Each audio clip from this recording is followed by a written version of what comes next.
nation's colors. Here to give the invocation is decorated World War II U.S. Army infantryman and former prisoner of war, Private First Class Harold Frank.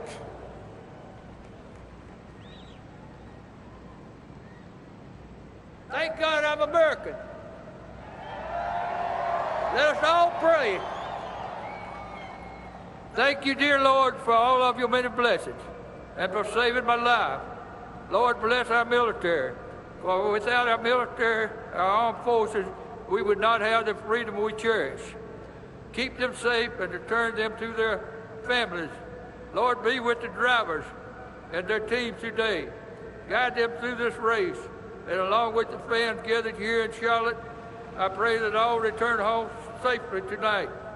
Thank you for the freedom we all share as Americans. In Jesus' name I pray. Amen. Thank you, dear Lord.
Here to perform our national anthem, please welcome the 82nd Airborne Division All-American Chorus.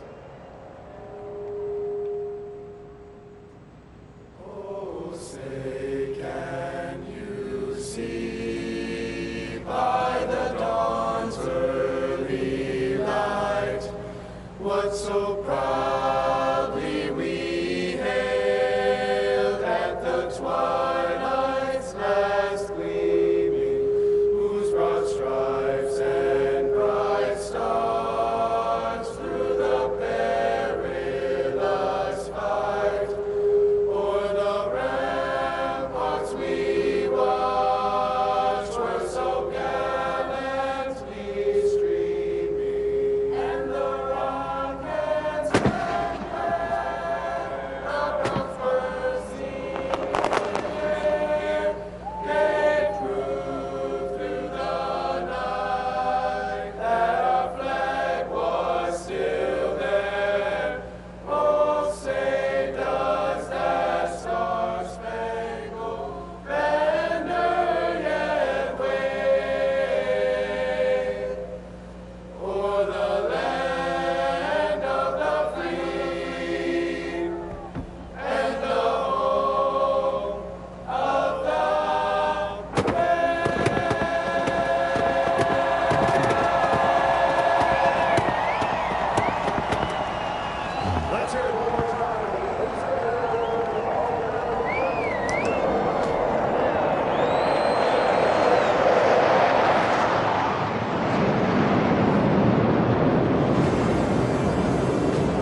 Proud pictures, grateful, thoughtful, proud America. You're watching NASCAR on Fox.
Hey, race fans, you can experience plenty of racing action at Sonoma Raceway June 25th for the Toyota Safe Mart 350.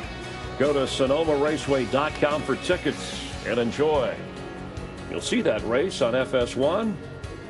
Pre-race ceremonies continuing here on Fox. The 58th edition of the Coca-Cola 600 will be woven into the tapestry of the greatest endurance test in NASCAR. With all the details covered, the focus turning to the elements working in unison to reach the checkered flag. First and forever to be known as the 2017 Coca-Cola 600 champion after such a patriotic ceremony. And there's the pole sitter, Kevin Harvick, who along with Kyle Busch on the front row, nearly 1,000 laps led, but neither one of them have been able to get to victory lane. Our points leader, 24-year-old Kyle Larson, who has a victory, starting at the back of the pack with Michael Waltrip, Chris Myers getting ready for the Start Your Engines call. This is bonus racing here, Chris Myers. The 42 car is very fast, and starting the back, it's going to be fun to watch him race through. Chase Elliott, I think he's on the verge of getting to victory lane tonight to be a big night for the 2014. In the famous 24 car, Denny Hamlin, part of the Joe Gibbs Toyotas that have yet to get a victory.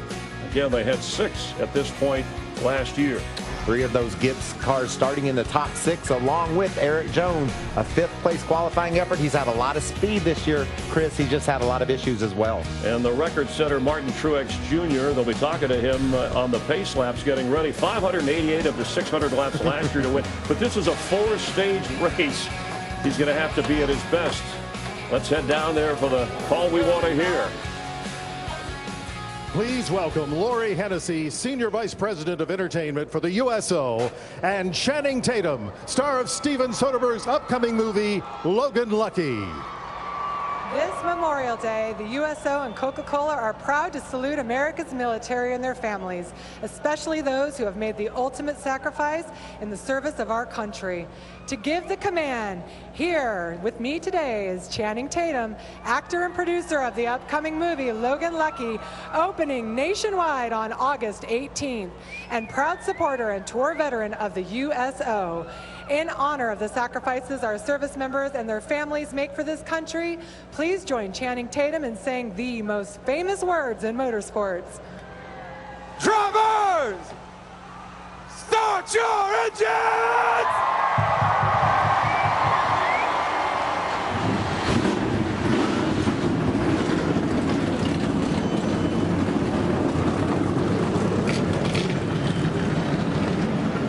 Later tonight, 600 miles later, when the sun is set at Charlotte Motor Speedway, we'll find out who the best is on this Memorial Day weekend. Let's head upstairs. The guys who will take you through it all, Darrell Waltrip, Jeff Gordon, and Mike Joy. Mike? Thank you, Chris. Hi, everybody. It was bright sunshine here a moment ago. Now we got one of these big, fluffy clouds, the kind you hope for when you're qualifying. So a little nicer up here right now. By the way, Logan Lucky is set right here at Charlotte Motor Speedway. It's a heist movie, and it takes place during the Coke 600. So I think you'll enjoy it. And I think we'll enjoy tonight's race. Since 1960, the recipe has not changed. 400 laps to make up 600 miles. But what has changed, now they do it at 200 miles an hour. Jeff, you've won it 3 times. What kind of preparation do you need as a driver to go 600 miles and win? Yeah, Mike, we know that 600 miles and 4 hours behind the wheel of a race car is a long time. So you would think that these drivers would be preparing for an endurance race. Take it easy for the first couple hundred miles. That's just not the case anymore. These cars' reliability and performance is the best that it's ever been. These drivers have had to focus on their fitness because they're going to be pushing hard every single lap throughout this entire race. Darrell, how did your attitude help you? That's not a loaded question. To 5 Coca-Cola 600 wins. Are you saying I had a bad attitude? I didn't. I never said bad. That's your job. Look, I'm an emotional guy. I get excited. It's your job to keep me calm. It's your job to keep those emotions in check.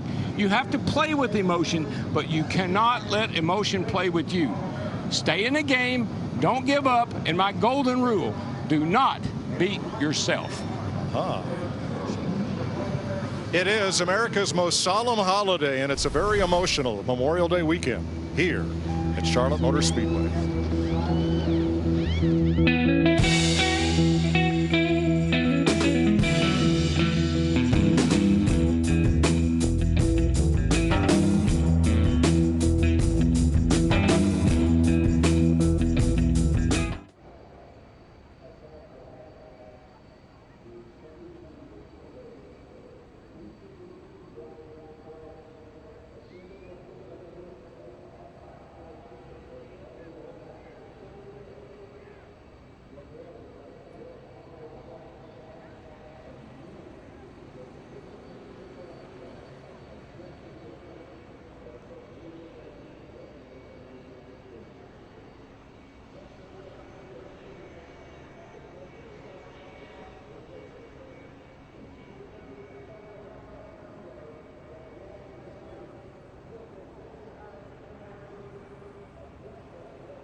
foolish, maybe I'm blind, thinking I can see through this and see what's behind.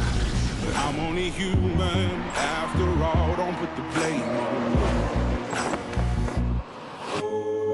Some people got real problems, some people are love. I'm only human after all, don't put the blame on me. Don't ask my opinion, don't ask me to lie. Charlotte Motor Speedway, ready to race 600 miles as we honor those who have sacrificed for our American way of freedom. It's stock car racing's longest night. It's the Coca-Cola 600 at Charlotte Motor Speedway. Glad to have you with us on Fox. We'll have several remembrances for you this evening as the cars roll off from pit road. On the windshield of the pace car and every car in this race will be the name of a serviceman or woman who lost their life in the service of our country. Some of them have very close ties to the teams on whose cars they ride, and we'll give you detail on those as we go through the 600 miles tonight.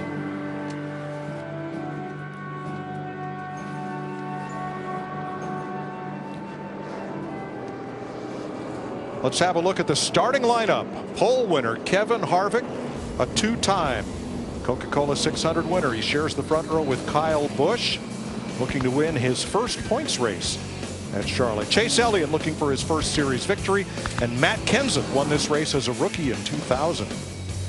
20-year-old Eric Jones has his career best start. Denny Hamlin also looking for his first Cup win here. Ryan Blaney ran so strong in the All-Star weekend and in practice. And Martin Truex Jr., who just thoroughly put a whipping on him here last year. Let's talk to Martin. What do you say? Martin Truex Jr. It's DW. You got me, buddy? Yeah, bud, I got you.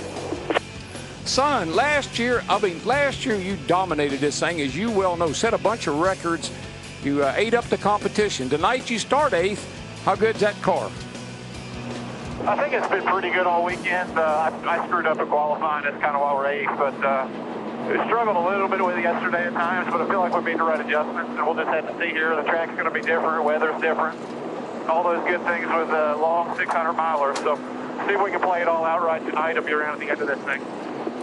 Martin, you think the stages will make a difference in the way you approach this race tonight? Well, they certainly break it up, and you know when the cautions are coming, so you kind of got to play that strategy, you know, based off of that. But you just never know. We didn't have a lot of cautions last year. The track's going to be a lot different tonight. It's looking a little greasy out here right now, so it'll be interesting to see just how this middle and top groove plays into it. Go from there. All right, my friend. Have a great night. Thanks for talking. Yeah, you guys have a good one as well. Thank you. Martin Truex Jr. will roll off 8th in row number 4, several rows behind the 2017 Toyota Camry XSE that paces the field. Let's get down to pit road for late breaking stories as we get set to go 600 miles. Matt Yoakum. Mike, the 2014's rich winning tradition began right here in Charlotte 23 years ago tomorrow. Chase Elliott would love to add to that winning tradition with his first win here tonight. Now, confidence is high. Lessons learned a week ago, All-Star Weekend, have definitely carried over here to the 600. He starts third. He said really he expects a lot of movement up top early due to that traction compound. His only concern, just how long it will last later into the evening. Jamie Little? Well, Matt Kenseth has yet to win a race yet this year. In fact, he only has 2 top 5 finishes, but that could all change tonight. This 20 team, they had top 5 speed in practice and qualifying. Crew chief Jason Ratcliffe told me he has a good idea what changes will work tonight and what changes won't. Kenseth is trying to get his first win here in the Coke 600 in 17 years. Chris? Well, some of Dale Earnhardt Jr.'s earliest childhood memories of the Cup Series are from right here in Charlotte, watching his dad race and playing in the infield. But the one memory he doesn't have, winning the 600. And this past week, it's been all hands on deck for this team, trying to find the speed that they didn't have at the All-Star race. He said they've made progress. They still have some work to do, but with 600 miles in front of him, he says we're going to keep digging all night. Vince? It's rare to see one of the sports stars, Joey Logano, struggle through a race weekend, but he has. He qualified 23rd. That's his worst performance in more than a year. They haven't had any entry stability. No stability, no speed. So crew chief Todd Gordon made multiple changes to this car for tonight.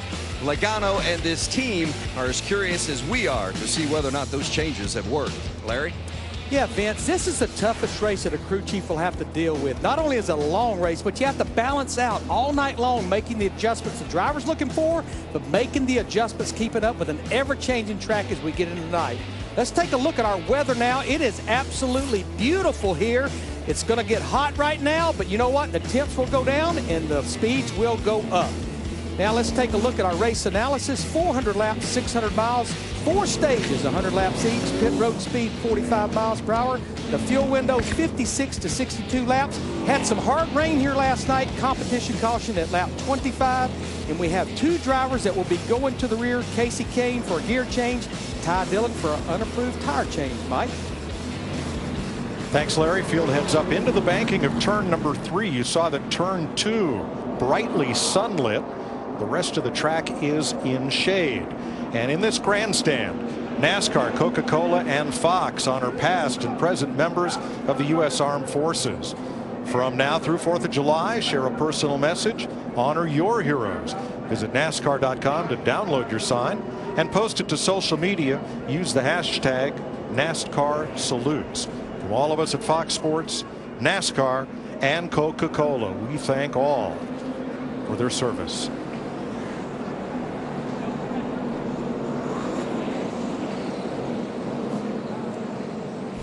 (1960), Bruton Smith and Curtis Turner built Charlotte Motor Speedway in a field in Harrisburg and Concord. The race was supposed to be held on Memorial Day. Construction delays postponed it till summer. Miss Firebird rides by on a float, after which, on this very shaped track and wall and infield position, they raced 600 miles for the very first time. They felt that since Indianapolis had the 500, for this stock car race to be as big or bigger than Indy, it needed to be longer, and it's been 600 miles ever since.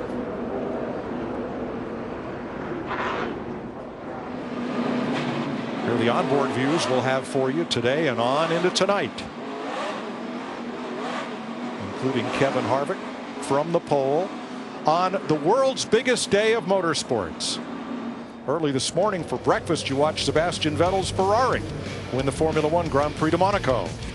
And then in a thrilling crash-filled Indy 500, Takuma Sato for Team Andretti, Honda Power. First win for him in his 8th career start.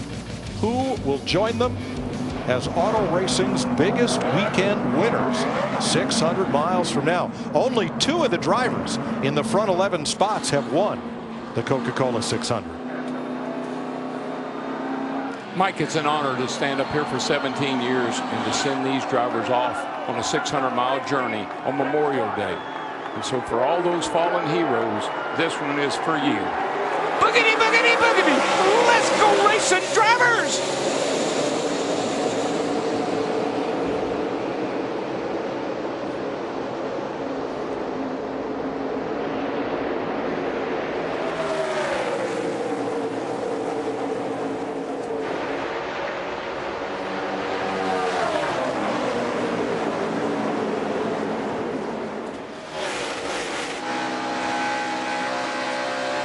Who will lead lap 1? Kyle Busch from the high side, Harvick on the bottom. Dead heat. Dead heat. That was. I never saw that. I think. Nope. Scoring says Harvick by 2/100ths of a second. You know, we heard Martin Truex Jr. talk about how it was a little bit greasy in that compound traction that they put out there, and the traction compound. But we saw some drivers like the 18 of Kyle Busch really stuff it to the outside there, and it stuck. Yeah, Jeff, I have not seen an issue. I thought we'd see cars getting in that stuff early on, slipping and sliding. But right now, it looks like there's a ton of grip in that high groove. There's 3 wide right there mid-pack. As they all battle for position in these opening laps.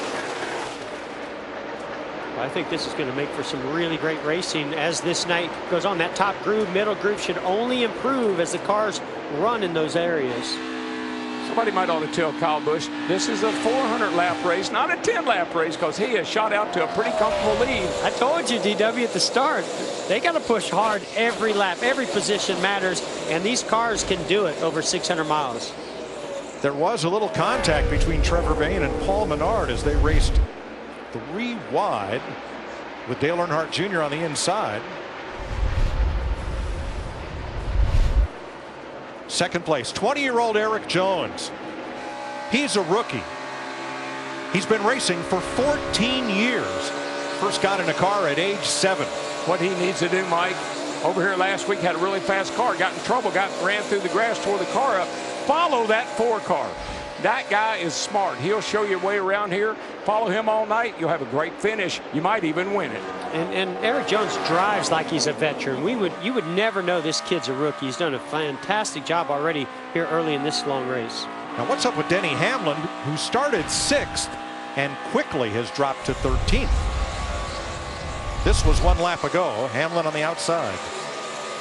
Battling with Jimmy Johnson. It looked to me like he just drove in there with a lot of confidence, and maybe the grip's not quite there as well as he wants it to be, but he certainly went in there as if it was going to stick, and he just jumped over the edge. Yeah, I think everybody's trying that upper groove right now, Mike. They know that they put the traction compound down. They're just looking to see how good it's going to work, and it didn't work too good for Hamlin that time. Got in there a little hot and a little high.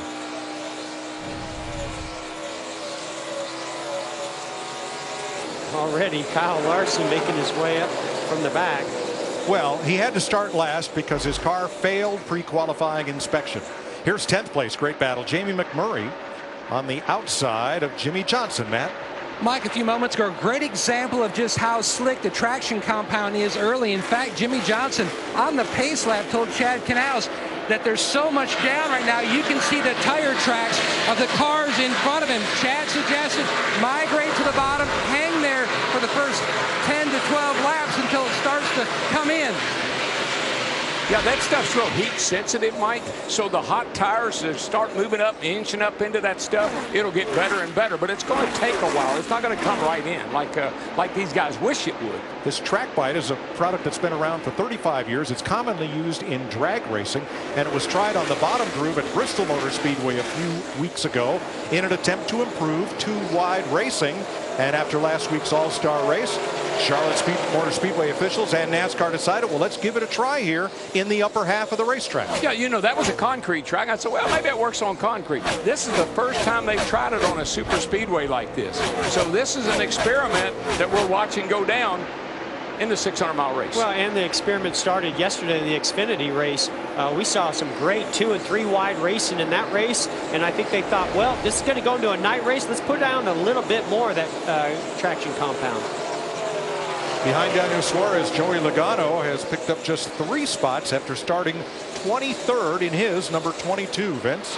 Yeah, we told you just before the race began that loose on entry has been the biggest concern for Logano all weekend, but Joey just reported that the car actually is a little bit tight from the center to the 2/3 mark. He's adjusted the track bar a couple of degrees inside the car, so that's helping him a little bit, but moving up slowly. He has gained 3 since the start of the race. Kyle Larson, as expected, has gained the most spots.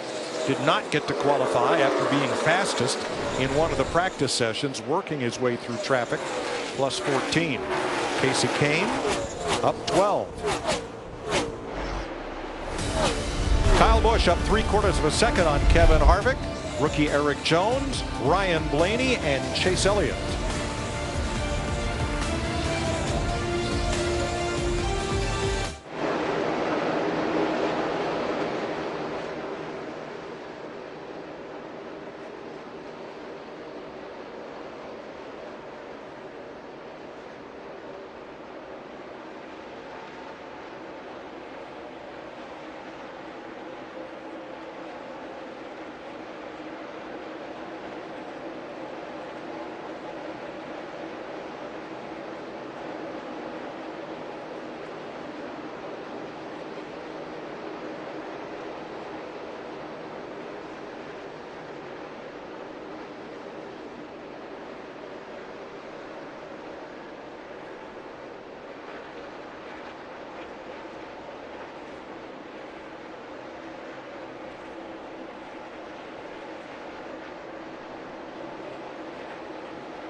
The Coca-Cola 600 on Fox is sponsored by Coca-Cola, the official soft drink of NASCAR. By Ford, going further so you can. And by Pizza Hut. No one out-pizzas the Hut. 16 laps complete. Kyle Busch now up 1.8 seconds on Kevin Harvick in this first Coca-Cola 600 that will be run in stages. Now, every other race this season has had 3 stages. This one will be the only one this year that has 4 stages of 100 laps, 150 miles each. Now, the competition caution coming up here in 7 laps because of the overnight rains.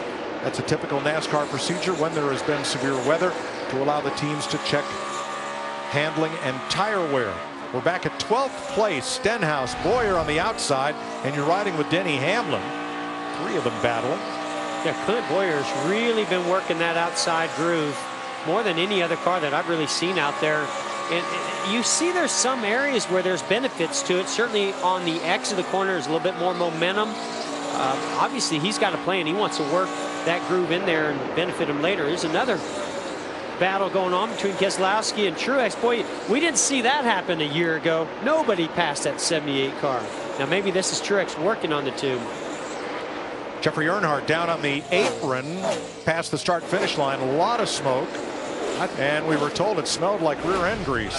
Caution. Oh, trouble. There's oil everywhere. I think there's oil from the 33. Man, it took out some good cars. Brad Keselowski's car is destroyed. Chase Elliott. And Chase Elliott. What started out to be a routine caution for fluid on the track. Boy, heavy damage to I'm Chase pretty sure Elliott. that's oil from that 33 car because those cars just went crazy. Had to be. There's Earnhardt coming across. These two were battling for 5th place. Now up high is Earnhardt. There's Kyle Busch, your leader. There had been some smoke from Earnhardt's car, but then it got big. Okay, so that's off of turn 4. He comes all the way down the front straightaway. Now the wreck's already happened. Oh no, something happened to Chase Elliott. He may have blown up. There was huge fire underneath the hood of that car. I think the oil may have come from the 24, or certainly we know that there was fire and fluid underneath the 24. Wow, I'm not sure what happened. Look at all the fire. Look under here. Oh man, that thing grenaded. Well, unbelievable. Brad Keselowski will tell you nowhere to go. Yeah, he switched lanes. I had somebody underneath me. Car, and he came right up in front of us, man. Sorry, guys. Something broke. I'm going to go find out. Switched lanes, and I was stuck in oil and couldn't do nothing. Oh, yeah, just lost control of the car. Couldn't avoid him. Slid through the oil right into the back of Chase Elliott. And those cars are destroyed. Both of them. That's way too early an end of the night, Jamie. Well, Matt Kenseth was right there in the middle of all of it. I believe his car is okay at this point, but Matt said something came out of the back of the 33 car and hit the 24. So it sounds like the issues did indeed start with the 33. Yeah, it was. The 33 had to have some role in it because it's right where he was trying to get down off the racetrack. Hadn't quite gotten down yet, but he was trying to. Then all this happened. Yeah, I wonder if he ran it over and poked a hole in the oil pan, and that's all that fire and flames is from underneath the car. Yeah, it could be that the piece went through the grill, hit the oil cooler, which is right there with the radiator. Oil went under the car and caught it on fire. See if we see anything coming off Jeffrey Earnhart's 33. You see the 18 going by on the inside, so he's the leader, and all you see the smoke. Yeah, there it is. Right there. Wow, that was big. Boy, something huge. Yeah, you see it right here. Big piece just flew out from under the car. So apparently Chase hit that. So Dale Earnhardt's grandson will also have a short night here in Charlotte. And NASCAR at lap 22 has decided this will be the competition caution. Look at our top 5. Kyle Busch, age 32. Kevin Harvick, age 41, but look right behind them. Eric Jones is 20. Ryan Blaney is 23. And Chase Elliott was running in 5th at age 21. This youth movement in NASCAR it's not just throughout the field, it's right up front.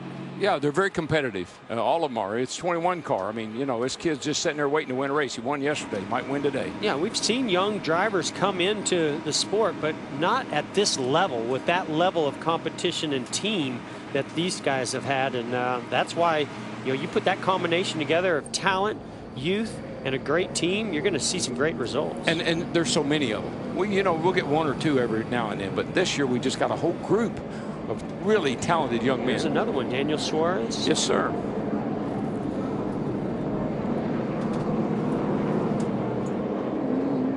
"22 laps completed, first caution flag of the afternoon.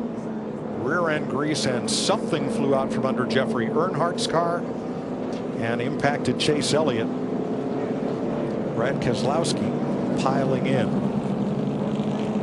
Let's have a look at tonight's Ford Performance Track Facts. Nelson Stacy was the first to drive a Ford to victory lane in the 600. That was in 1962. It's been a while. Ford's last win in the 600, Mark Martin for Jack Roush in 2002. Fearless Fred Lorenzen, Stock Car Racing's golden boy in the 60s, was the first Ford driver to win the 600 twice. When I see Mark Martin back there in 2002, it reminds me of the Formula One race today. Sebastian Vettel won the race. That's the first win for Ferrari since 2001 at Monaco. Yes. Wow. So it's been a day of upsets. That kind of so day. far. Yeah, and Sato wins Indy.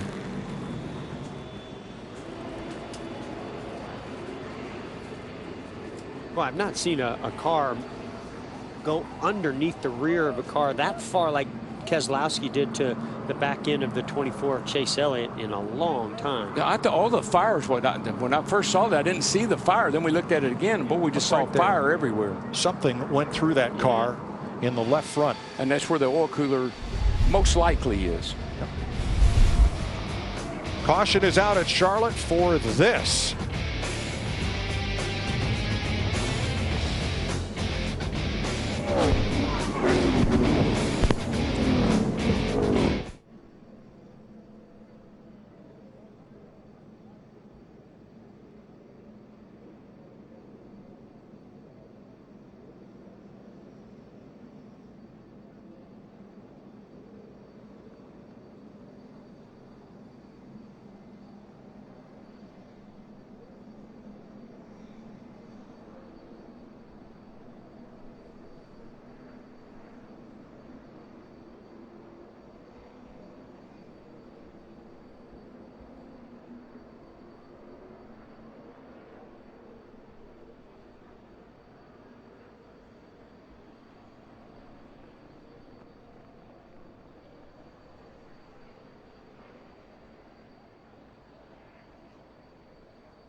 Eric Jones also has left front damage from that crash. Pit road, Chris Neville.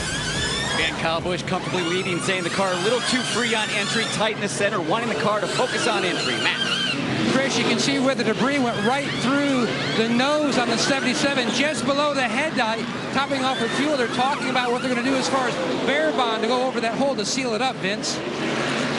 Yeah, Ryan Blaney and Kevin Harvick both needing help with their chassis early on. Chassis adjustments for both, 4 tires.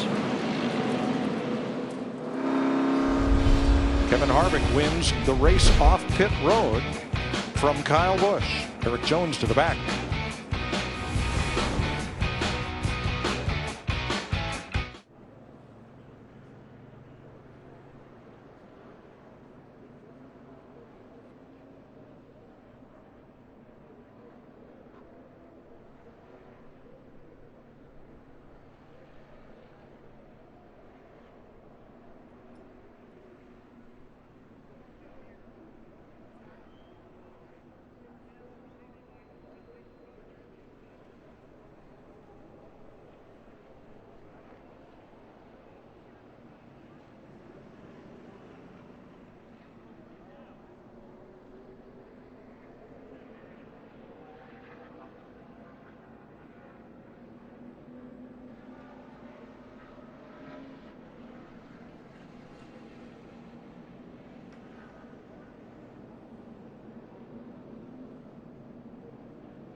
Getting ready for the restart. Look at the big piece of metal debris that came out from behind the 33 of Jeffrey Earnhardt. You can see it bouncing right there.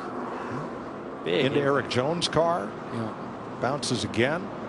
Chase Elliott's car. And here is the result. Now watch the 78 get through there. Truex. Whoa, slide for life, and he makes it. Unbelievable. Great. We're coming back to green. Harvick on the outside. Kyle Busch on the inside. Blaney and Kenseth in row 2.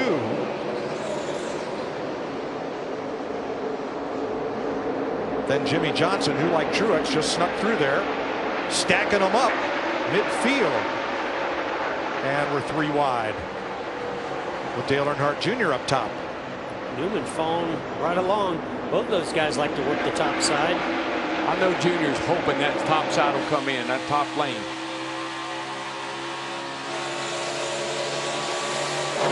Boyer and Busch, teammates, the 14 and the 41.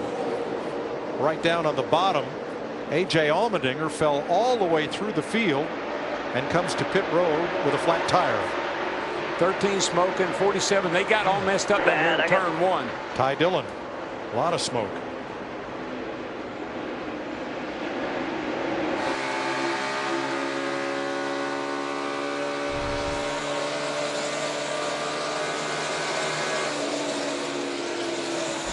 And let's go to the care center and Jamie Little.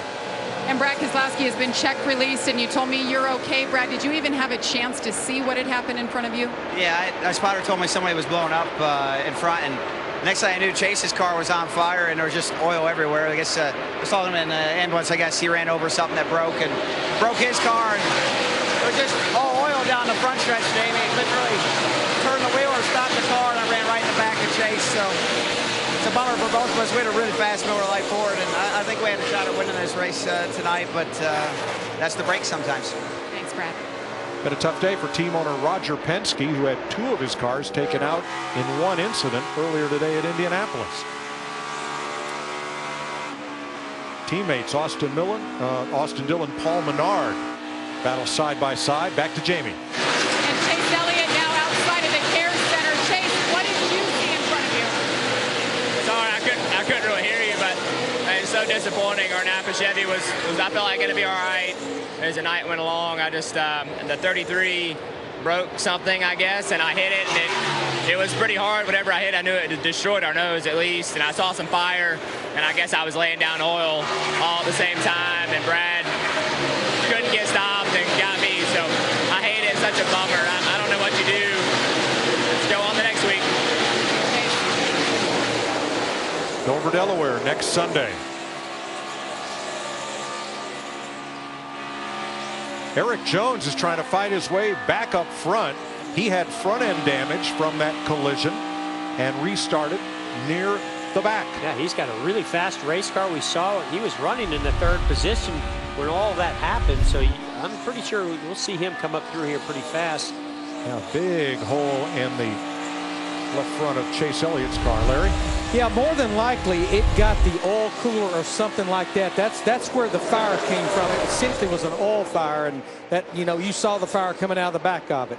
Matt, how bad was that damage to Eric Jones? About 4 huge pieces of bare bond duct tape went across that left front headlight area. They really sealed it up, Mike. His only issue early on, before all that took place, the car was just tight at both ends of the racetrack. They made an air pressure change to fix that. Mike, I'm watching Eric Jones in the 77. He is being very cautious as he works his way through the back half of this field. He's got a fast car, but he's being real cautious. Now here's how they fixed that during the pit stop. Sorted out some of the plastic of that nose, and then putting what's called bare bond to seal it up. Yeah, Mike, that's all they can use is duct tape or bare bond, which is a very hard adhesive. Remember, by the rules this year, you can't use any patches, any aluminum, anything whatsoever like that. So you have to do it with bare bond, duct tape, things of that nature. And Mike, they were cleaning it so the bare bond would stick. 4th place here, Ryan Blaney. Yesterday's winner in the 300-mile race for the Xfinity Series had a great final restart to secure the race. He drove a phenomenal race. You're right, Mike. That final restart, and he was up against one of the best. Matter of fact, the leader of our race right now, Kevin Harvick. Kyle Larson has wasted no time coming through the field after starting out back because of inspection issues. 4th place. Well, just think back to that caution that we had in the accident and how Martin Truex Jr. saved that race car. It was completely sideways through the oil, makes it through. Will that be, a moment that we look back on that gets him or keeps him as a challenger to win this race? May well be. Vince. You talked about the 21 and that exciting Xfinity Series win yesterday. He's also been very fast in that Cup car in that 21. But one of the things they've been a little concerned about, it's just been a little too free. The car's been a little bit too much on edge to be that fast for 400 laps and the difficulty of it. So they snugged him up a little bit for this race. He said it was too tied off that first run, so they made an adjustment to help him. Matt? Patience coming into play early, especially for Martin Truex Jr. At this juncture of the race, traditionally, teams fight being tight. They know the track will get looser as the night carries on scuffed tires to start. No changes with that in the back of their mind, and it has already helped. Remember that 4-car Harvick ran 300 miles yesterday, 600 miles tonight. Same thing for Blaney in the 21 car. 300 miles yesterday, 600 miles today. 39 laps complete. Kevin Harvick, your leader.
Welcome back to Charlotte. Kyle Busch now within half a second of Kevin Harvick. Matt Kenseth third, 1.6 back. Martin Truex, Jimmy Johnson, the top 5. Time for our AARP Keys to the Drive. Preparation. 600 miles is a mental and physical grind. Preparing your car is important, but preparing your body for the physical challenge is just as important. grip. You're constantly searching for grip, which leads to extra speed. Typically, grip is on the bottom groove, but with that added traction compound, there may be more grip in that second and third grooves as the night goes on. Maintain focus. The constantly changing conditions, the added stage, and 4+ hours inside a hot race car will make it extremely hard to maintain focus throughout the race. Maintain that focus for 600 miles, and you might just end up in victory lane. We're coming to halfway through stage 1. Right now, 54 laps to go. Let's catch up on a few things that happened on that last caution during pit stops. The 22, Joey Logano got caught in his box waiting for Trevor Bayne to come in, and as a result restarted 21st. Jamie McMurray came in 8th, was nabbed for speeding, exiting his pit in timing section 6, had to restart in the back, and Derek Cope got the free pass. He has since gone 1 lap down, as has Timmy Hill and AJ Allmendinger, and Ty Dillon. Out of the race, Chase Elliott, Brad Keselowski, Jeffrey Earnhardt. Now to the north of us, there is a pretty good thunderstorm and lightning. If that you can see the dark clouds. If that gets closer, we'll pull our rooftop cameraman to a position of safety, but we will be able to continue our coverage. That rain is not supposed to come over the racetrack. It's supposed to skirt us to the north. Well, right now, Kevin Harvick setting a blistering pace, but those Toyotas are right behind him. Kyle Busch, Kenseth, and Truex right on his heels.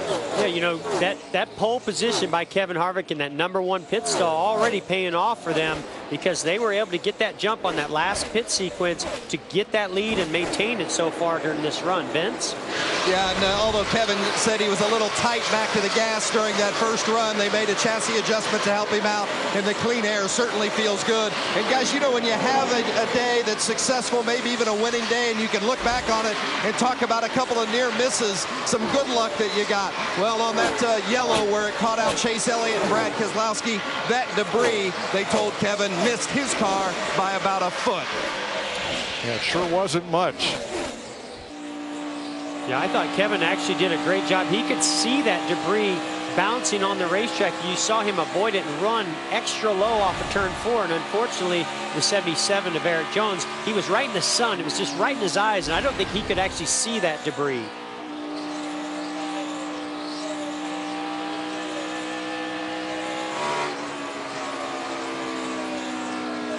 Austin Dillon currently 15th. He's about 11 seconds back of the lead and chasing Trevor Bayne.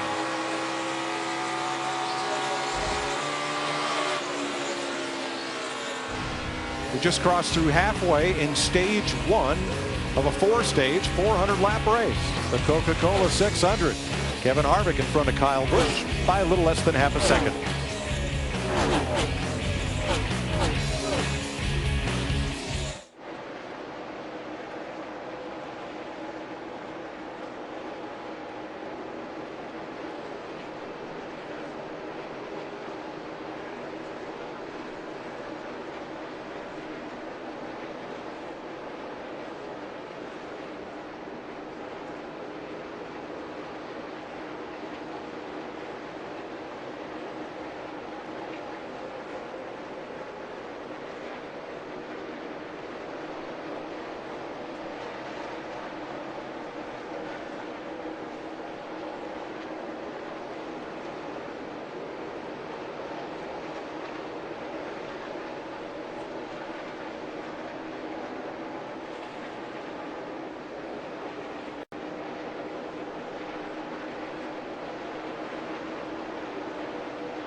The Coca-Cola 600 on Fox is sponsored by KFC's new spicy, crispy Zinger chicken sandwich. It's finger-licking good. And by Goodyear, tires chosen by experts for superior performance. Goodyear, the official tire of NASCAR. Grab an ice-cold Coke and buckle up. You're watching the Coca-Cola 600 on Fox. 57 laps complete, 43 to go in stage 1. Kevin Harvick's lead now just a quarter of a second over Kyle Busch. Kenseth, Truex, and Johnson. As we're just midway through stage 1 and this race has a green flag look, we want to honor the memory of all those who have sacrificed for our country and our American way of life with the Memorial Day weekend. Crank it up.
After about lap 15 on exit.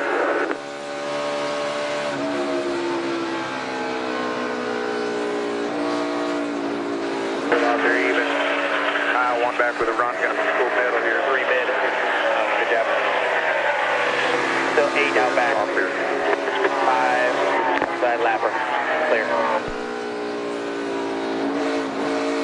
Still clear. Long race, long race. Yep.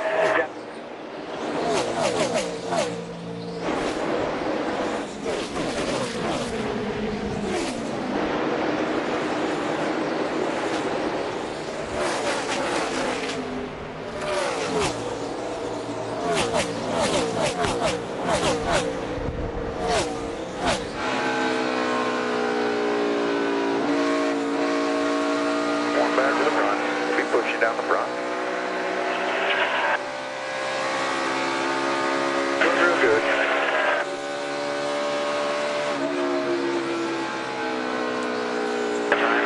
You're riding with Kevin Harvick as Kyle Busch makes another run, this time on the inside, turn 2. Mike, Kyle Busch went to the high side. He started utilizing that grip strip up there, and it has really picked his lap times up. He's now looking at maybe making a pass here, but the guy that's impressed me is right behind him. You see that car right behind Kyle Busch? Yeah, Matt Kenseth. Matt Kenseth here comes the 78 to pit road. Ricky Stenhouse has already been in for 4 good years and a tank of Sunoco race fuel. Here comes Martin Truex and more onto pit road as Kyle Busch goes for the lead and is not quite. Man, what a battle between these guys. Kevin does not want to give this lead up. I tell you, guys going to pass them both. They don't count that Matt Kenseth had 20 car. He's going to go right by. Busch to the lead. Kenseth coming to second after taking second. Coming to the pits. Matt. And Mike, now we're seeing a lot of teams split the next segment of this stage, working toward the end of stage number 1. The 78, he says his car was a little tighter, but much better. The 77, Jamie, was just mired in traffic. The balance good. The 20 of Matt Kenseth, he's just been really tight, but that's exactly what they knew was going to happen. Drivers not happy at this stage of the race. A 4-tire stop, Vince. Well, the Ford Kevin Harvick, they made a chassis adjustment the first time, and Kevin says it's still just too tight on exit, especially about 15 laps into the run. 4 tires and an air pressure change for the 4 of Kevin Harvick. The 21 of Ryan Blaney, just too loose in and off. Put some tape on the grill there and a chassis adjustment going back on the previous changes. All green flag pit stops. Dale Earnhardt Jr. in, Jamie McMurray, Austin Dillon, Corey LaJoie, Cole Witt.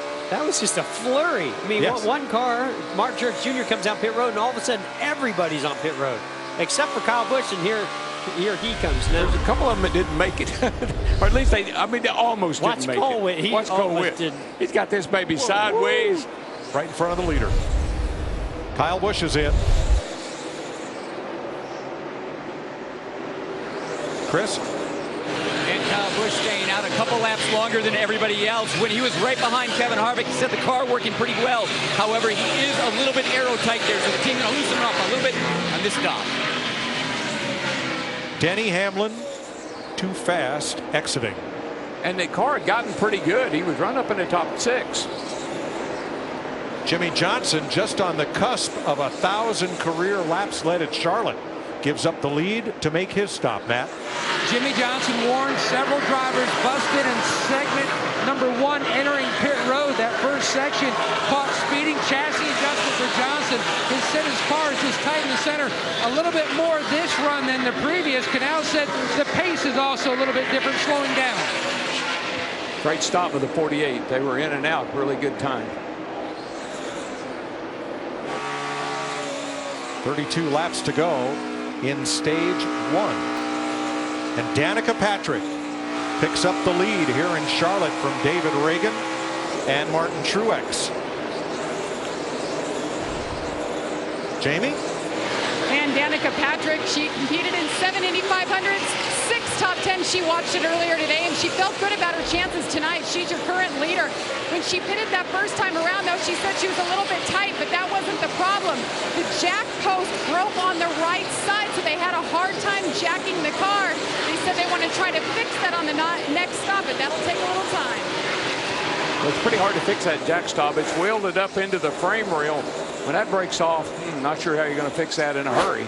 And Larry, that may be why Danica Patrick stays on the racetrack, hasn't made her stop. If they're trying to run this out so they can make that repair under caution. But Mike, they still will have to stop, because pitting there at lap 24, you're still about 10 to 15 laps shy to make it to the end of the stage. So they're going to have to pit if we stay. They're probably hoping for a caution. Patrick and David Reagan are the only drivers who have not made this green flag stop. Now, before the pit cycle, Martin Truex was 1.35 seconds back, but by pitting before anybody else, he would be the leader once Patrick and Reagan come to pit road. Uh-oh. 71 laps complete in Charlotte.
The Coca-Cola 600 on Fox is sponsored by Ram Trucks, America's longest lasting pickups, and by Liberty Mutual Insurance, helping drivers worry less. 24 laps to go in stage 1. Danica Patrick trying to run this out to a caution flag so they could make repairs under yellow. Martin Truex Jr. passes her for the lead. She and David Reagan pit shortly thereafter. So Truex in front of Kyle Busch, who has passed Kevin Harvick for second place. And now Busch 1.4 seconds off the lead. Harvick 1.8. Boy, and Kyle Busch put a heck of a move on Kevin Harvick down here in turn 1, Mike. He turned literally right down in front of him and almost clipped him. Yeah, Kyle Busch is on a mission right now to get up there and take that lead back from Martin Truex Jr. Let's go back to that crash at lap 19. We're going to listen to Martin Truex's spotter, Clayton Hughes. Just make it 3 wide here for just a second. I got one real slow right here. Start finish line smoking. See way down low. Outside only. Start out here. Watch you. Say, I can see you. So keep dig. That's how you done that? One hell of a damn job. Wow. That's how Clayton Hughes helped Martin Truex worry less with our Liberty Mutual Insurance spotter coverage. That's about all you can do in a situation like that. Just applaud the driver, because he did do one heck of a job. I think Earl Barvin would have sounded very similar for Jimmy Johnson, who was coming through there right behind Martin Truex Jr. You bet.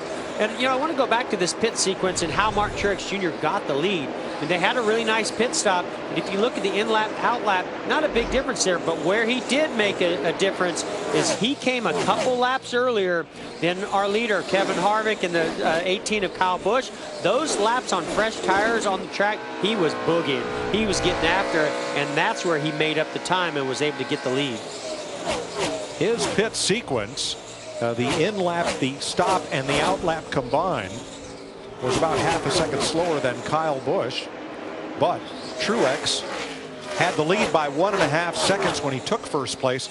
Kyle has now knocked that down to 1 second. Yeah, we've seen where there's about 1.5 seconds of drop-off in tire, maybe even almost 2 seconds of drop-off over run. So you have to understand, those new tires, Truex was out there for 2 laps, running about 1 second faster a lap.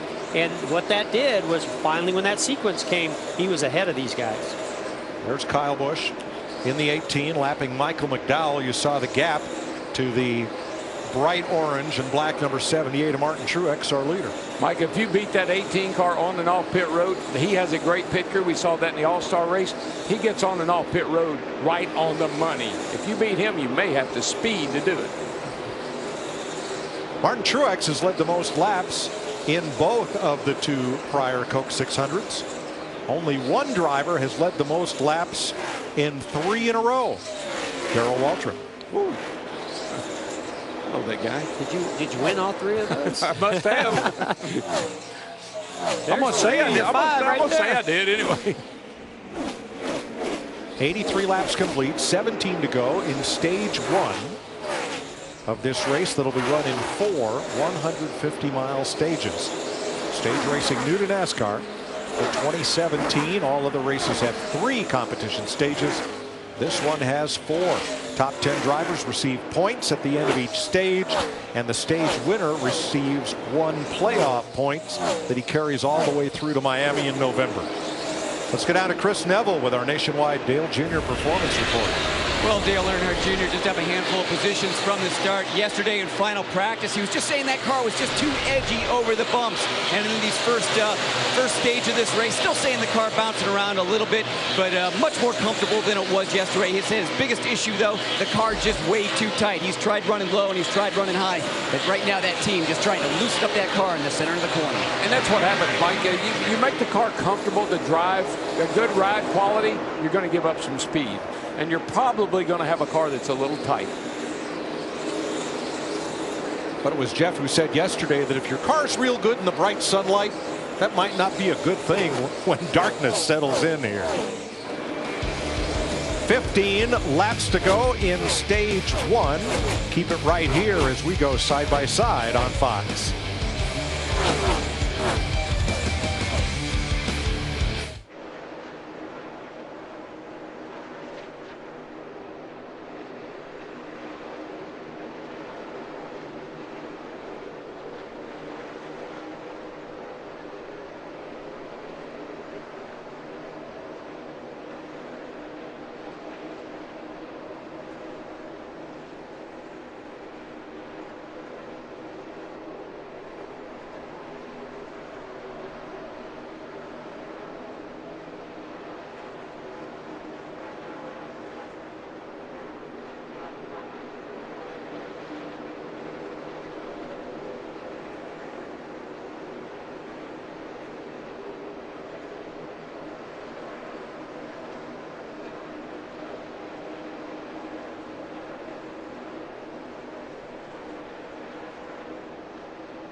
Welcome back to Charlotte. 9 laps to go. In stage number 1, we have a new leader, Kyle Busch. In that white number 18, tracking Martin Truex on the inside. Elevator drop to the bottom. And see ya. I think 18 likes that preferred line around the bottom right now. He's hooking that white line right down on it. Well, he seems to be able to put his car about anywhere he wants right now. He's looking all over the racetrack. He's found speed from getting momentum off the top or the middle like he did to make that 3-wide pass. He goes straight to the bottom, hooks the white line. He's pretty fast. I think that's, but the stage is coming to an end. They want those points, man. I don't care what you say. They're racing hard for the points. Toyota's 1-2, Ford in 3rd, Harvick, Johnson, Chevrolet in 4th, Kansas Toyota in 5th. As we're coming to the end of stage 1, every 100 laps is a stage. Points paid to the top 10 and a playoff point good all the way to Homestead and the final race to the stage winner. Half the drivers in the top 10 are driving for teams who had cars either in the Formula 1 race at Monaco. Congratulations to Gene Haas, who for the first time scored points with both of his cars at Monaco or at Indianapolis. Chip Ganassi Racing, Team Penske.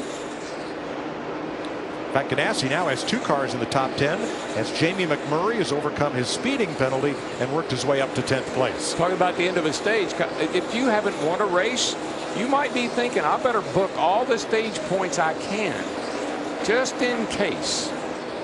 Well, did you see that moment by the 18? He dove into 3 and went up the racetrack. I'm not exactly sure what happened there, but certainly wasn't planned and allowed Paul Menard to try to get back on the lead lap. Also allowed Martin Truex Jr. to close back up on the back end of the 18 a little bit too. So these guys are racing hard coming to the end of this first stage. And big thanks to the operators of our robotic cameras on the walls surrounding Charlotte Motor Speedway and our aerial coverage, as now our roof cameras are back. The lightning storm has moved off to the northeast. Let's go back and see this moment by Kyle Busch. He's coming up on some slower cars. Goes from the outside. Boy, he just got really loose. He turned down from the top, tried to get to the white line, and as he was almost there, the back end just stepped out. I think, Jeff, we've seen that over here a lot. These cars are edgy. I mean, they're under you, and they do something like what we just saw Kyle Busch's car do, just jump sideways. But that also tells you why his car's rolling through the center so good, why he's able to get back to the gas a little bit earlier than some of the others, like Martin Truex Jr. But boy, it comes at a penalty. You can get really loose in or loose off. That's something they'll try to adjust on this next pit stop. So Kyle Busch, who has yet to win a points race this season. He won the All-Star race here a week ago Saturday night, trying to win his 3rd stage of 2017. Pit road is closed. Pit road is closed. That happens with 2 laps to go in every stage. When the caution waves after the 10th place car crosses the line at lap 100, then they'll collect up the field and open pit road for everyone. Mike, I think the reset after this stage, I mean, we're going to have Kyle Larson. He came in the back. He's 6th. We're going to have Jamie McMurray, who had a speeding penalty. He's in the top 10. Those are fast race cars that get a chance to get back up there and fight for the lead. And somebody that's sort of dodging a bullet right now is Denny Hamlin, Kyle Busch's teammate. He's out about a couple hundred yards ahead of him, but he's the last car on the lead lap right now, and he's going to avoid from going a lap down. There's Hamlin, the purple car, and Busch in white, the race leader. Kyle Busch in turn 3 with a 1.2 second lead on Martin Truex coming around turn number 4, and Kyle Busch will be the winner of stage 1. The first time the Coca-Cola 600 has been contested in stages. A green and white checkered flag waves to end each stage. And Jamie McMurray will finish in 10th in stage 1 and pick up a point, as every driver does in the top 10. Kyle Busch, stage 1.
Race fans are checking out the Coca-Cola Race Day experience.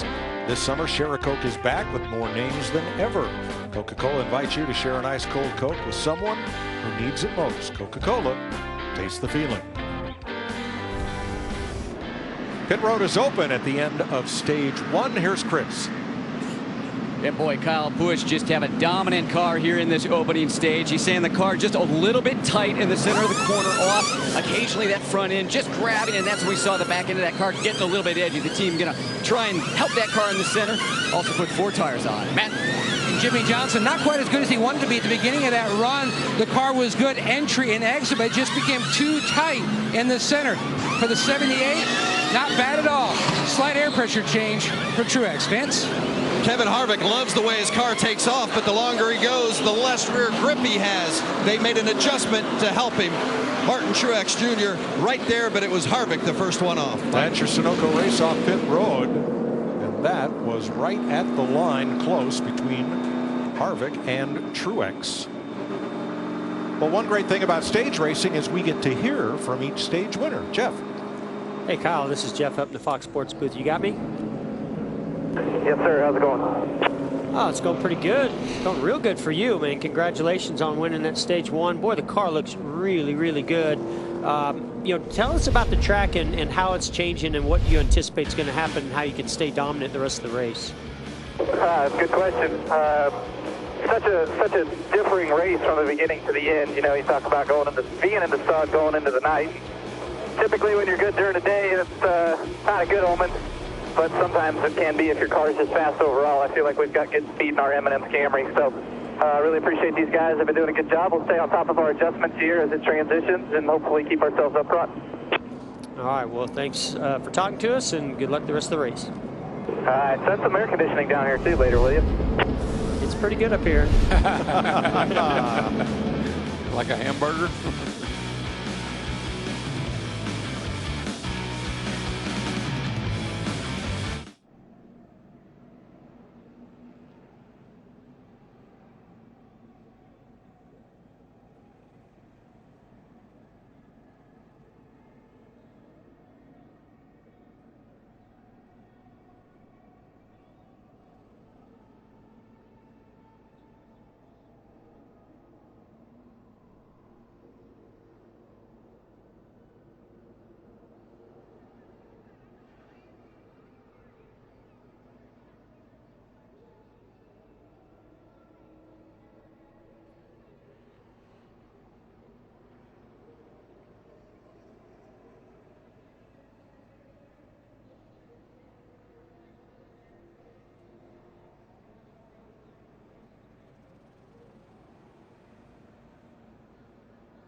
Before we get the green flag for stage 2 in Charlotte, let's check with Chris Neville at the eBay Motors pit box.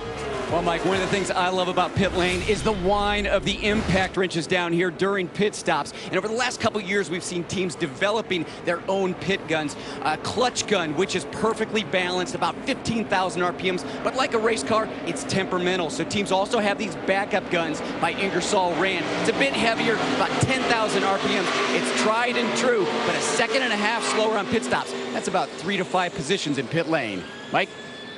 Always developing in the cars on pit road. Boy, we had a big thunderstorm pass us by to the north. There's another one in the area, and it's cooled down. The air temp down 4 and the track temp down, what's that, 14 degrees since we started this race.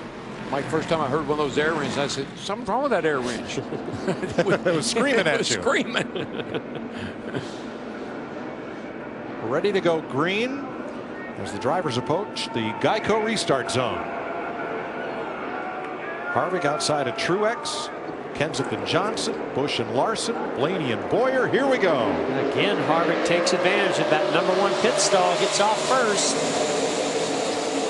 But boy, what a restart by Mark Truex Jr. I think they got the old 78 car tuned up like she was last year based on what we saw at the end of that stage and the start of this one. Boy, they're 3 wide further back. You know, Harvick took the outside. Blaney. Oh, what happened? Blaney almost got turned by Clint Boyer in the 14. I don't know if he meant to jump down there in front of him, and then they made a little bit of contact and he got loose. Great job by both of them hanging on to it. Now, I figured this restart was really going to shake things up a little bit because of some of the guys were able to overcome some of the penalties they've had. We'll see how that works out. You mean like Kyle Larson in 4th place, going like for that 3rd guy. right now? That guy. Yeah, him. I tell you, a setback to him is a challenge. He doesn't whine about it, he doesn't complain about it. He looks at an opportunity. I think he looks at an opportunity to show how good I am. And he dove deep into that corner, was able to hug the white line, but Jimmy Johnson was able to maintain on the outside. Well, he is messing with those 7-time here, you know, and he's pretty good around this joint, too. Well, we saw him pass, 7-time in that final lap of the All-Star race. I don't know if Jimmy Johnson liked that too much. I know he didn't. And that's Johnson trying to lead his 1,000th lap in the Coca-Cola 600. He's led almost 2,000 of them in the spring and fall races combined here. Felt like he's going to be pretty good over here tonight, Mike, because of the way he ran last week over here. They qualified well, they raced well last week, and they love this place. Rick Hendrick loves to win at Charlotte Motor Speedway. Denny Hamlin 11th, battling Jamie McMurray in the 1. Jamie? And you guys mentioned the Chip Ganassi cars. Well, Chip, the owner, was up at the Indy 500 today, and he saw Scott Dixon, his driver, have a scary, fiery crash up in the air. He walked away and is okay. So Chip Ganassi flew down here. He's watching his drivers compete tonight. And a great comeback by Jamie McMurray in the 1 who had that speeding penalty earlier, restarted 32nd, and now he's battling for a top 10. The car has been pretty decent. They've been happy with it all weekend. Here's what Chip Ganassi Racing has done today with Jamie McMurray, Kyle Larson here, and 4 cars in the Indianapolis 500, 2 top 5 finishes. Yeah, that was a scary wreck with Scott Dixon. I tell you, that was breathtaking. And he walked away from it. Chip Ganassi looking for his first Coca-Cola 600 win as an owner. Many folks don't know he raced in the Indianapolis 500. He came out of Formula Atlantic, was a pretty strong prospect as a driver, competed in Indy. I like what he told his mom, his first race he ever ran, and he ran out of gas at the end of the race. And he called his mom. She said, "Son, what happened?" He said, "We ran out of gas, Mom." She said, "I thought the gas was free."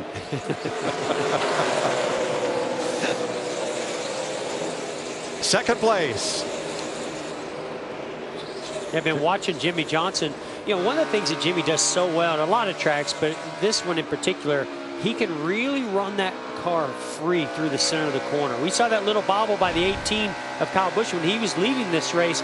You'll see that out of Jimmy Johnson as well, but he makes it work time and time again. And right there was a little bit of a product of as he got inside of Kevin Harvick the last time around. The back end just jumped out on him as he tried to get back to the throttle. What I love about Jimmy Johnson, Jeff, and you're his teammates for years, you know this. He drives a car right to the limit. If he's got a good car like tonight, he'll put it on the edge. If he's got a fifth place car, he'll bring it home fifth. Those two Stewart-Haas cars, the 14 and 41, keep close tabs on one another, Jamie. Sometimes I wonder if they're too close. That's exactly right. Well, the 14, you know, he was a guest analyst in our booth for the Xfinity Series race yesterday, so he took a lot of mental notes about this racetrack and that upper groove. Well, he's been too nervous to run up there so far in this race. His car's just been plowing through the center. Talking to his spotter right now, Brett Griffin up on the roof said, man, you need to figure out how to run up there. That's the faster way around. So he's trying to flirt with it, guys, but not sure yet. Talking about Clint Boyer, Kurt Busch has made that pass and moved on. The three drivers at the front, Truex, Harvick, and Johnson, have a combined 7 Coke 600 wins.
The Coca-Cola 600 on Fox is sponsored by Mercedes-Benz Vans. Vans. Born to run. And by Credit One Bank, the official credit card of NASCAR.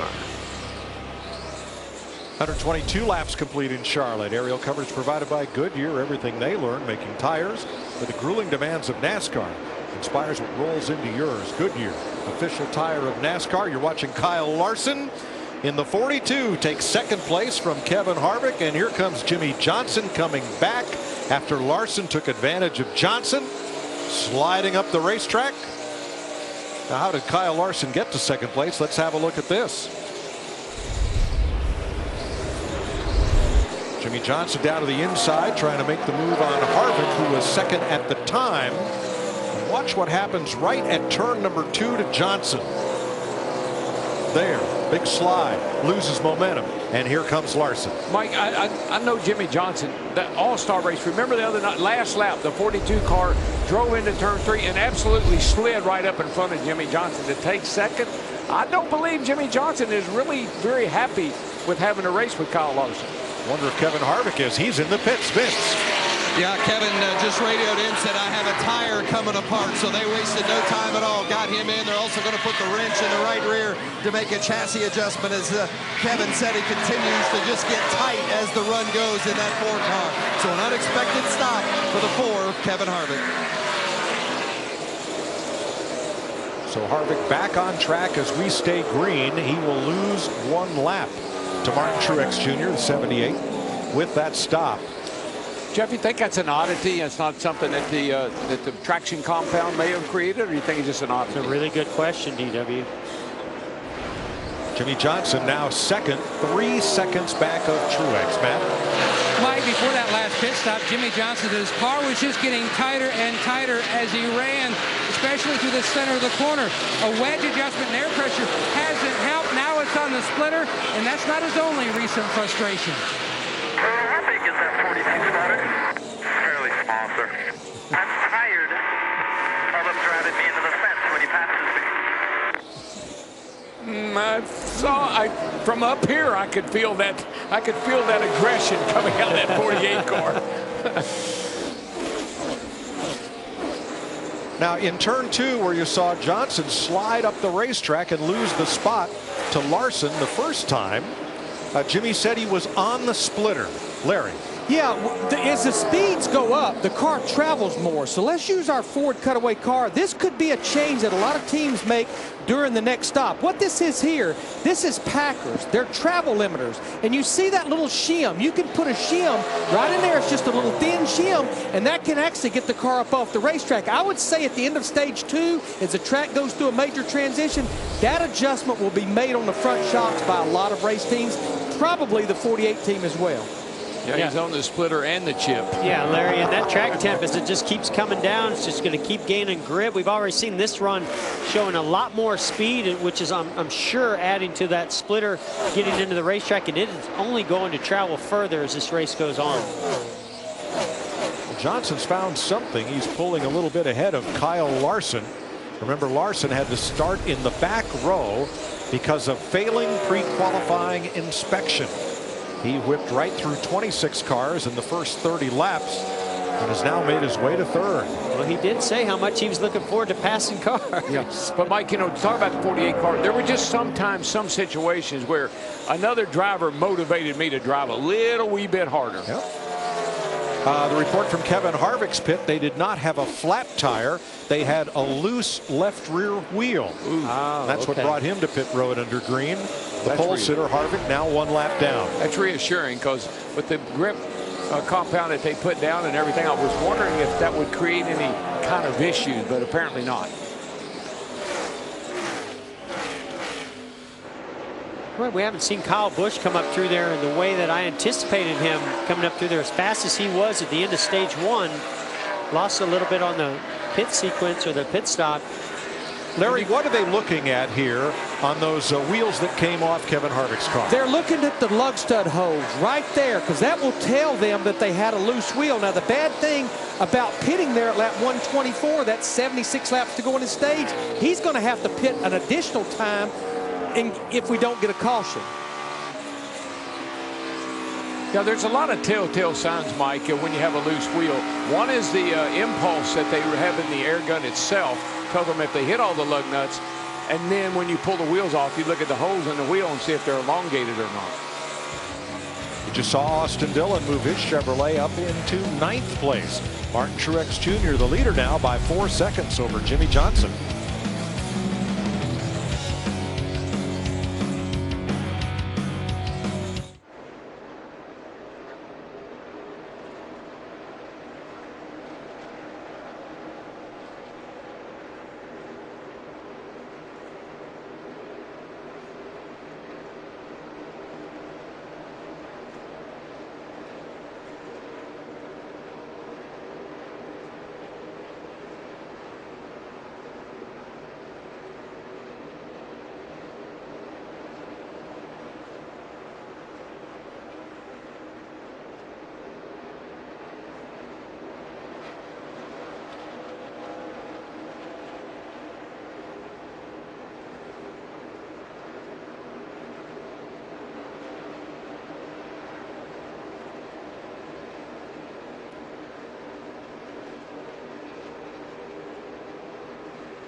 The Coca-Cola 600 on Fox is sponsored by Chevrolet, introducing the all-new Chevy Equinox, and by Coca-Cola, the official soft drink of NASCAR.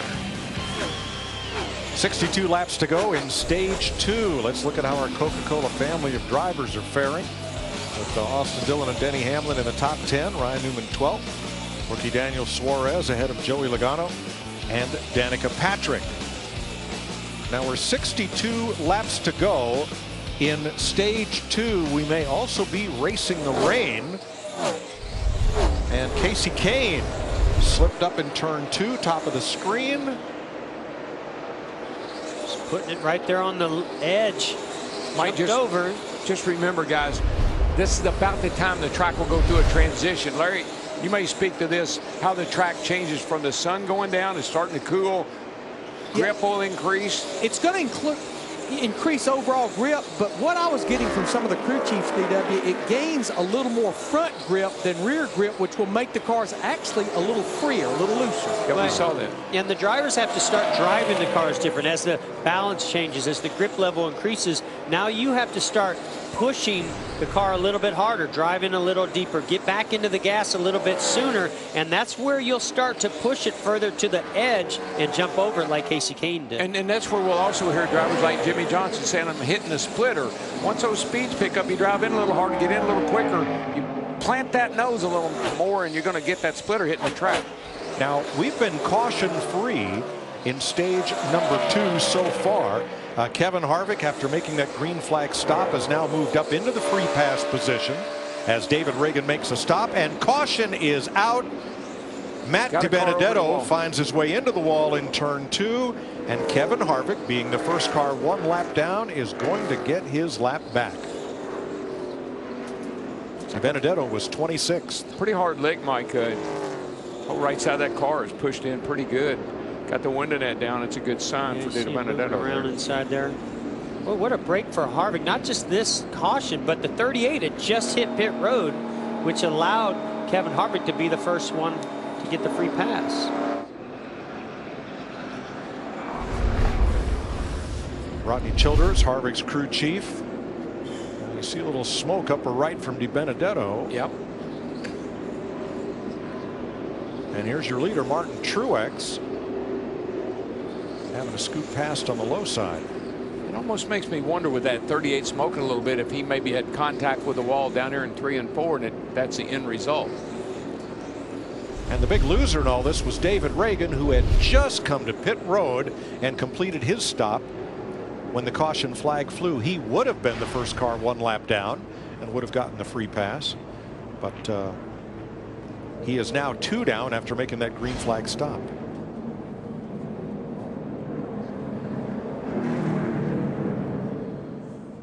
Now, we talked about the possibility of rain. There is lightning right in the area, so we'll get an update here in just a moment. Martin Truex Jr. is your leader under caution at lap 142.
grab an ice-cold Coke, and buckle up. You're watching the Coca-Cola 600 on Fox. Yeah, time for a Coca-Cola race break with Michael Waltrip, Chris Myers. Just about halfway through stage 2 when the race started. Your pole sitter, Kevin Harvick, Kyle Busch. They show you how close it is on the very first lap. Lap 20, Jeffrey Earnhardt, car with problems. Debris hits, and then it gets into a mess with Keselowski and Chase Elliott. Yeah, you can see how hard that debris hits Eric Jones's car. It hits Chase Elliott's, and Brad Keselowski in the oil, Chris, sliding, could not avoid Chase Elliott. So those two out of the race. Great move here, the 78, and then right behind him, Jimmy Johnson. So that's Truex and the 48 team. They weave their way through that mess, and those are your leaders at the moment here on lap 143. Watch this 3-wide pass for the stage victory. Kyle Busch to the bottom, gets around Truex, and drives off and wins the first stage. Kyle Busch still searching for his first win of this year, his first points win on this track at Charlotte Motor Speedway. But Martin Truex is your leader over Jimmy Johnson at the moment, and the red flag has come out. There is lightning in the area. And look behind us, some dark clouds. No, that'll be different. We do have jet dryers, hair dryers. We have the Titans in case there is rain, but it is moving. You were just showing me on the radar. It's kind of moving through the area. So even though the cars are covered, drivers stepping away for the moment because of lightning, you see that if it does hit, it shouldn't be here very long. You're exactly right, Chris. As you can see here, it's just a small thunderstorm popped up to our north and transition to the south and the east, and it's going to clip our speedway and get us wet, but we'll get this track dry and right back to action. Good to be here with the weatherman, Shifty Drizzle, as we report to you live here at Charlotte Motor Speedway. Hope you're enjoying your Memorial Day weekend. Let's talk about the guys who lead at the moment. Martin Truex Jr., again, led 588 of the 600 miles last year, and if we did the math, the new 4-stage format, of course, it's different. They didn't know, but he would have won 3 of the 4 stages of last year. This is the first 4-stage race. He's the only driver this season who has driven for the cycle, meaning he won all 3 stages. That was back in Las Vegas with Jimmy Johnson right behind him. And his wins this year have come on 1.5-mile tracks. He's been awesome, and that car is fast tonight. But Jimmy Johnson has got to match stride for stride. The 48 car is fast, but also you got to keep your eye. I love the 600-miler. There's so much that's going to develop over the second half of this race. Kyle Larson has raced himself from the back into contention. Denny Hamlin with a pit road speeding penalty early. He's in the top 10 now. And watch Eric Jones. You saw the debris hit his car. They patched it up. He went to the back, and he's going to be a factor before this thing's over. Yeah, Kyle Busch, he won the first ever stage when we had him at Daytona. He won a stage at Kansas, and he won the first stage here. Let's look through stage 1. These are updated. What's interesting about the points, those playoff points, a lot of drivers talk about the theory of you win and you're in. After this race, Michael, we're 14 races away from the playoffs, and it's interesting. You look at the first 10. Jimmy Johnson, again, Dale Earnhardt Jr. would not be in the picture at the moment if you look at the next 10, because he only has one top 10 finish, and he's trying to win this in his final, currently 13th, his final Coca-Cola 600 attempt. And in the second wave of drivers, Kurt Busch, Daytona 500 winner. You see where Ryan Newman, that upset long shot victory, but the first 16 get in, and then you got Junior on the outside slightly at the moment. Well, what I'm looking for, Chris, are victories. It's just like we went to the playoff format. You've got to win if you want to be a serious contender. That's how you stack up playoff points. You take playoff points, you keep them forever, just like luggage. You know, you're going to take them with you to Miami, and that's going to help you race for this championship. You don't need a lot of luggage in Miami if the sun is shining. All right, 2 things I want to ask you about this race. Number 1, have you seen a difference, the material that they put to help the groove, right, and to create maybe more passing, or at least the upper groove? Has it made much of a difference so far? So far, I thought it would have a bigger impact, especially at the beginning when the sun was shining so brightly, but I really haven't seen it. But, Chris, this stuff can develop and change, especially as the tires heat up and the cars start running in it more. You can see it develop. There's definitely racing room out there, but I haven't really seen one line be an advantage over the other. All right, and there's exactly what we're talking about. And they put layers. Now, again, they had some practice on it. Some drivers raced on it in the Xfinity race, in a run that was won by Ryan Blaney when he beat Kevin Harvick. The other question I had was the stages, and we won't know how big a difference, but already having stages in this race, Martin Truex Jr. thought that it would make a difference having stages, which we didn't have last year when he dominated. Yeah, and you know what you have to figure also is the strategy around those stages. If a caution flag falls just before a stage ends, do you stay out on the racetrack, or do you come to pit road, get your tires, and try to strategize for the end of the race? These guys will be all over the board when the cautions start falling near those stage breaks. brakes. Yeah, and it's 100 laps for each stage in this race, obviously the 600 miles. Jimmie Johnson, he has 2 wins this year. He has not won a stage. And interesting to point out, he's won 4 Coca-Cola 600s, but none of them came, Michael, in the year that he won one of his 7 championships. A little bit of irony there. But golly, Chris, just sit back and enjoy how this guy drives the car. I've chased him before. I know how loose he can go through the corners and hang on to that car. We've seen it so many times tonight. His car is right on the edge of control. As this track cools down, possibly the tires start sticking better, especially in the traction compound. Does that play into Johnson's hands? Because he has his hands full now. Can he get tightened up and go win another 600? Yeah, and nobody's better at adjusting than his crew chief, Chad Knaus, and Jimmie Johnson, and that's what you do in this race. We've already had more leaders and lead changes in the Coke 600 than we did all of last year. Our live coverage continues.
Chevrolet, the official vehicle of NASCAR, is the most awarded car company 3 years in a row. Learn more at Chevrolet.com.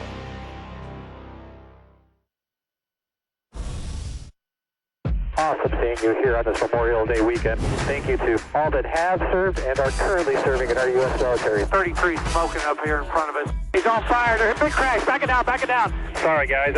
Something broke. I'm going to go find out. Which lanes I was stuck in oil could do nothing. That rain's really close, but it doesn't really look like it's going to hit us right now. Welcome you back to live coverage from Charlotte Motor Speedway, and that's why the red flag came out. There was lightning in the distance. I think there's rain a little closer. And NASCAR's first 4-stage race, right? This first year we started with the 3 stages. Now with rain here and a break, we haven't completed. This would be an official race, by the way, if we got through stage 2. We're about, 57 laps away from that. So let's bring in Jeff Gordon Darrell Waltrip and Mike Joy. And as a driver, and Jeff, I guess we'll start with you, and we'll get thoughts from Michael and Darrell. You're waiting this out. It takes about an hour and a half to dry this track or so. Once the rain stops, there are 12 Titans. We have 10 dryers that are here. So once the rain goes through, there's more sitting time. What's your thought process right now? Well, I think as a driver, Chris, you get into a rhythm. You start reading the racetrack and the conditions and your race car. You start relaying that information back to your team, and you start making adjustments based on that. This changes everything. This takes you out of your rhythm. This is going to change the track conditions because all that heavy rain has now washed the rubber away, and everything could possibly change, especially if things are going well for you so far up to this point in the race. That can totally change. Now, this is a long race of hydration and you know, really putting fuel in your body is important. So this actually helps the drivers in that sense. But boy, it's definitely going to lengthen the night for everybody. You know, we've been up here for the last 25 minutes. We all have weather apps on our not-so-smart phones, and it said it was going to miss us. Yeah. Well, we all had a different prediction, but though. Boy, it didn't miss us. That is a real frog strangler right there. You know why I don't think these delays really bother drivers that much? Because every driver I've ever met, there's nowhere he'd rather be than in that race car at speed. Yeah, I have to be honest with you. It's a little discouraging. Okay, I really? mean, you're out there, you're in the rhythm. Like Jeff said, you've been given information about what the track's doing. We knew it'd go through some changes with the grip strip up at the top. We knew that when the track cooled down, it would pick up speed. All those things I was dealing with, now I got to put them on hold. I get to go sit and talk to everybody. We get to debrief. Yeah. But it just sucks a little energy out of it again until you get back in the car. But isn't this an opportunity? Because if you don't love the way your car is handling, now you can get together with your crew chief, Larry. You can figure out what to do next. Yeah, I mean, the good thing is we can go to the hauler and we can sit with our engineers and we can talk about what our car's been doing, but what we think this track is going to go through. And I think maybe like Denny Hamlin, the 11 car Mike Wheeler, has had a rough night already. They really probably welcome this opportunity to sit down and talk.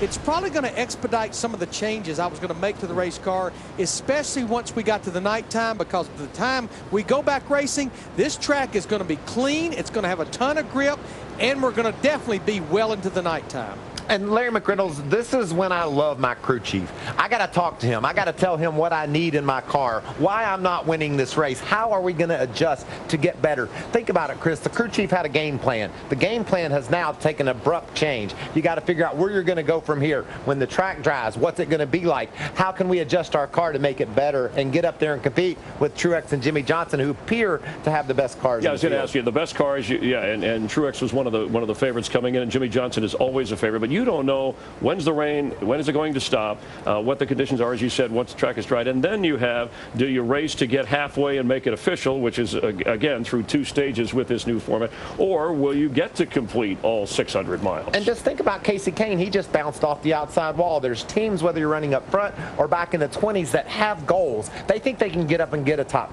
5 finish, maybe even get a win. So all those changes have to be put into play now. You got to come up with a playbook that's going to work for you to get to mile 600. I think the weather's going to push through, and we're going to go all the way, the whole distance, and that's what the crew chiefs have to plan for, I think. All right, so does that help somebody like Dale Earnhardt Jr., who did move up from 19th into the top 10, and we know this is an emotional and important race for him to put on a great performance in this, his last Coca-Cola 600? Well, as we say, Chris, it's an opportunity. Let's talk about the track surface. We're going to have a green surface at the bottom because of the rain, and where they put the traction compound down on the upper half of the corners, that resin is not water soluble. It won't be affected by the rain. It'll still be there, but it'll be a new surface to drive on. Yeah, I think a couple of things come to mind. First of all, you can't go in the garage and work on it. You know, Well, it's no. not like you can put it behind the wall and change a bunch of things and go back out and start all over again. There are limited number of changes you can make to that race car. A lot like a pit stop. But the little things that you can do, air pressure, packers, maybe track bar, those are things that could make a huge difference in the car. So that's what the crew chief and driver are debriefing about right now. Yeah, and DW, you kind of alluded to this before, talking about predictability. You know, you get into that rhythm, and each lap, you're sort of predicting what is happening. The track temperature was slowly creeping down, and so you sort of felt how that was changing. Now it's going to drastically change, because not only has that rubber been washed off, this rain is going to cool this track down a lot, and the sun has gone down completely, so now it's dark. So I think the track and the balance of the car and the grip level is going to change a lot, and that's going to throw some teams off quite a bit. There's obstacles, Mike, that you're going to have to pit road. You got to get pit road dry. You got to get your pit box dry. Just so many factors that go into a rain delay like this that you have to deal with before you go back green. And I also like what Michael Waltrip was alluding to. When you get out of the car, that's one thing to be communicating to your crew chief from the cockpit through the radio. It's a whole nother way of communicating when you're looking eye to eye, face to face. You can communicate to another level. Yeah, and not when you're going 200 miles an hour. Right.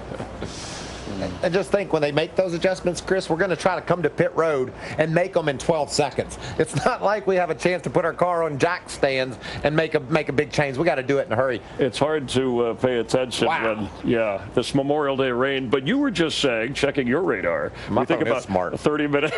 Yeah, but you aren't. But I kid that it's moving through maybe about within 30 minutes. The rain should go through. Yeah, and there's nothing behind it. Everything is basically transitioning to our south. The hard rain has already stopped. There'll be light rain for another 15-20 minutes, I think, and we're gonna get this baby dry, and I'm gonna lean on my crew chief. Let's tune this car up and go finish this race off. We're 57 laps away from officially going halfway. Then we get the whole 600 miles in. Martin Truex Jr. leads. We're live on Fox from Charlotte Motor Speedway.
I love to watch these old races, from the 60s and 70s, and try to imagine what it was like.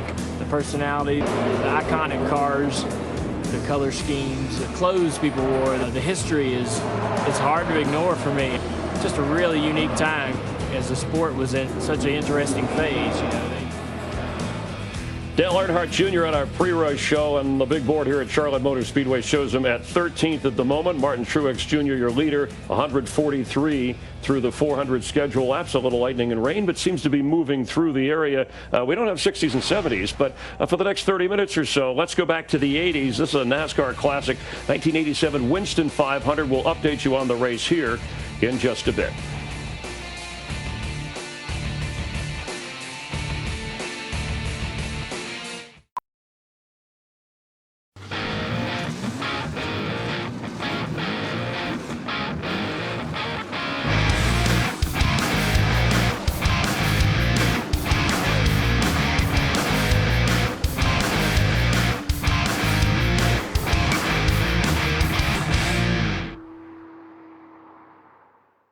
Every sport has its great moments.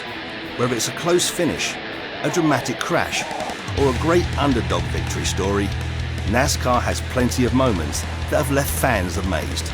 And like any sport, NASCAR also has plenty of wild and crazy moments that you have to see to believe. So let's take a look at a few of NASCAR's most unbelievable moments. NASCAR gave the world an introduction to just how unpredictable the sport could be in one of its first nationally televised races, the 1979 Daytona 500. Race leaders Carl Yarborough and Donnie Allison would take each other out in a dramatic last lap crash, handing an unlikely victory to Richard Petty, who had been running a distant third. The drama didn't stop there, as Yarborough and Allison exited their cars and began to fight. While this may be one of NASCAR's most well-known fights, it's hardly the only time drivers have come to blows. NASCAR's 1989 All-Star race featured a few unexpected moments. After Darrell Waltrip crashed late in the race, allowing Rusty Wallace to take the win, both drivers and their team disagreed over just what caused Waltrip to crash. Darrell was driving hard, I was driving hard, I got up underneath him coming off of turn 4. We just got together. I just hope he chokes on that 200,000. That's all I can tell him. No, he knocked the hell out of him. I mean, this is no kind of race to be playing that kind of game. Should have gone back to the last green lap, put me back in front. He's always complaining when I beat him, so I beat him again. And I didn't beat him the way I wanted to beat him. We got together. But he's always got something to complain about when it's got something like this. It's an ugly way to win. There's no use to talk. This was an important race. There was a lot of money. The crews don't have nothing to do with this. If it's between me and Darrell, if he's got a problem with me, then I guess he's got a problem with me. You don't ever want to get in an argument with a fool. Drivers don't have to be fighting for a win to get into a disagreement. A bump during the race can lead to a post-race shoving match, or sometimes an in-race shoving match. Disagreements in the pits or garage can quickly escalate when crew members get involved. Drivers might want to think twice before crashing a rival. Fighting can lead to an invitation to the NASCAR hauler for penalties. But then again, that might be the safest place for a driver being chased by angry crew members. One of NASCAR's truly wildest moments occurred in the earliest days of the sport. In 1953, one of NASCAR's most popular drivers, Tim Flock, became the only driver in NASCAR history to race with a passenger in the car. Who was this passenger? Perhaps a mechanic or a lucky fan? Well, not exactly. I was racing for Ted Churcher in Atlanta with my Hudson Hornet. Ted owned 3 or 4 car lots in Atlanta, and one day I was on the lot talking to him, and he walked up and said, "Tim, I've got an African monkey in a cage at my home. Why can't you let him ride in my Hudson Hornet?" His name was Jocko Flocko. I said, "Well, Ted, you're the owner of the car. I'm just a driver." But I said, "Ted, I don't think NASCAR will let a live animal ride in the car." So I'll never forget how much trouble we went through trying to hide Jocko in the infield before the race started. And man, when they throwed the flag, I'm going down the backstretch doing the race. Here's a monkey grinning at them, and they'd almost run into the wall. And would you believe that monkey would laugh at them and cut up and wave at them? He running 8 races with me, and NASCAR didn't say a word. Jocko holds a few distinctions in the sport. In addition to being the only known race car passenger, Jocko Flocko visited Victory Lane with Tim after his win at Hickory Raceway. Unfortunately, Jocko's career as NASCAR co-driver was short-lived. He got him under the 2 belts, and I think a pebble come through that crack off of the track, and he come screaming up in the car and got up on, you ever heard of a monkey on your back? I literally had a monkey on my back, and he was screaming. So I come around and come in the pits and grab Jocko and pulled in the pits and hand him to a pit crew. But it's the only time in NASCAR history that a Grand National car had to come in the pits to put a live monkey out. After just 8 races, Jocko Flocko retired from NASCAR competition. But his legend endures as NASCAR's most successful non-human competitor. Though Jocko Flocko is the only animal to ride along in a NASCAR event, he's far from the only animal to make an appearance at the track. Last year at Michigan, I think we had a groundhog running on the backstretch in practice. I almost hit that sucker. It was close. This is really going to get good. He's got... Oh, all right.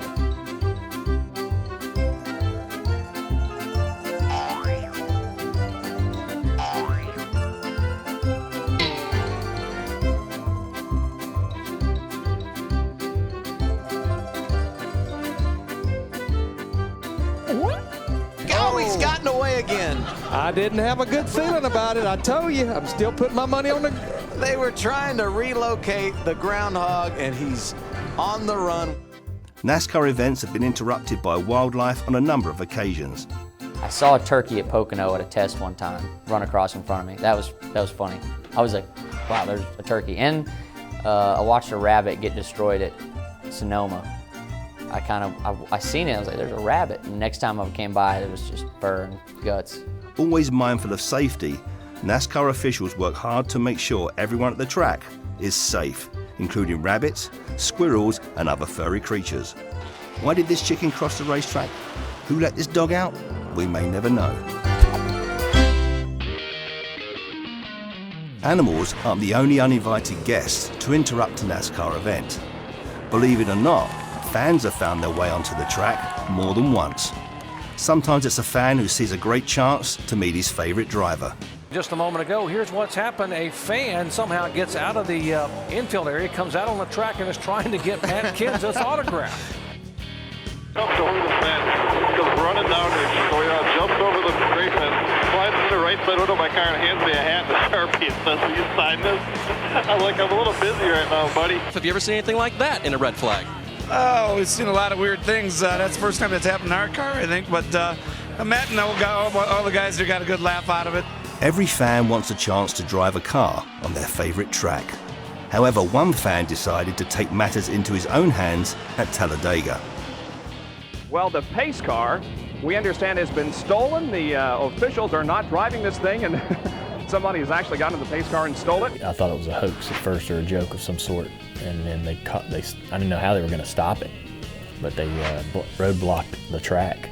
They got these trucks across the racetrack blocking him, and he comes to a stop, and they yanked him out. Man, they were aggressive with that guy. That was a weird moment. There are at least 2 policemen on motorcycles, plus this car, that are pursuing the pace car right now. Let's see what happens when he gets to the roadblock.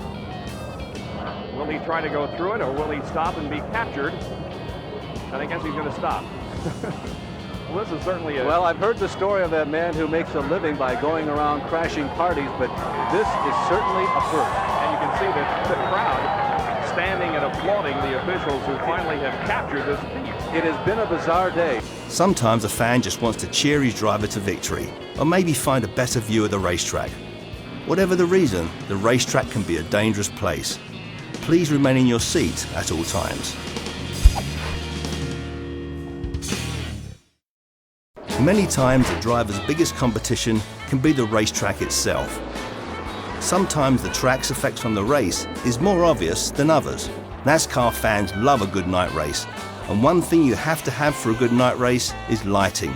Unfortunately, lights can go out when you least expect, as they did at this truck race in Phoenix. Ryan Blaney doing everything he can, and the lights go out! The lights go out again, just like they did earlier this evening, and caution comes out. This was late in the race, coming down last 60 laps or so. All of a sudden, it goes black. So all you see is like lights from like the infield were on, I believe, but they're not shining on the racetrack. So you could kind of see where you were going, but it was extremely dark. So they ended up actually calling the race. Or this Xfinity Series race at Texas. I had lights go out over here. Nah, man, it's light enough. You can race right there. Oh, yeah, I know. But I just saw it happen. I'm just letting you know. Get dark over there.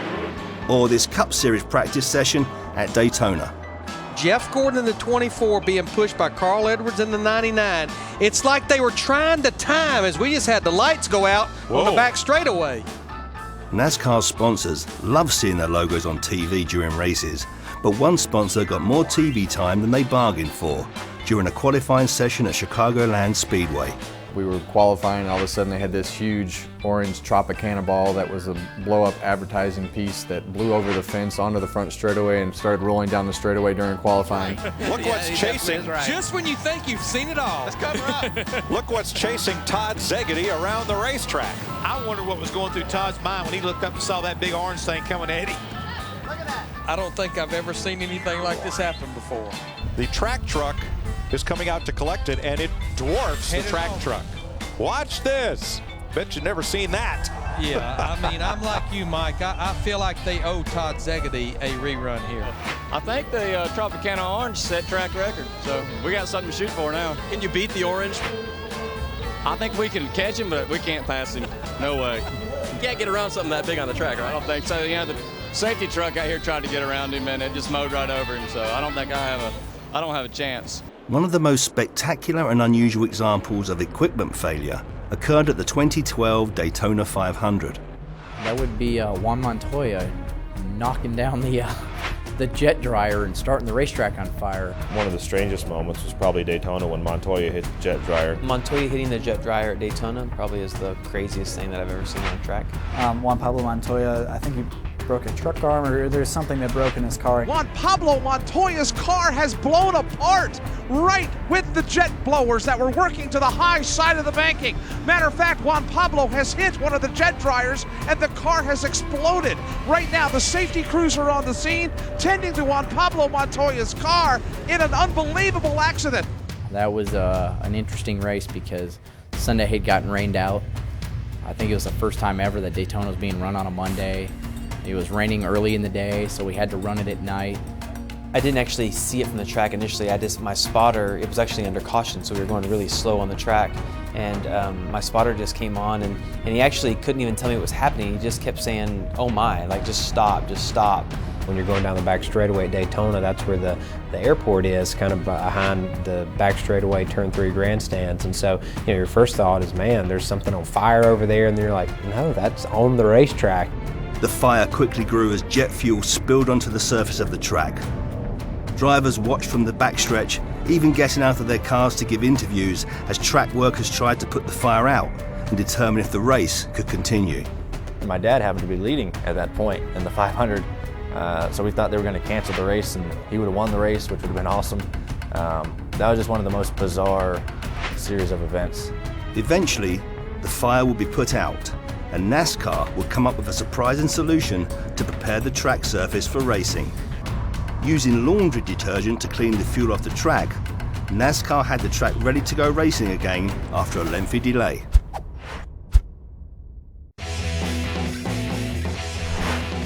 Drivers are the stars of NASCAR, and they've offered plenty of interesting moments. A basic rule of motor racing is the first guy to the finish line wins.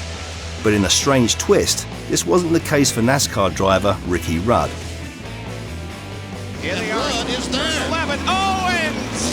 Davey Allison is spun.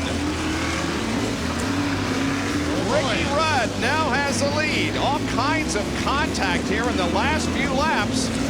And Ricky Rudd is apparently going to receive the checkered flag and the win of the Banquet Frozen Foods 300. Here he comes, waving to the pit crew as he passes by.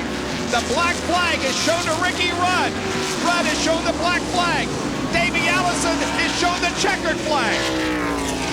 They did not give the win to Ricky Rudd, Bob? No, they gave the black flag to Ricky Rudd as he came down and passed under the start-finish line. They waved the checkered flag to Davey Allison, and he apparently is going to win this race. You know, I've been racing since '63, and this is about one of the darndest calls I've seen made in a long time. You know, they've told us in driver's meeting, the last lap you're on your own. But Ricky was not driving dirty. And, you know, you got to be able to race. And if they're going to take this away from us, this is totally wrong. I've seen it happen time and time again through the years, and they've never taken a race from no one yet doing this. If they do this, this is rotten. NASCAR assessed a 5-second penalty for Rudd's contact with Allison. This remains the only time in the modern era that NASCAR has issued such a penalty. Rudd isn't the only driver who thought they had won a race only to find someone else in victory lane. In a 1994 Xfinity Series event at Bristol, Mark Martin was on his way to adding another victory to his already impressive resume as he took the white and yellow flag. Martin needed only to complete one final lap under caution for the victory, but unexpectedly pulled into the pits. Here comes Mark Martin. He's coming, what's he doing? He's coming down pit road. Wait a minute, Mark, the race is not over. And Mark Martin pulled in. David Green was winning this race. David Green is going to win the race as Mark Martin has pulled down pit road. I don't believe it. Have you ever seen a situation? I mean, the white flag was waving so clearly. Martin, believing the race was over, headed to Victory Lane, only to find out that the win had been awarded to David Green. What happened? I can't believe anybody else would be that stupid. So what when... Listen, man, I've been pulling for David Green to win really hard, but that's not like that. That's the stupidest thing I ever done. There's nothing else I can say. I thought the race was over. Those guys pulled up beside of me waving, and I swear I thought I saw Houston come down pit road. I thought it was over. Dinner will be ready at 5. Crews do their best to give their driver the best car they can for a chance at the win, but sometimes drivers decide to take matters into their own hands. One famous example occurred at Richmond in 1986. Dale Earnhardt Sr. was having trouble seeing through a dirty windshield, but he wasn't about to give up track position to get the crew to clean it. Dale Earnhardt serviced his own windshield. NASCAR told him in no uncertain terms that's what a pit crew is for. Several years later, Carl Edwards would try to attempt the same feat in somewhat less dramatic fashion. He might make SportsCenter with this. Look at this from the onboard. I think he will be on SportsCenter. This has got to be a top 10 play. Come on. I mean, you're driving and you're cleaning your windshield at the same time. I'm not sure he's allowed to do that. Another example of driver turned crew member occurred at the 2002 Daytona 500. Sterling Marlin had dominated the event, but during a late race crash, he sustained some minor damage to the front fender of his car. NASCAR red flagged the event to clean up the crashed cars, and Marlin decided to effect some repairs to his car. Sterling Marlin is jumping out of his car. He's going around to look at the right front fender. But, he can't do that. I didn't actually get to see him physically pulling on the fender, but I did see him running back around to get back in, and all I could think was, how's he going to get his winter net back up? These winter nets are very hard to get up on a speedway car. Of course, working on a car under red flag conditions is against the rules, but that obviously didn't stop Marlin. Well, I seen Earnhardt doing it at Richmond one time, so he got out and cleaned his windshield off, so I thought it was okay. I guess it was. Marlin was penalised for his unauthorised repairs and moved to the back of the field for the restart, giving the win to Ward Burton. These are just a few examples of the wildest and most unbelievable moments in NASCAR. You never know what might be around the next turn, so be sure to catch every lap of the new NASCAR season.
A NASCAR race car is made up of many moving parts, all of which must work together to form a winning combination.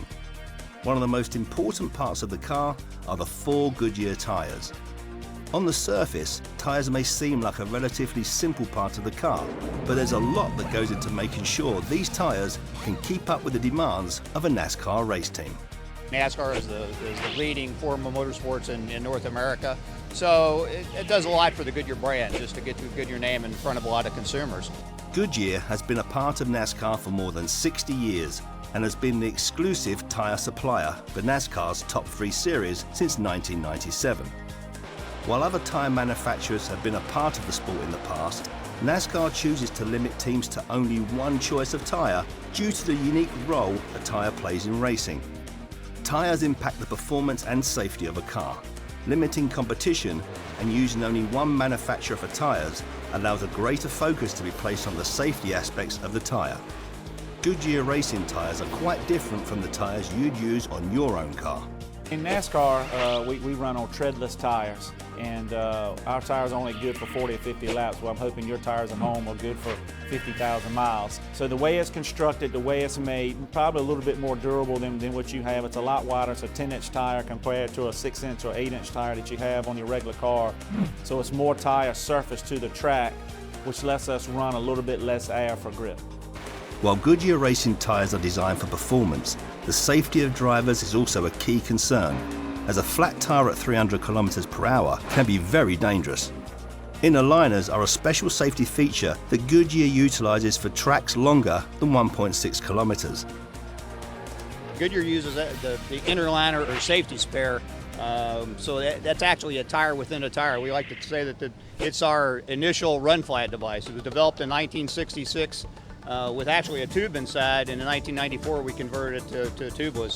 So this is the inner liner itself. You can see it's actually a very small tire, which actually fits inside the much larger tire. Here you see the inner liner within the tire itself, and it's manually stuffed inside the outer tire. And the way that works is that every wheel actually has 2 valves. So the outer inflates the outer tire. The inner valve stem actually inflates the inner tire, and by its lower sidewall design, it's channeled such that we can direct air into each chamber and inflate either the outer or the inner, whichever the tire special needs to work on. We typically run about 15 to 20 psi higher in the inner liner than we do in the outer, and that keeps it seated up against the tire itself. So the purpose of the inner liner is just like any run flat device that you see on any street car these days. If you have a problem with the outer tire or puncture, then the car drops down on the inner tire, and the guy can get back to the pit safely. Goodyear uses the data they collect from used race tyres to design better tyres for both the track and the roadways. Each track requires a different type of tyre for the best performance. Goodyear develops compounds for each racetrack using data they get back from race teams during a race, and also from special tyre testing sessions they invite teams to participate in. Getting ready for a race weekend takes a lot of effort from Goodyear. All the work for a particular weekend, happened long ago, right? So, the first thing we'll look at is, okay, where are we going to go this particular weekend? If we're at Auto Club Speedway in California, for instance, how did we perform at the racetrack last year? How did the tires behave under those race conditions?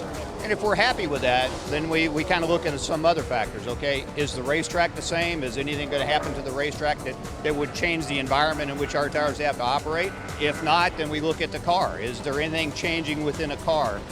The rules, for instance, is the aerodynamics changing? Are they decreasing horsepower, increasing horsepower? Any of those sort of things. So you put all that information together, and then you decide what is the tire package. If it's a repay, for instance, or something major has changed, we might want to go do a tire test where we'll evaluate a number of different concepts, whether it be compounds or constructions, mold shapes, a lot of different things we can look at and decide if we might want to bring that back to the racetrack the second time around. So then our engineers will make the decision. Here's what we want to have for that particular race at the proper time that we go into production, and we'll make, depending on what series are at the racetrack, whether it's 2 series or 3 series, then we'll run somewhere between 3,000 and 4,000 tires in production and make sure those are available. People think of the race weekend as Friday, Saturday, Sunday. Well, you know, our guys, we usually get on the ground Wednesday. We'll have to set up. We'll have to unload all the assemblies that we shipped into the racetrack, unload any loose tires that, you know, we may need to, you know, have for mounting throughout the course of the weekend. So our weekend is usually not just Friday, Saturday, Sunday. It's Wednesday through Sunday, a little longer than most people. Preparing for road course events is an even bigger challenge for Goodyear, as these are the only events where NASCAR drivers are able to run in wet conditions. At these tracks, Goodyear must bring enough tyres to accommodate teams for both wet and dry conditions. Our commitment is that we'll have 3 sets of rain tires for every team in the race. Additionally, the team can have 3 additional sets that they perhaps purchased at a previous rain event or just purchased ahead of time just to be prepared. So that's just additional tires that we have to have on the ground, have to be ready to go, ready to be mounted, ready to be prepped, any service that we have to do with the team sets, and just be ready just in case we do get wet weather. Driving on rain tyres is a challenge for drivers as well. Our cars weigh about 3,500 pounds, so trying to put a tire under that would be able to go 200 miles an hour, with the current technology, it's not feasible. That being said, we can make a tire do really well of turning left and right, or we can make a tire go straight. But you really can't have both of those on a rain tire. So if we were to go to an oval, the dangers of it would be just too great for us to really be able to put on any type of race that the fans would want to watch. Now on a road course, they pretty much make the tire go straight, and then it's on us to manage getting through the corners. But if you've ever watched an Xfinity Series race in the rain, it's comical's not the right word, but one step above that would probably be the right word. I did an Xfinity race last year at Mid-Ohio, and that was my first ever experience in it. I never raced in the rain in anything other than a go-kart for a little bit, and that was really tough. You try to find the spots on the racetrack that aren't as damp, that don't have puddles, and then when it's actually raining, you can't really see anything, so it's hard to try to find those drier spots. And then your racing line changes too. You don't run the normal racing line, you kind of run opposite of what you think. So that was kind of tough to get in your mind, but I had a lot of fun. It was a blast racing in the rain. I hope to do it again someday.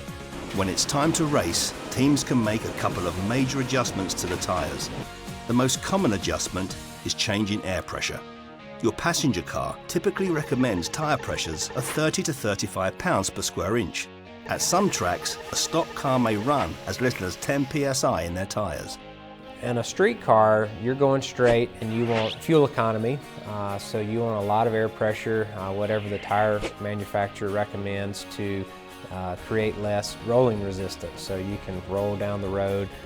It doesn't take a lot of fuel mileage to go, and in our cars we want grip, so we want that tire to have traction and grip the racetrack, you know, as we're making the corners, and we don't have treads on our tires, so they're slicks. They have no tread, they're very flat, so we want that contact surface, the Goodyear rubber, we want it all used onto the racetrack, and so, you know, 12, 14, 15 pounds of air pressure is typically where we start, but that grows a lot during a run because of heat and other factors. So air pressure is something that we can change during a race, and you hear that called out pretty often from the crew chief.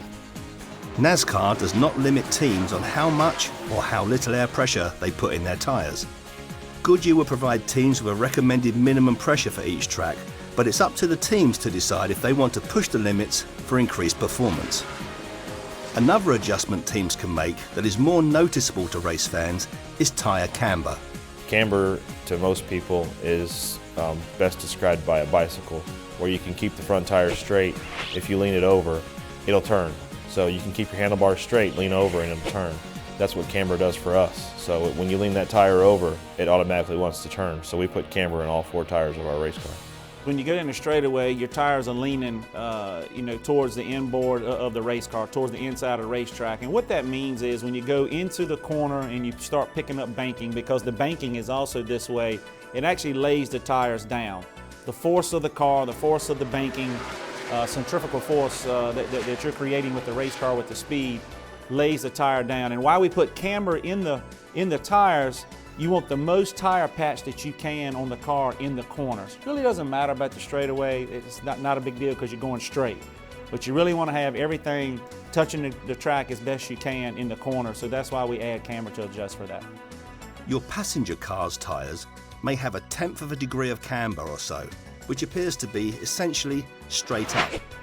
NASCAR teams are allowed to run as much as 9 degrees of camber in the front tyres, giving the tyre a noticeable angle. Now that you know a bit about tyre setups, you can give it a try yourself on the 2017 edition of NASCAR Heat Evolution, available on Xbox One, PlayStation 4 and the Steam Store.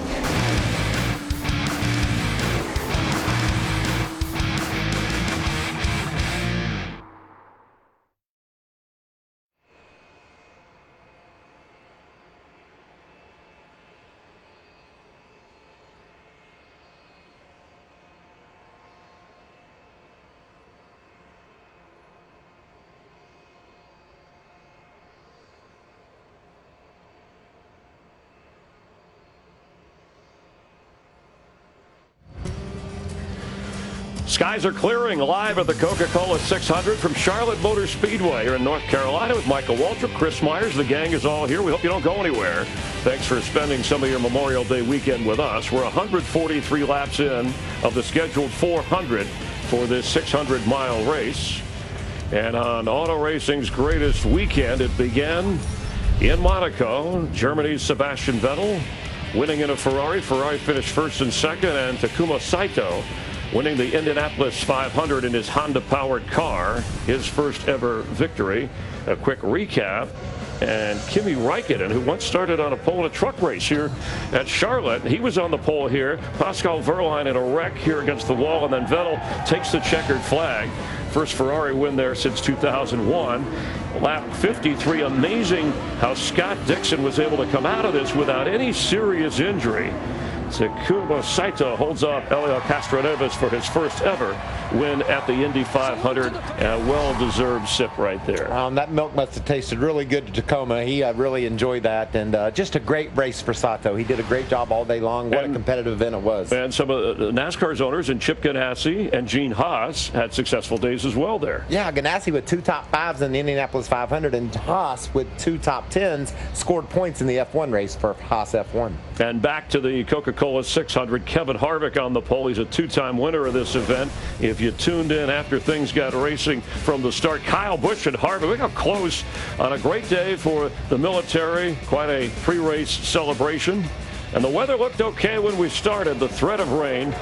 This is how close it was on the very first lap, and it was Harvick who led the most in the first stage. An unusual wreck. Jeffrey Earnhardt, car smoking, debris comes out. And then Chase Elliott caught up Brad Keselowski running into Chase Elliott. Yeah, there was oil on the racetrack, and Chase Elliott hit that debris. It busted his oil cooler, and Brad Keselowski just had no control. He was in the oil and slammed into the back. And Martin Truex Jr., there he is in the 78 with Jimmy Johnson. They maneuver through. Watch this move. Somehow Truex and Johnson don't run into each other. They don't wreck, and now they find themselves 1-2 in the race. Our points leader, and this is the 12th race of the year. He started in the back 39th, worked his way into the top 10 by lap 45. We're talking about Kyle Larson. Kyle Busch passing Martin Truex Jr. to win stage 1, and it was during stage 2 we got into 43 of 100 laps for stage 2. You see first a lightning warning, a fast-moving storm moving through, so they covered the cars, headed for cover, and now a rainbow appearing as the jet dryers, air Titans, and vacuum trucks are out to try and clear the track. Yeah, and they're doing a great job. The track is drying rapidly. I know the crew chiefs and the drivers are in the garage area trying to figure out exactly what adjustments they're going to make to their cars. We all knew it was going to get dark and cool down, but now, Chris, all the rubber has been washed off this racetrack. It'll be a real challenge to see how these guys get their cars to handle. Some of the storylines for NASCAR's longest race, Dale Earnhardt Jr. in his 19th and final Coca-Cola 600, moved up into the top 10, currently 13th. Martin Truex Jr., who dominated last year, he's our current leader, trying to win back-to-back Coca-Cola 600s. First guy to do that, if he can accomplish it, since Jimmy Johnson, who did that back in the early 2000s. And we saw Dale Earnhardt Jr. go to the high side and run that high line early, really making a lot of of passes in progress. It'll be interesting to me to see once the rubber is washed off like we're seeing, is he able to go back up there and make that kind of progress on the outside again. He really likes to run the high side. His car is very competitive. I'm going to be watching Junior in the second half. And Jimmy Johnson going for his 5th Coca-Cola 600. That would equal the all-time mark held by our Darrell Waltrip. He's currently second. So the skies are clearing. The track is drying. We'll come back with updates. Remember, it's not official until we get halfway in this race, and we look to run the entire 600 miles. But here's the history of NASCAR's toughest race, the 600.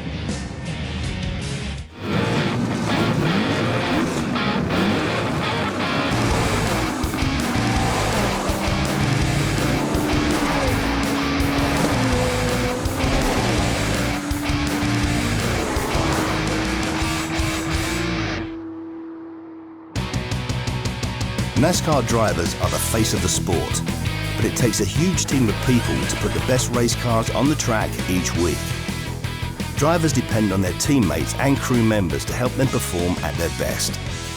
Each season, NASCAR teams can go through a number of changes, including different drivers, personnel, or manufacturers.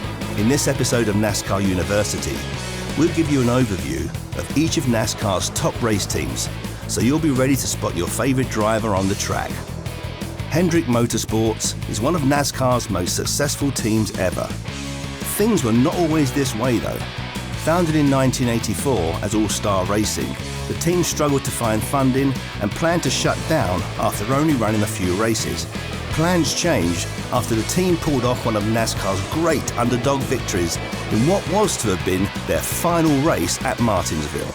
The team has gone on to win 12 Cup Series championships since then.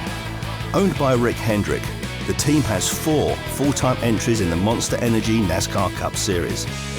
These include the number 48, driven by defending champion Jimmy Johnson, and the 88, driven by the series' most popular driver, Dale Earnhardt Jr., as well as the number 5, driven by Casey Kane, and the 24, driven by 2016 Rookie of the Year, Chase Elliott. Team Penske first entered the Cup Series in 1972. Owned by Roger Penske, this team has found success in many series, including Formula One, V8 Supercars, IndyCar, and a variety of sports car racing series. Penske fielded cars in the Cup Series for much of the 1970s before leaving the sport. The team returned in 1991 with Hall of Famer Rusty Wallace driving the number 2 car. Penske and Wallace proved to be a powerful combination, as Wallace would win a race in nearly every season until his retirement in 2005. Team Penske currently fields 2 cars in the Cup Series.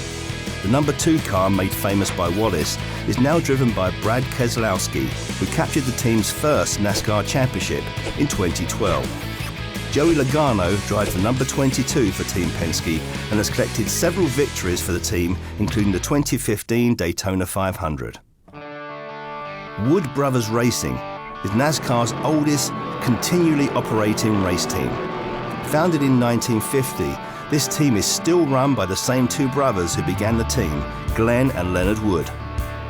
The number 21 Ford is one of the most iconic cars in NASCAR history. Among the list of drivers who have competed for the Wood Brothers, you'll find 9 Hall of Fame members. Though they ran only part-time for many years, they dominated much of the 1970s, with driver David Pearson winning nearly 1 in 3 of the races they entered. The Wood Brothers remain one of the last single-car teams in NASCAR. Still fielding Fords as they have for decades, the team currently have a technical alliance with Team Penske. Current driver Ryan Blaney enters his 2nd year of Cup Series competition this season after a promising rookie year. Expect to see the 21 back in victory lane before long. Another of NASCAR's oldest teams is Richard Childress Racing.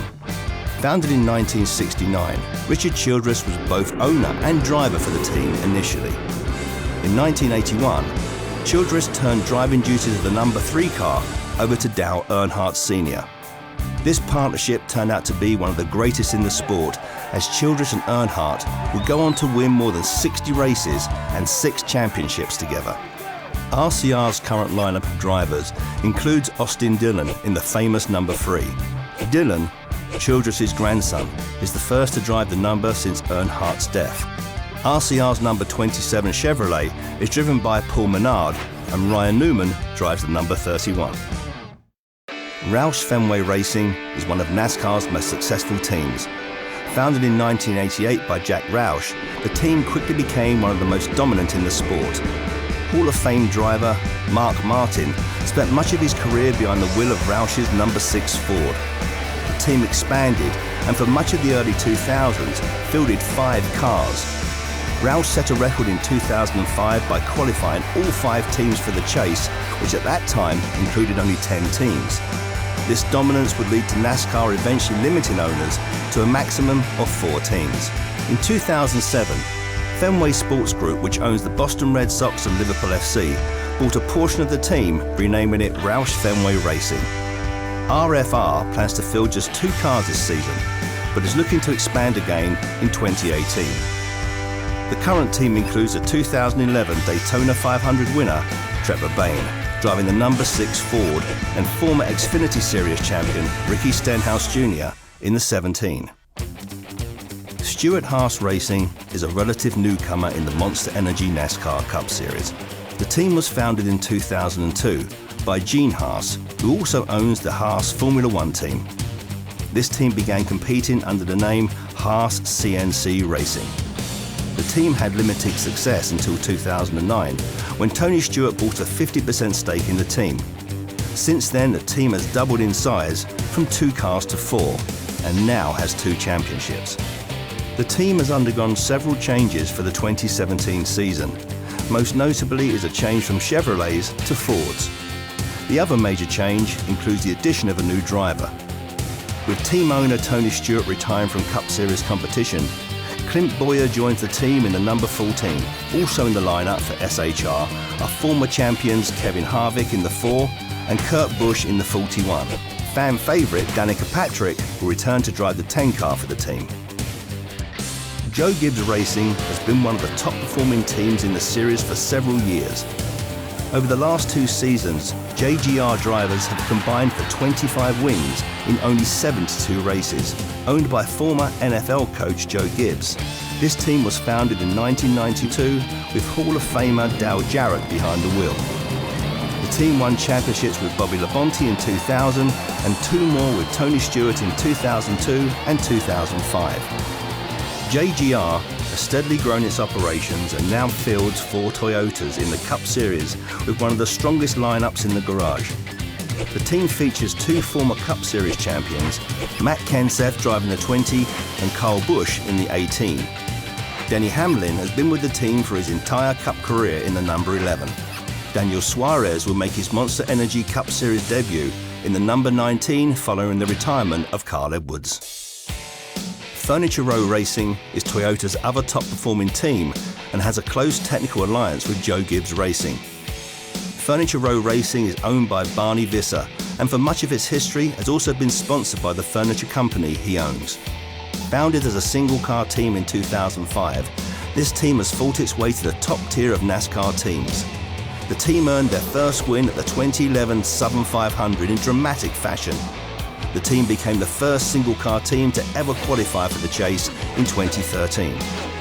The 2015 edition of Martin Truex Jr. as driver helped the team add 5 more race victories and 2 more chase bursts to their total. Truex will return again to drive the Team 78 car in 2017. For the first time in their history, the team will add a second full-time race team this season with Eric Jones driving the new 77 car. Chip Ganassi Racing currently has 2 entries in the Monster Energy NASCAR Cup Series. Ganassi, who has been a dominant force in sports car and open wheel racing, entered NASCAR in 2001, buying a controlling interest in Team Sabco. The team has fielded entries for a number of drivers over the years, including former open wheel racers Juan Pablo Montoya and Dario Franchitti. Their current lineup consists of veteran driver Jamie McMurray in the number 1 Chevrolet and one of NASCAR's up-and-coming young drivers, Kyle Larson, in the 42. Richard Petty Motorsports, founded in 2000 as Everingham Motorsports, is headed by NASCAR's greatest driver ever. Richard Petty purchased a portion of Everingham Motorsports in 2010. Petty has had a number of drivers in his cars, including Australian star Marcus Ambrose. The team ran 2 cars in 2016, but will downsize this season to focus on improving performance of their famous number 43 Ford. Aric Almirola will return for his 6th season behind the wheel of the number 43. Front Row Motorsports, another Ford team, was founded in 2005 by Bob Jenkins. While this team has struggled to find success and operates on a much smaller budget than many other race teams, they have shown improvement in recent years. This year's driver lineup sees the return of David Reagan to the team. Reagan led the team to their first victory in 2013 and will drive the number 38 in 2017. He is joined by teammate Landon Castle in the 34. JTG Daugherty Racing began racing in the Xfinity Series in 1995 and made the transition to Cup in 2008. Though they have been a single car team for many years, they are expanding this season. Driver AJ Allmendinger returns to the number 47 Chevrolet, and Chris Buescher will drive for the newly formed 37 team. The team has a technical alliance with Richard Childress Racing. Another RCR-aligned team is Germain Racing. Germain has been a single car team since it began operation in 2004. This season, there will be a new driver in the number 13 Chevrolet as Ty Dillon takes over the ride as he competes for Rookie of the Year honors in the Monster Energy NASCAR Cup Series. Now that you know where your favorite Cup driver is racing in 2017, be sure to catch the Monster Energy NASCAR Cup Series each week and cheer them on.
One of the most important things a NASCAR team has to deal with to make their car perform isn't a part of the car, but the air around the car.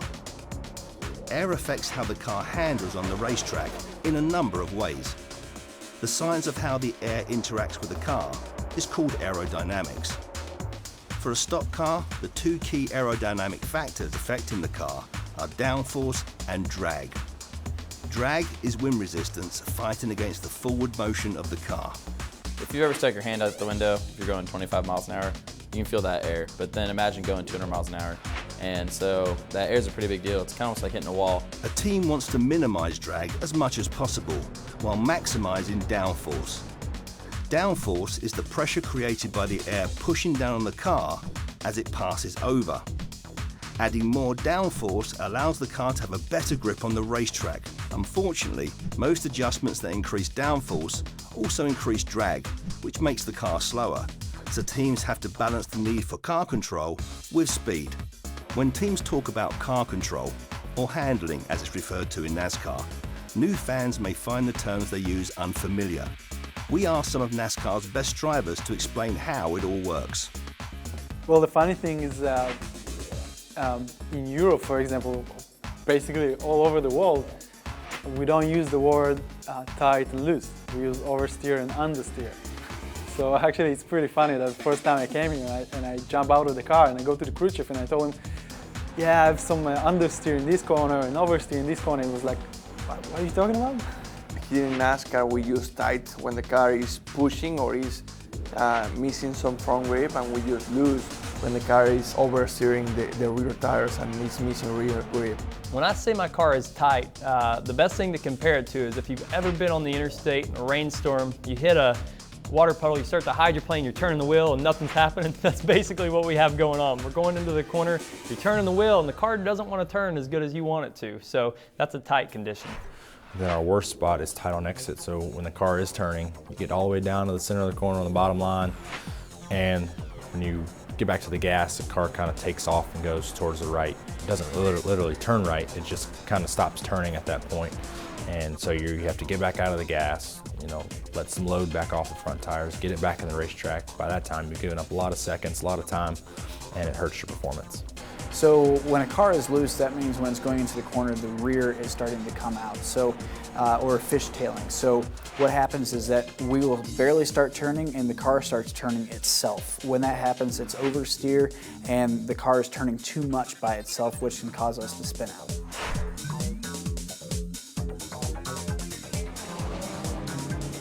That's a great question for my crew chief. I've been wanting to fix that for years. You just want that perfect balance. I think the biggest thing during the race is, as a driver, we can move around and move our lines around. We can run the bottom of the racetrack, the middle of the top. So it's our job to really search around the track and see what best fits the conditions of our cars at that time. Some of the adjustments we make inside the race car is we can adjust the brake bias. So what we do is we have a knob that will switch the brake pressure from maybe the front of the car to the rear of the car. The more you apply brakes in the rear, the more it will allow the back end to pivot around. So it'll make the car handle a little bit better around the corner. So that's some of the stuff that we do inside the car, along with we have some tire fans that we'll cut on as well that will help cool the tire, and the cooler the tire is, the more grip it has. And there are thousands of things that you can do to make those adjustments, and sometimes the simplest things to make it looser or tighter is adjust the air pressure in the tires during the race. A lot of times during the race, when we have very limited time on pit road, adjustments to try and fix a tight or loose race car in the jack screws for wedge in the back of the car, basically adjusting spring load on the right rear or left rear. Wedge is the cross weight in the chassis, so there's a dynamic cross weight between all the tires, and so the lower the percentage of cross weight, the looser and the better your car wants to turn. When you're loose, you want to put wedge in to tighten your car up, and opposite, obviously, if you're tight, you want to take the wedge out of your car to make it looser. Our track bar now is also a good help for balancing a car out, and that is done electronically inside the car now. Track bar basically just connects the chassis to the axle to keep the rear axle centered up under the car. And so what we're doing is we're changing the pivot points of the track bar to try and get the car to react to what we're trying to get. At the super speedways, there are a few additional aerodynamic effects on the car. Basically, two cars are faster than one in a straight line. So drafting, you're just trying to get in the line of that draft. The more cars that are lined up, the faster that line of cars is going to go. Basically, the air, after it goes across the first car, there's a big hole behind the first car, and you get up in there and you have more speed. When the race is going on and you have cars all around you, drafting plays a big part in your speed and catching the next car. Especially you see it in the most dramatic form on super speedways, where you see whatever the longest train of cars is tend to go the best. So what's interesting is that I come from an IndyCar background, and everything in front of you made a difference in an IndyCar, in an open wheel car, but in a stock car, it's really a lot more about what happens behind you. So on your right rear, on your left rear, on your bumper, the amount of cars that are behind you on your train. Side drafting is another part of the aerodynamic level. It's a lot of fun to utilize, and it's a really good tool to aggravate or piss off your opponent. You can get really close to their door and the aerodynamic numbers change, the airflow changes so much. Side drafting is really an art form of affecting the air on the side of the cars. So when you're getting close to a car that's next to you, so if I get close to this car, the air that's coming off the front of my car, I can dump the air onto their spoiler, creating their car to have more drag, and it slows their car down. It would be like riding in a boat and two boats riding side by side, and then this boat getting closer and dumping water into the back of that boat, right? It's gonna make that boat heavier, it's gonna create more drag, it's gonna slow that boat down. The aerodynamic game of NASCAR is so intriguing, it's so interesting, and it's really hard to understand, but hopefully that helped you out a little bit. Now that you've heard from some of the best in the business about aerodynamics, you can try setting up the perfect race car for yourself on the 2017 edition of NASCAR Heat Evolution, available on Xbox One, PlayStation 4 and the Steam Store.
What is a stock car?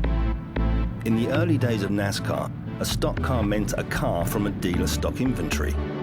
It would be taken right off the showroom floor and to the racetrack with little to no modifications.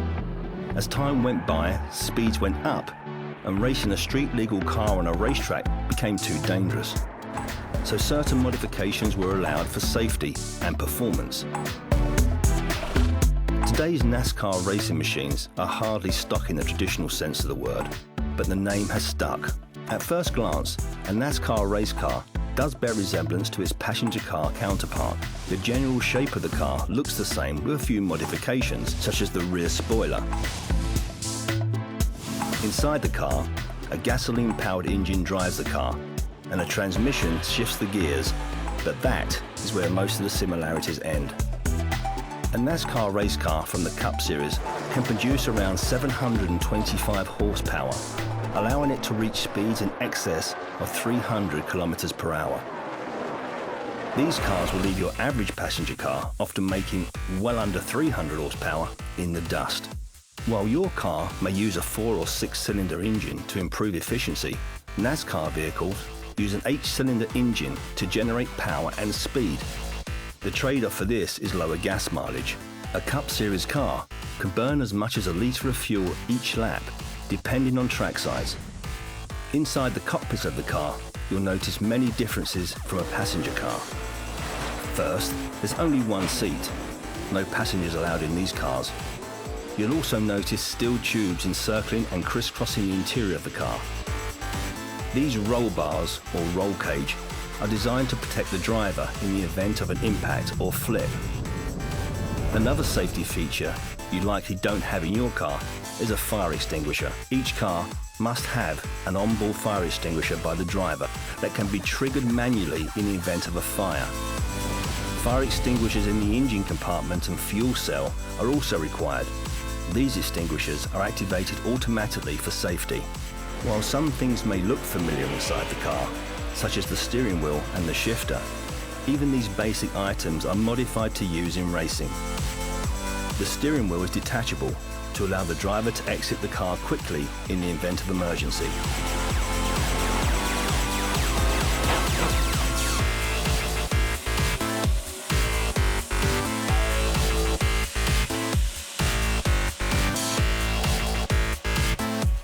You'll also find a button on the steering wheel to communicate with the driver's crew via radio. A lot of debris back there, rather debris. Slow them down, slow them down. And another button designed to shut off the engine in case of emergency. The transmission in a NASCAR stock car looks similar to that of a passenger car on the outside, but on the inside, specially designed gears allow drivers to shift without using the clutch. Just one more way to gain every bit of speed possible. Each NASCAR vehicle uses 4 Goodyear tires to get around on. But like the rest of the car, these tires are very different than the tires you drive on. First, there's no tread. These slick tires are designed for speed, and lots of it. This is the primary reason NASCAR races are not run in the rain. The tire isn't designed to handle the water at such high speeds. Also, to allow for better racing and pit strategy, these tires are designed to wear quickly. Teams may go through 10 to 12 sets of tires in longer races. For more on safety and technology in today's race cars, be sure to check out every installment of NASCAR University.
NASCAR on Fox from Charlotte Motor Speedway. The drivers are always ready, even when rain arrives during the longest, toughest, most grueling race of the year, the Coca-Cola 600. But drying the track out. We've been under a red flag for about an hour and a half. Kevin Harvick, your pole sitter, early leader, went a lap down, just got a lap back. There's Joey Logano. Drivers have been called to their cars. They are uncovering the cars with Michael Waltrip, Chris Myers, and we'll get you back out to racing. And the way the weather looks, we should be able to complete all 600 miles.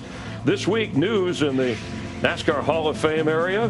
For 2018, those that will be enshrined voted in: Red Byron, Ray Evernham, ever teamed up with Jeff Gordon with great success, Ron Hornaday Jr., one of the great voices, broadcasters in the history of the sport, Ken Squire, Robert Yates, one of the great engine builders, guys who have contributed in a number of different ways to the sport of NASCAR and continue to help carry it forward. Congratulations to the class of 2018, and looking forward to the future here. You might have a Jeff Gordon, Tony Stewart, Dale Earnhardt Jr. vote coming up in the next few years down the road. Yeah, obviously Ray Evernham and Jeff Gordon did some special things together. Got to race trucks against Ron Hornaday Jr. What a great racer he is. And of course, Robert Yates.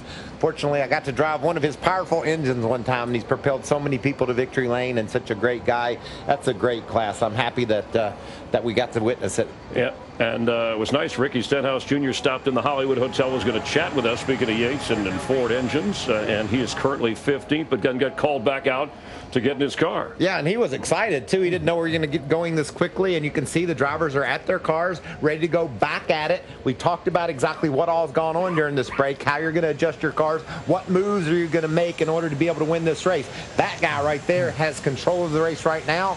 With this break in the action, will his performance continue? Yeah, it's the 8th race that he's led this season. He's won on mile and a halves.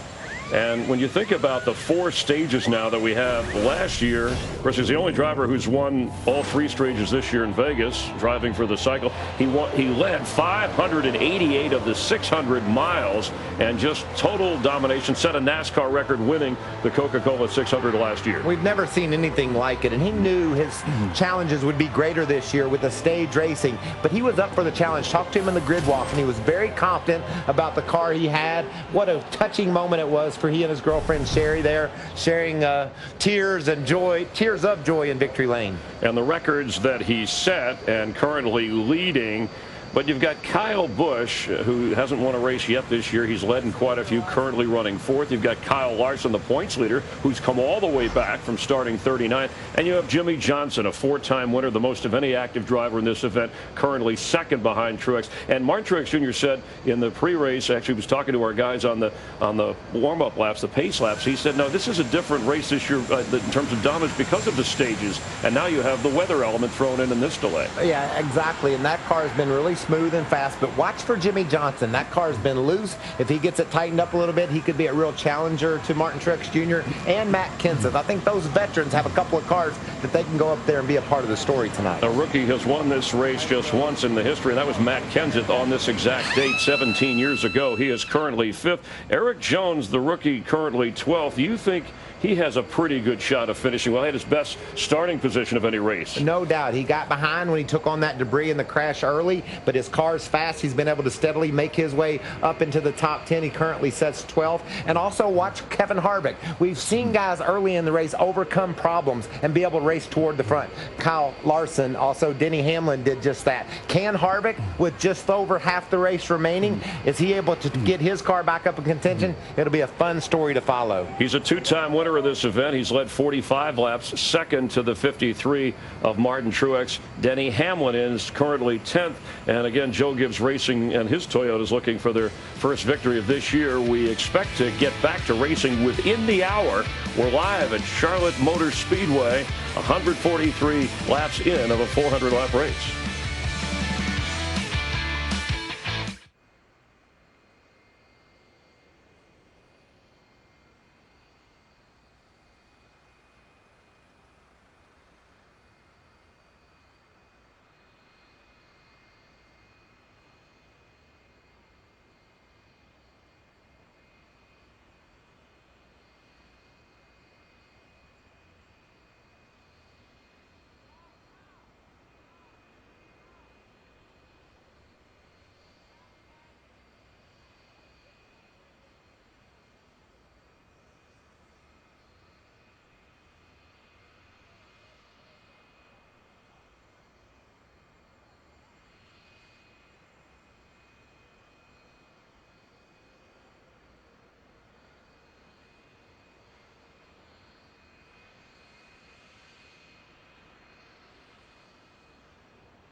Kenny Hamlet helping out his crew. There's Jamie McMurray, and they'll be firing the engines here in about 8 to 9 minutes. Oh, sorry, that wasn't Jamie McMurray. J.J. Yaley was getting a little assistance from him. Is that what he was doing? Windows. Where is Jamie McMurray? I want to know. If you tuned in a little bit late, Memorial Day weekend, this race has had a long history of connecting with the military, remembering those fallen heroes who made the ultimate sacrifice so that we can enjoy weekends like this one. And once they started with Harvick on the pole, Kyle Busch right there, it shows you how aggressive they were from the start. On lap 20, this was unusual. Jeffrey Earnhardt with a problem, some debris, and then Brad Keselowski goes into Chase Elliott. All three end up getting out of the race. Yeah, Chase Elliott ran over the debris and locked his car up, and Brad was sliding in the oil, nowhere to go, and hard into the back of Chase Elliott. And some great driving by Martin Truex. Watch this. And Jimmy Johnson, how they're able to slip through on the oil and not crash is amazing. And Chris, just think, they're 1-2 right now after that near miss. And Kyle Larson, who came in as the points leader, 39th he started, worked hard to crack into the top 10 by the 45th lap. On lap 90, Kyle Busch passes Martin Truex Jr. Truex has led the most laps at 53 so far, and Kyle wins stage 1. Then we had a threat of lightning. A fast-moving storm brought some rain, but the downpour lasted for a few moments, and then the rainbow. They're out drying the track, and we should be back racing here in just a bit. Kyle Busch has led. In fact, him and Kevin Harvick, they've led quite a few races this year, still searching for their first victory of the season. So what are you looking forward to after this delay, noting that Martin Truex Jr. is the one to beat? I just can't wait to see Kevin Harvick. Can he rebound? He's back in 22nd. He's got over 150 laps to get there, a couple 150 laps, excuse me, to get there. He obviously has a really fast car, but what will this track do? How does the traction compound that they put in that upper groove develop in the second half of this race? We know that stuff wears off, Chris. What does this rain delay do to that? And let's welcome back Jeff Gordon, Darrell Waltrip, and Mike Joy. They've been sitting out the rain delay as we have been for about the last hour and a half. And your thoughts, gentlemen?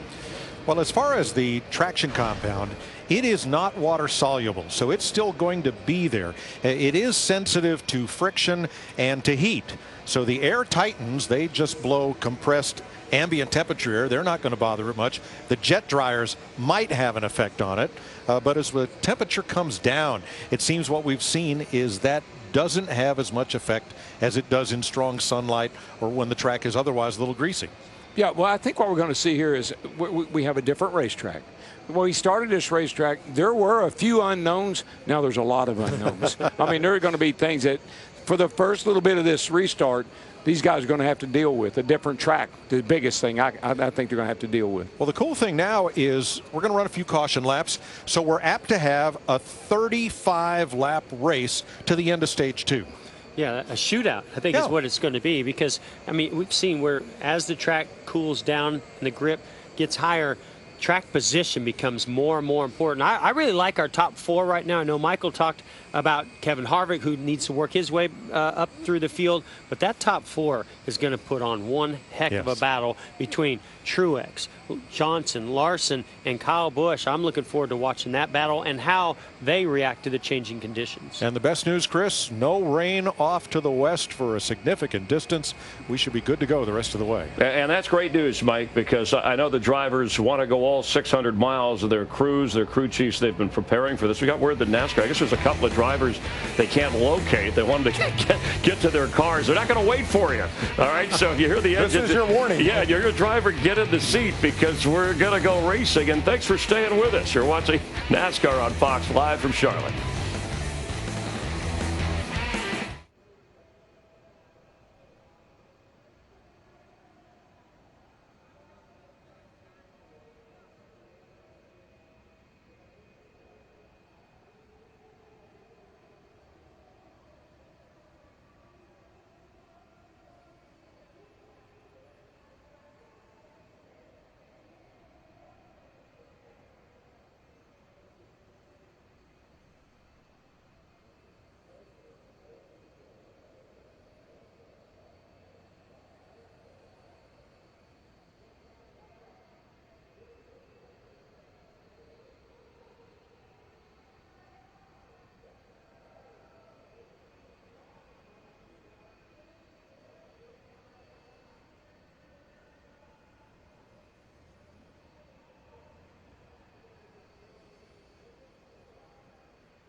Getting ready to race, resume at the Coca-Cola 600. Could Martin Truex Jr. win back-to-back? And Jimmy Johnson with his 5th.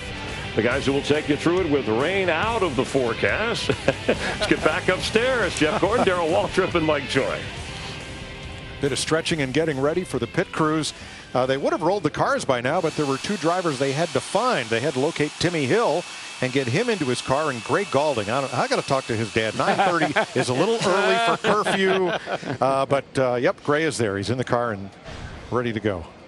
19-year-old rookie from Virginia. Good little shoe. Good kid. Yep. Now they need to move these cars because there is a lot of standing water along pit road right underneath where the cars stopped. So why'd you stop them there? Because NASCAR will stop the cars typically right at the outer edge of pit road and impound them right there if they have to have a stoppage during a race. And the reason is so that from the tower they can easily see if any mechanics are coming out to work on the car, which is not permitted during the red flag. And the pit boxes are all dry. If you look just on the other side of the cars, they've got the whole pit road dry except where the cars are sitting. That shouldn't take too long. So we are back to yellow, a yellow flag condition. They'll roll the cars off pit road so that can be dry after a 1 hour, 40-minute green flag.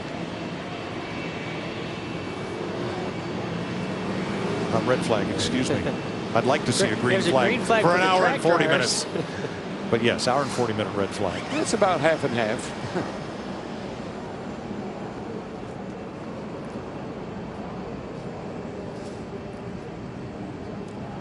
So we'll run some caution laps and get the rest of pit road dried. Note that the pit stalls where the cars have to stop and fire off from, they're all dry. And the racing surface is quite dry all the way to the wall and down to the apron. So the cars are rolling. We're getting ready to go back to racing in Charlotte.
Welcome back to Charlotte. Through Memorial Day, Budweiser will donate a portion of their sales to Folds of Honor, supporting their mission of providing educational scholarships to military families. We'll remind you that throughout tonight's race, every car, including the pace car, memorializes a U.S. serviceman or woman. Average age of 25 of those 40. Many of their families are in attendance and visiting with the race teams tonight. We're very happy to have them with us. Let's go down to pit road. Matt Yoakum. Mike, riding in spirit tonight with Jimmy Johnson and specialist Michael Rodriguez, a fourth-generation soldier. The 20-year-old paratrooper was killed in action back in 2007. Now, 2 weeks ago, his mom, Lori, met Jimmy and shared many stories, including his passion for red Chuck Taylors. And Jimmy passed that story on to you, Chad Canals, and you met with the family today, and you showed them a little surprise in your footwear for tonight. Yeah, it was really awesome to have Specialist Rodriguez family here with us this weekend. It's an honor to represent them and all of the men and women that have sacrificed for our freedom. It's really been a lot of fun, and found out that he wore red Chuck Taylors. His mom and his family, they're all wearing red Chuck Taylors. They said, you know what, I'm going to do the same thing. So it's been a lot of fun, and we really enjoyed having them here with us tonight. Lowe's always gives back so much to the military, and so does NASCAR, and so does Fox, Mike. It makes us all feel special to do our little part, any part we can. They just might be clicking those babies in victory circle the way that 48's running tonight. Could well be. Coach Joe Gibbs rallying the troops. What a great motivator. Looking for their first point-paying win in the Cup Series. Going to make one more pass up and down pit road with the sweepers and the jet dryers, and then we're going racing.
The Coca-Cola 600 on Fox is sponsored by Hep C Ho.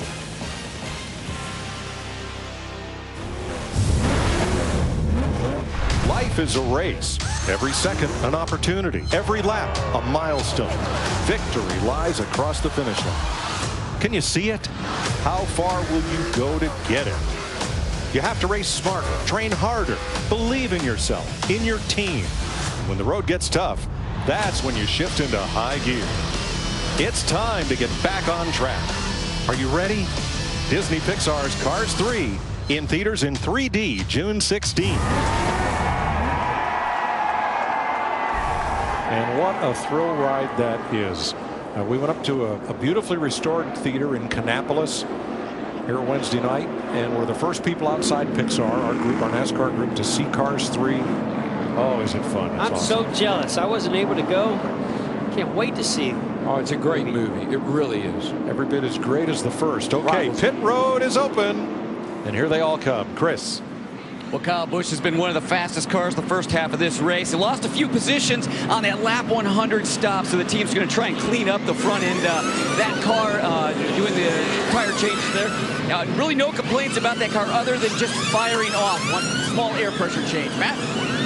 Chris, Jimmy Johnson told me before he put the helmet on, this could be one of the most interesting runs of the night because the track should really speed up balance-wise. Whatever you were fighting, you should expect to see that. The 78 was loose over the bumps. Johnson was a little bit tight. And the 42, he was tight on initial throttle. Mike, it's going to get interesting. Very much so. Martin Truex leads them off pit road. Jimmy Johnson, Matt Kenseth, and Ryan Blaney pick up a couple of spots. Get Ryan Blaney coming into the picture. And Mike, we always talk about the track's rubbered up. Well, guess what? The track's not rubbered up now. It's a green racetrack. It's going to make for some interesting few laps here till these cars get some heat back in this track, get some rubber laid down. Kevin Harvick back up into the top. Well, we'll check that because he is the free pass car. Remember, David Reagan had just made his stop. Harvick got the free pass position. Matt DiBenedetto got into the wall. Harvick got the free pass, and then the rain came. But you can claim your free Bloomin' Onion on Monday if Kevin Harvick finishes in the top 10 tonight. I'm going to go right after the race and give me one. Because it'll be Monday? It'll be Monday. I wonder if Outback will be open. Well, we may find out. Call them. We're coming in. Rodney Childers, Harvick's crew chief, and one of the smartest minds on pit road right there.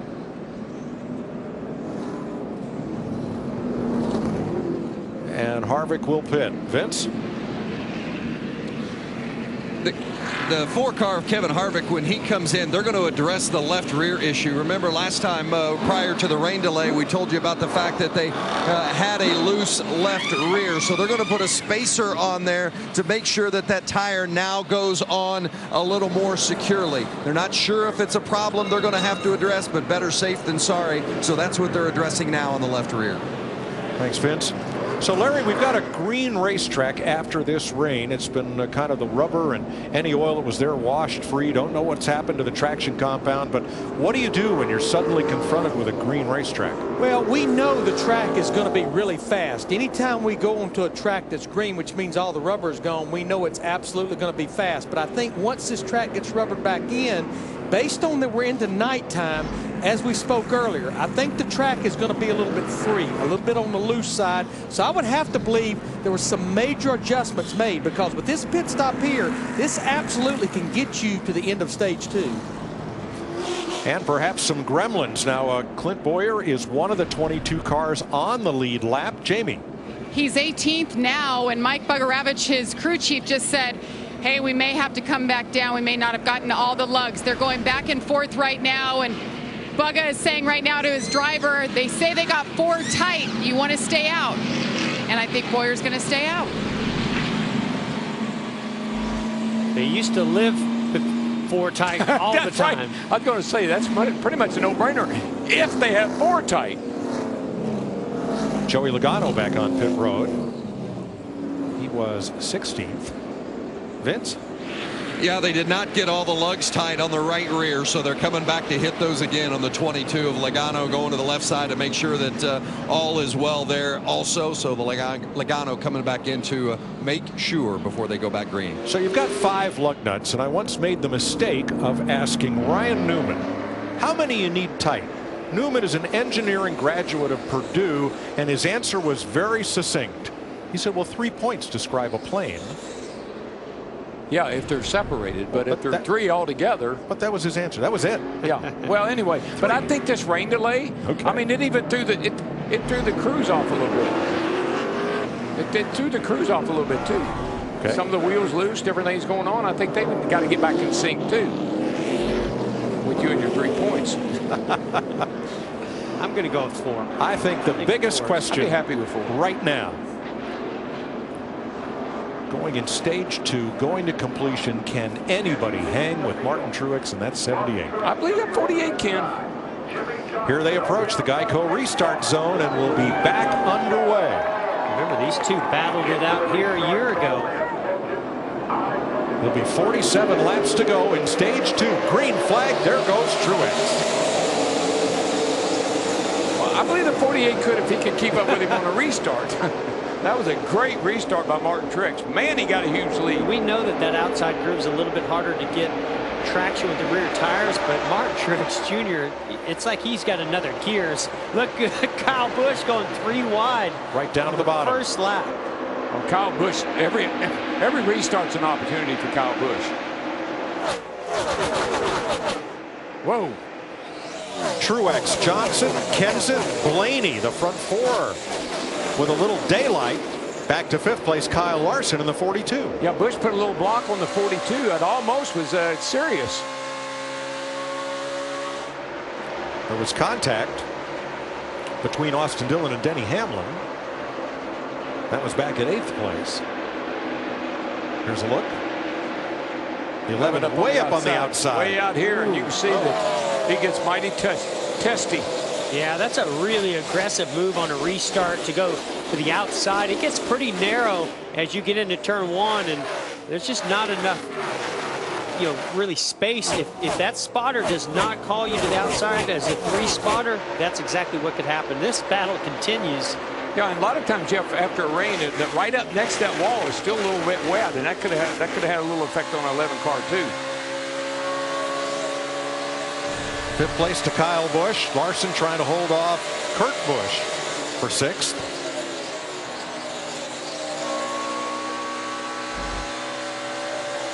And here comes Larson back on the outside. We'll find out how good that outside is. Just watch that 42 car, because he'll be one of the first ones to migrate up there and try to use it. Here's Ryan Newman on the outside of Ricky Stenhouse. Newman is one of those take the bull by the horn drivers. I'll tell you, he just mans up and goes. Wow, look at all the sparks. That's one thing I love about night races. And the speeds that we're seeing right now, really fast speeds, fastest we've seen this entire race by about a half a second. 28.95, that's right down in the qualifying range. Regan Smith in the 43 once again this week, substituting for Eric Almirola, who continues on the mend from that hard crash and broken vertebrae at Kansas. Eric is here at the racetrack, walking around and feeling a bit better. Glad to hear it.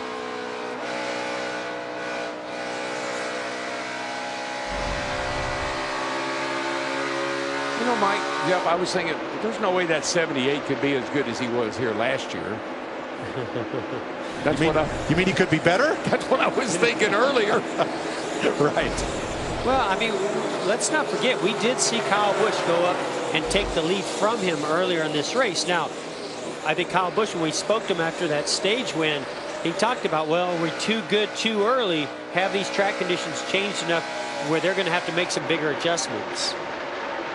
I think that's the other, but the 78 car did the same thing. They maybe were a little off on the get-go, but they've adjusted that car up for the conditions, and that thing is going somewhere, buddy.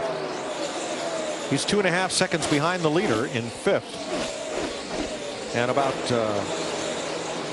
a dozen car lengths behind Ryan Blaney, and that gap is shrinking. Yeah, and you can see Kyle Busch starting to move up the racetrack. That's the thing I like about his race car, and just him as a driver. He never does anything that's average or what others do. He doesn't follow anybody. He starts making his own lane, and he's got a good enough car to do that. Well, I think he's an intelligent enough driver that he knows the car's not good on the bottom. He'll move it to the top. He will go wherever the most speed is. Boy, I don't know what happened with Martin Truex Jr., but look at this lead, how Jimmy Johnson's really taken a big chunk out of it. Could have been one of those moments we've seen so many guys have, driving a corner, it jumps out money for a second. Last lap, Johnson was 0.4 of a second faster than Truex. Now, the only chink in the armor of this 78 Martin Truex Jr. a year ago that I remember, and this is what created a great battle between he and Jimmy Johnson. We saw Truex get a little bit loose on some of the longer runs at night. I'm wondering if what Larry talked about, the balance in that front grip, if that's maybe creeping in here a little. Well, I think the deal is the 78 is pretty much stuck to the bottom. He's up the middle here a little bit. But the last time by, the 48 went high in 1 and 2, and he really got a nice run off the turn 2, and closed that gap down big time. Yeah, and Truex Jr., I'm sure his spotter was telling him he's watching his mirror. What does he do? Moves right up into that lane. Even so, though, I think Jimmy's a little bit better than he is in that lane.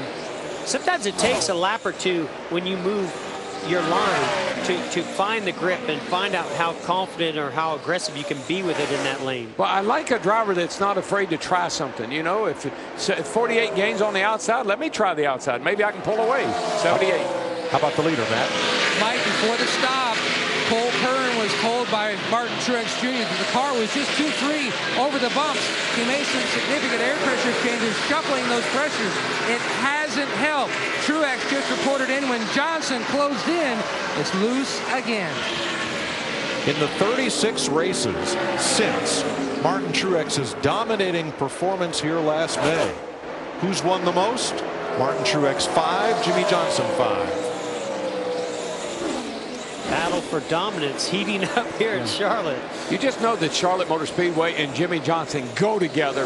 I mean, he has so much success here. He has 8 total wins here, and he's just a hard guy to beat at this racetrack. I agree, but it's a little bit deflating for Jimmy Johnson here a year ago because he got side by side. Actually, he got the lead at one time, and they came off of turn 2, and Truex got up to his left rear and just drove by him and never looked back. And you never know about Jimmy Johnson. He might be stalking that 78. He might want that 78 to wonder how good he is. And somebody else may be stalking. That's Matt Kenseth. He's back there in third. He has not gone away either. We're not going to talk much about him until about 100 laps to go. On the right of your screen, 10th place, Denny Hamlin and Eric Jones. You think back to the damage that Jones had to the nose. Same time that Chase Elliott and some others went through some debris. He's been playing catch up ever since, but he has a really fast race car. Kyle Busch moves to 4th. Around Ryan Blaney, and for the lead. Boy, 2 of NASCAR's greatest. Right now, Jimmy Johnson, 7 championships in the bank. His fans say NASCAR kept changing the point system, so Jimmy couldn't win it every year. He just kept finding different ways. I think he's won a title under 4 different point standing scenarios. The thing, I know his 7 championships is mind-boggling, but 82 wins is even more mind-boggling to me in such a short period of time. And Martin Truex driving for the little team that could, that's contrary. Barney Visser's team, based in Denver, Colorado. Every one of the rest of these teams is within 20 or so miles of this speedway in Charlotte, North Carolina. But Visser lives in Denver. That's where his business is headquartered, and that's where he wanted to have his race team kept. And his cars are running first with Martin Truex and 10th with rookie Eric Jones. Well, I think Martin Truex's crew chief, Cole Kern, I think they have really grown together. Martin went to that team, didn't have a lot of success the first year he was there, brought Cole on as a crew chief, and it's been magic ever since. And they have really matured into a great team. And I really like what I'm seeing out of Martin Truex Jr. I mean, Jimmy Johnson's obviously got a little bit faster race car right now, and he is trying desperately to get by Truex, or at least get side by side with him. He's running inside, same line, up higher. I mean, he's doing everything he possibly can. There's Barney Visser looking on.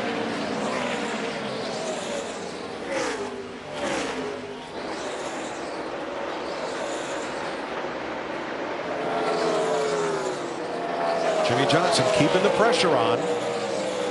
Meanwhile, Matt Kenseth is lapping fractionally quicker than the 2 leaders, about 1.3 back. There's Kenseth, bottom of your screen. Jamie? And he's done it quietly. He's been in the top 5 all race long, but each stop they seem to make this car a little bit better. Jason Ratcliffe, his crew chief, told me just before they made their last stop, he wanted to ease into this green racetrack, so they only made an air pressure adjustment there. But the big difference tonight, Mike, has been the pit crew. They've gained him at least 2 spots every stop. Mike, the other thing about that 78, he's good on the, I think he's better than everybody else on the longer runs. Matt Kenseth's first year came here 17 years ago today. His first victory, May 28, 2000, as a rookie.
We're under caution.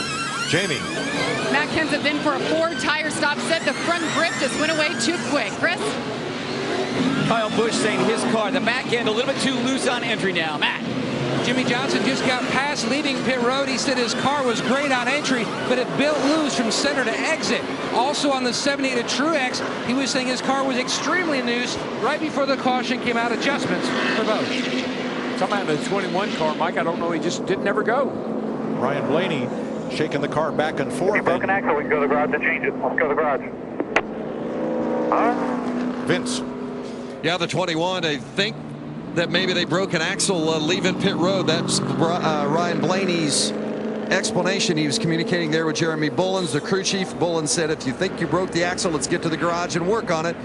Blaney's not 100% sure, but that's what he believes. Now, he was in 5th place.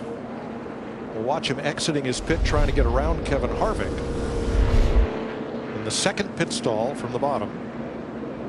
See, Harvick is in at an angle right there. Gonna make a sharp turn out. I don't know. It just seemed as soon as they dropped the jack. Let's see if we can see anything here. It's a little closer look.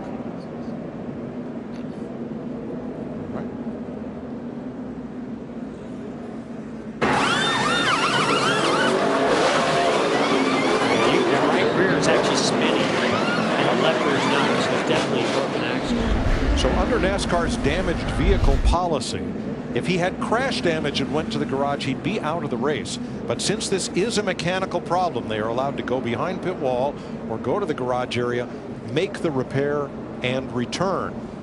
Now also coming out of their pit box, Kyle Busch and Jimmy Johnson almost had to get together. Yeah, one of the issues is the 77 of Eric Jones is pitted right in front of the 48.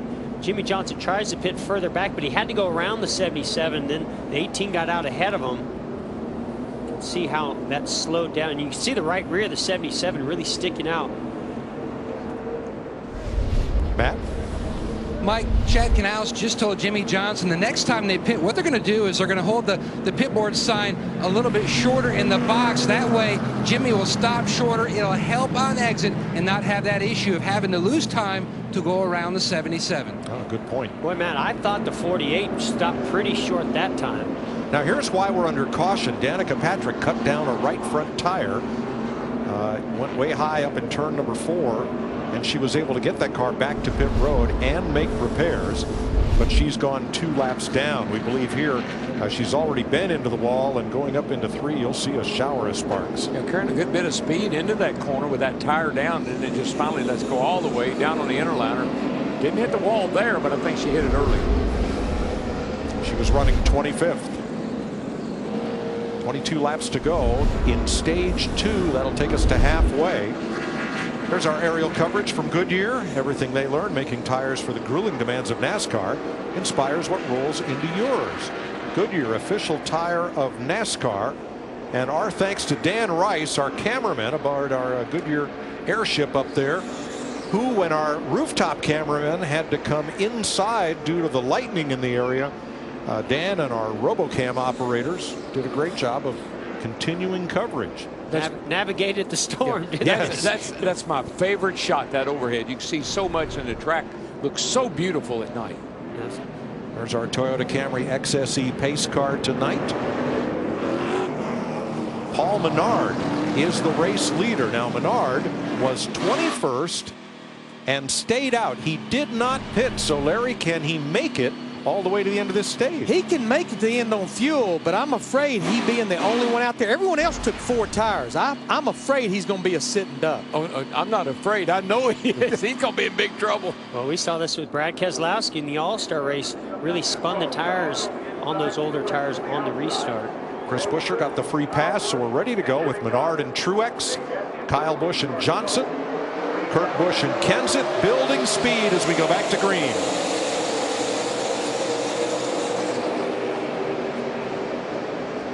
Yeah, pretty nice job by Menard to get going there.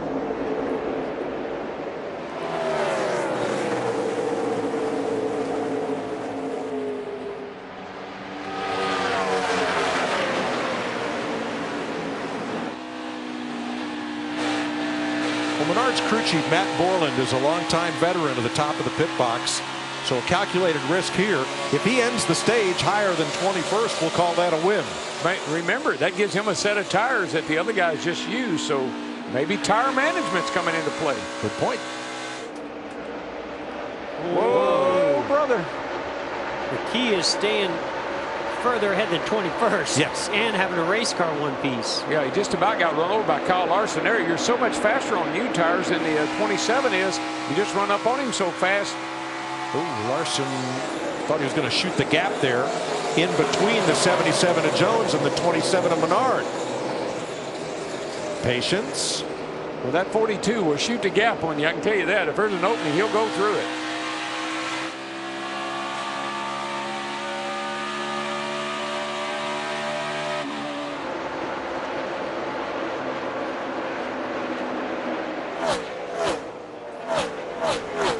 Let's go back to 13th place where Daniel Suarez and Clint Boyer almost had to come together. Yikes.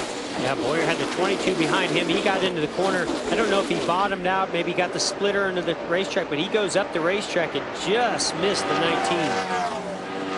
Joey Logano getting by on the low side and moving up to 11th. Now in the garage area, Ryan Blaney's car under repair. Jamie? Yes, and confirmed it was a broken left rear axle. The team went to work, fixed it in under 2 minutes. He's already back out, headed out on track. Mike, if you can, depending on where it breaks, if you can reach in there and pull the broken part out, you're good to go. Yeah, the axle just slides in that tube right there, and really all that holds it in the carrier is that aluminum hubcap that has like 3 Allen bolts. So as long as you can get the broke axle out, you can do it as quick as they did it. It's not a lengthy change. You know, Larry, I'm shocked that we don't see more broken axles with all that they're doing. Camber in the rear end housings these days to try to find extra grip, as well as we talk about toe and skew that they try to bring into the car to gain more rear grip. I'm amazed as we see Paul Menard really struggling on those old tires right now, but I'm amazed we don't see more broken axles. And Jeff, on concrete, if he's got that wheel spinning when that jack drops, that'll break that axle in a heartbeat, especially that left rear. Yeah, when you drop that jack and you shock the axles in the rear end the way you do, I'm like you, Jeff, surprised we don't see more of that. Well, the Wood Brothers team had Blaney drive to the garage, repair the axle, get back out on track, and only lost 5 laps in the process. Here's third place. We've seen this before. Matt Kenseth and Kyle Busch. I believe if Kyle Busch can either get one of those magical restarts that he's so known for, or their pit crew can get out there in the first 2, he's the car that I see that really can be a threat to Mark Truex Jr. So the answer to the old tire question is no. Paul Menard has fallen from the lead to 21st place. There are 22 cars on the lead lap, so he will finish this stage on the lead lap, but no net gain from staying out, other than, as you said, he still has an extra set of tires that these other teams do not have that stopped.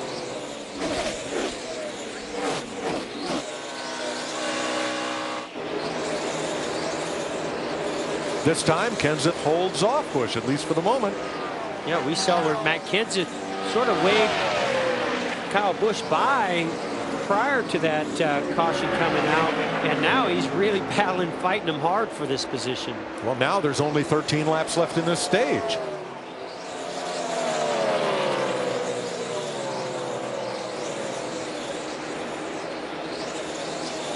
Austin Dillon with new crew chief Justin Alexander, currently in 7th.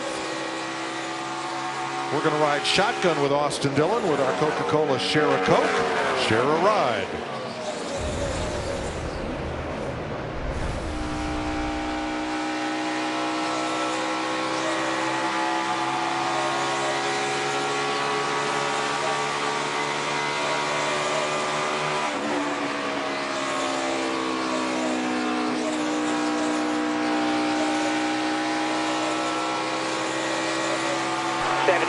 Taking the 85.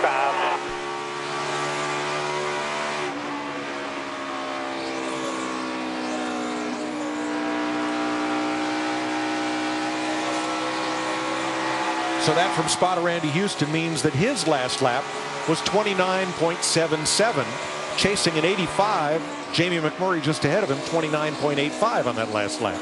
Really a nice run tonight so far by this 3-car and the new crew chief. That's what you want to see. Make a change, get a better result. End of the back straightaway, 8,800 RPM. I really like that onboard shot at night. You can really see that digital dash light up and see some of the information that is available to the driver inside there, as well as all those circles.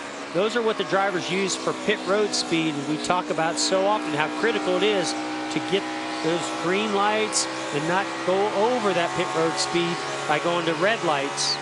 Yeah, and Jeff, I mean, Austin looks very comfortable in that car. He's not fighting the wheel. He's got a steady wheel here. Looks very comfortable. Now here's another view of Denny Hamlin, and he has a completely different layout. That's the cool thing about the technology with this digital dash. They can lay it out however they choose, and you choose whatever information they'd like to have that's available to them. And watch Denny Hamlin's. Look at his head, how much it's moving around in the car. He really got a lot of movement inside that race car. Now this fight is for 10th place, and only the top 10 positions at the end of the stage pay championship points, Vince.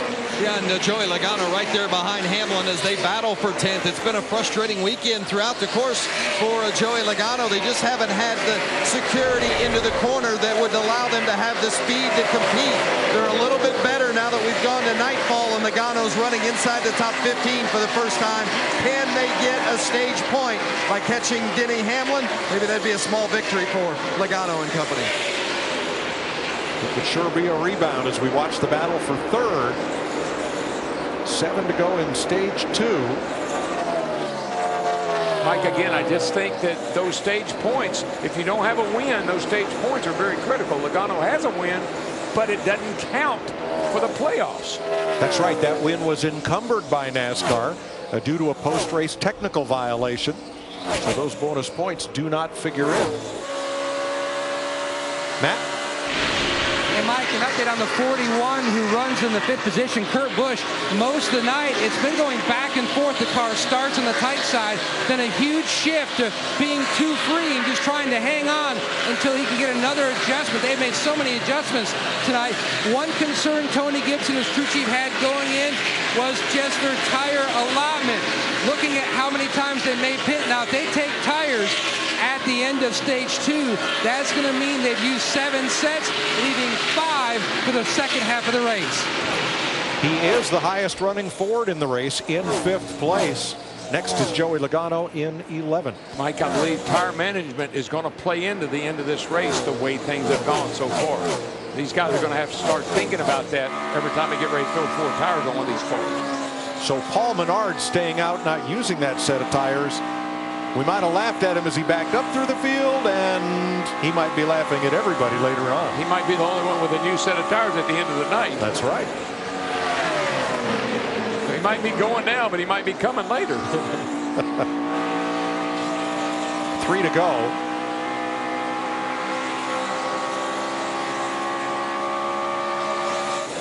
You know, guys, at the end of this stage, if we're going to be at about 20 to 21 laps of green flag racing, I know, like Matt reported, if they change right here, they'll only have 5 sets. But I still believe you're going to see everybody come to pit road and get 4 more fresh tires, just not knowing how many more cautions we're going to get except the end of those other stages. 2 laps to go. Well, I think if you look at Menard, he started on the pole. Look where he's running. He's running 21st. So tires are, you know, you need them, but you don't need them if you don't have. You don't want to put them on if you're going to run out. But I think that's a smart move. He stayed on the lead lap to the end of his stage on old tires, and really that was the goal. I think you're right. Well, I don't know if this, not so sure this stage is over for Martin Truex Jr. Jimmy Johnson's making quite a challenge at the end.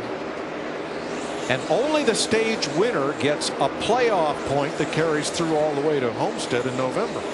I think coming to the end of the stage, maybe let your guard down just a little bit. Maybe Truex just backed off a little bit, getting to the end of this stage, not worried about Johnson. Johnson sees an opportunity to maybe pounce.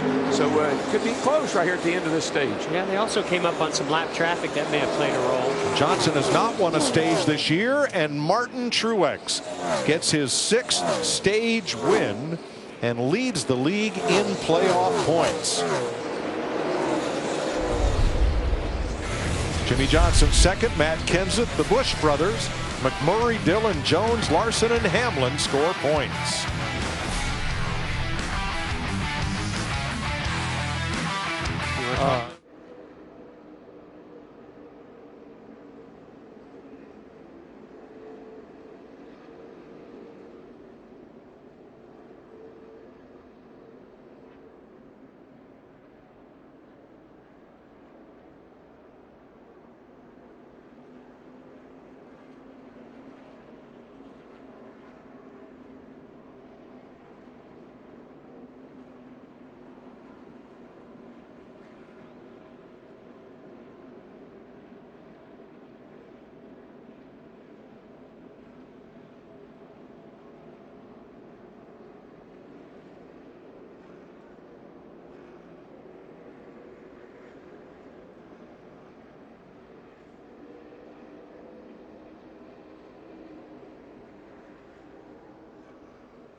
The Coca-Cola 600 on Fox is sponsored by Toyota.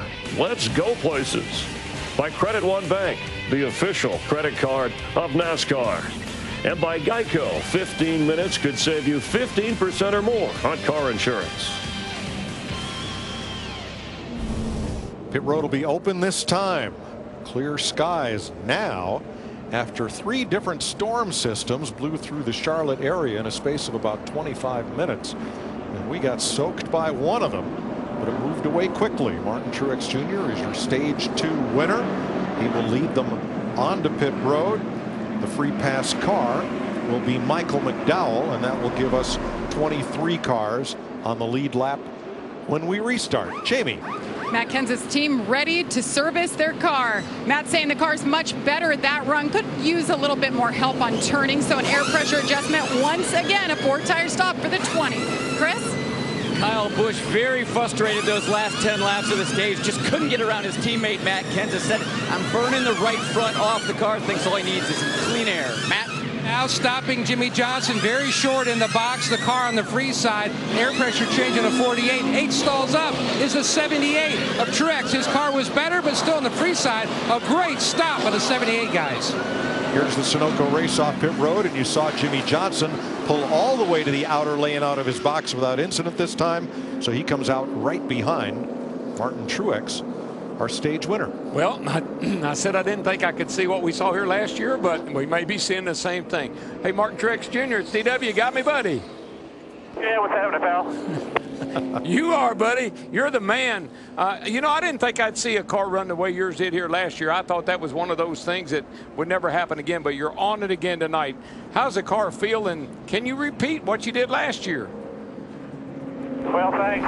We're trying, that's for sure. It's definitely a lot tougher this year. The cars, they definitely aren't driving quite as good. This thing's been quite a handful all night, but the guys are making really good adjustments. Pit stops have been awesome, and just having fun out here. So long way to go yet, and see if we just can't keep tuning on it and keep her up front here. All right, buddy, 10-4. By the way, we're just halfway, so just hang in there and have a good night. Yeah, no doubt. Long way to go. You guys have a good one in there. 7 drivers have scored stage points in both of the first 2 stages tonight by ending a stage in the top 10. Time now for a KFC Zinger race break. Yeah, and Mike, with Michael Waltrip, Chris Myers, member, the only driver to drive for the cycle, or trifecta, Michael, as you like to say. Martin Truex Jr. won all 3 stages.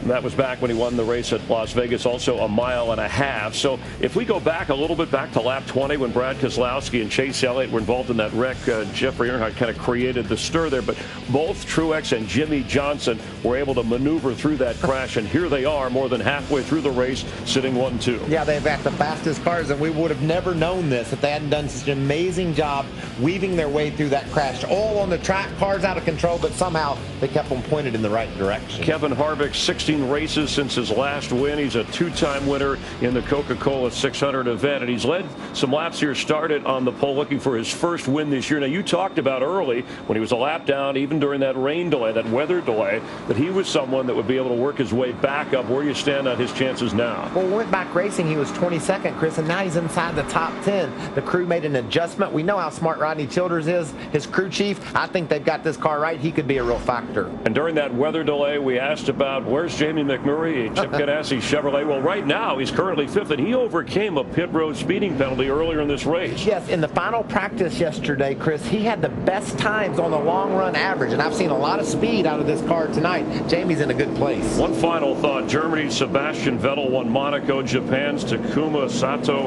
won at Indy. Could Mexico's Daniel Suarez stage an upset and win this race? He just continues to impress, Chris. With every lap, he gets better and better. He's raced himself into contention here in the 600. And right now, he's 12th. That is your KFC Zinger race break.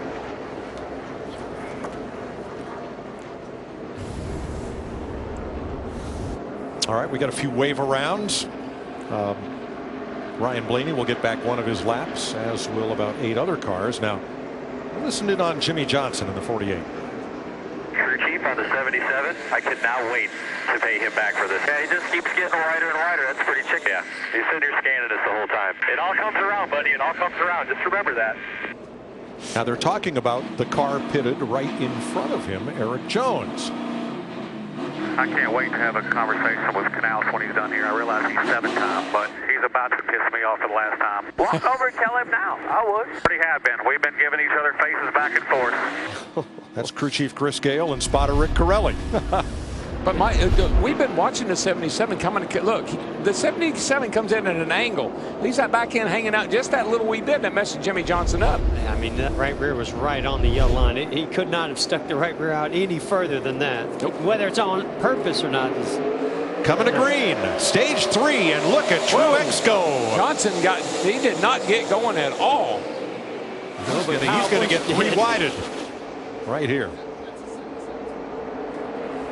I don't know if Jimmy spun the tires or the car didn't go, but he didn't accelerate it, and man, it almost caused a big mess. Yeah, that outside line, I mean, especially when the 78 takes off the way he takes off, you're trying to anticipate it, and it just seems like he's really spinning the tires on those restarts. Johnson coming back on the outside against Kurt Busch, who has to make a sharp left turn to keep from getting into Jimmy out of turn 4. Yeah, Johnson almost in the wall off turn 4 right there with Kurt Busch right up under him.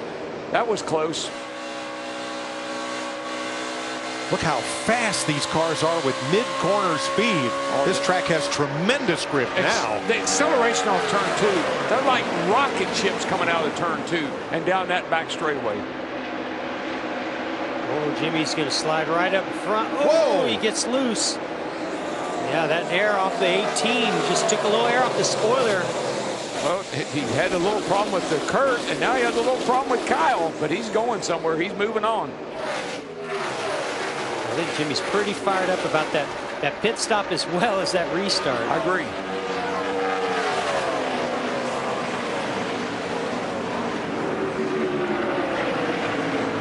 Here's an update on temperatures entering stage 3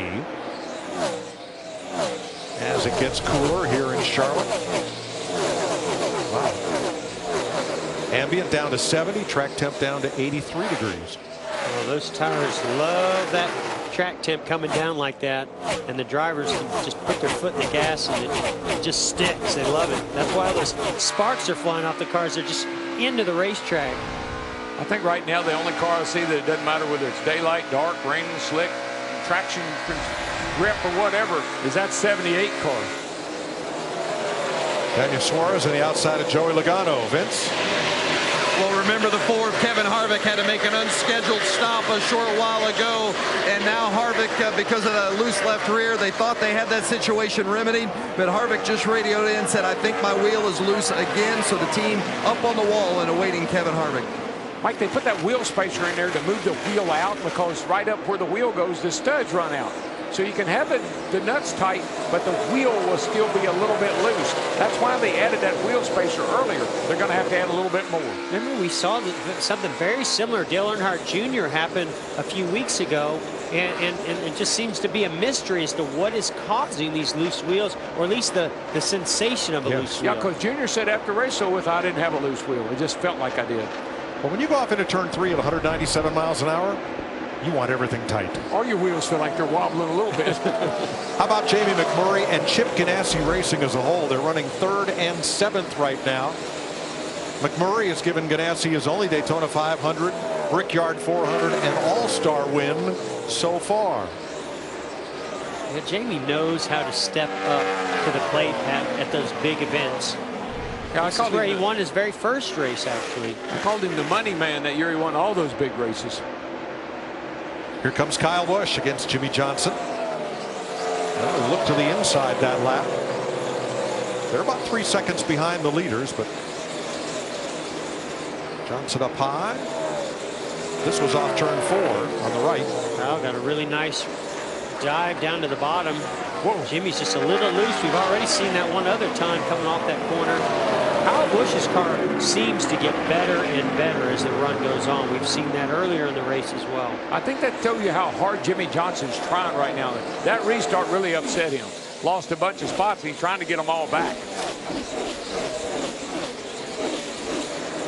It's funny how it works, Mike. When you make a mistake as a driver, you do everything in your power to overcome that, to make up for it. But you know, as we heard from the pits, the only real cure for for the problem Johnson's having on pit road with the 77 is to stop further back in their box. You've got to have 3 wheels, all but the right rear, have to be in the box to have a legal stop. And if they back that up, it'll give them a little more room coming out. His rear tires, Jimmy Johnson's rear tires, were almost at the line at the back of the box. I really don't think Jimmy Johnson can go any further back in the box. I don't either. The problem the last 2 stops is the 77 keeps his rear end just outside the pit box there. Ever so slightly, it makes Johnson have to go around him every time. Well, it may not be polite, but it's legal. Absolutely. Well, and that's what they're upset about. The 78 is leading the race. That is his teammate that's blocking in the guy that has been running second to the 78 Martin Truex tonight. So they feel like there's being games played, I'm sure. Denny Hamlin, Casey Kane battle for 15th. Kane, a 3-time winner of the 600, got a little piece of the wall earlier.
Grab an ice cold Coke and buckle up. You're watching the Coca-Cola 600 on Fox.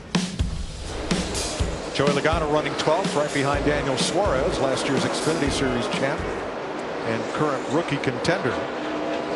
Kyle Busch just sailed past Jimmy Johnson to take over 3rd place. He's 4.5 seconds off the lead and about 2.6 behind his teammate Matt Kenseth in 2nd. Toyota's running 1, 2, 3. Let's go back, take another look at this 48 versus 77 chess game on pit road. Well, Jeff, and it's right in front of us, so we have a perfect shot of what's going on here. And Jeff and I already mentioned earlier, look how this 77 comes in at an angle. Yeah, he's coming around the right front tire carrier of the 48, which isn't giving him a lot of room there either, but he is coming in at an angle. I think they could stop him a little further in the box. That would kind of help both their causes. See how hard Johnson has to turn out to clear the right rear there of the 77. And here's the 77 team. He picked the stall. He's got to know again he can back the damn car up. Well, you know what we do then? We'll get ahead of him and we'll stop real short. He's got my blood pressure up. You're about to have to calm me down. So that's the crew chief and the spotter for it. Eric Jones. Wow, man, they're fired up. We haven't had a good crew chief fight in a long time. We may have one brewing. And they're neighbors, for heaven's sake. And the spotters are all gathered together up there on the roof. Somebody's got to be playing the mediator. Maybe it's the spotters. I don't know. Big Earl's up there. Jimmy Johnson's spotter, and he's a pretty big guy. Yeah, but Rick Corelli's a pretty tough guy. He was quite a racer in the truck series. I agree. He's Eric Jones' spotter. And so mind games, but again, we want to stress it's all legal. And a lot of smoke from Derek Cope's car. Yeah, it looked pretty terminal. Which was 11 laps off the pace. I believe he's going to be able to cope with that. Been waiting all season, haven't you? Sorry. Come on, he's a former Daytona 500 winner, 1990. Looks like his race may be over.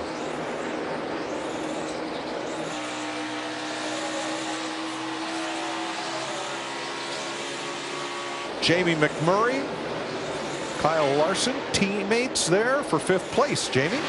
And Jamie McMurray, I talked to him earlier today, and he was really optimistic about tonight. First off, he really liked the idea of 4-stage races. He likes knowing when the cautions will fall, and he doesn't want to have a long run.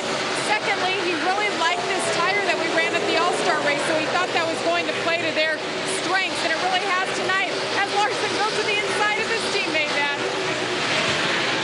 And Jamie, when you look at the 42 tonight, one trend that you haven't seen a lot from is him just running the wall like he does so much in the past, running more of the middle and the bottom. He's middle right now.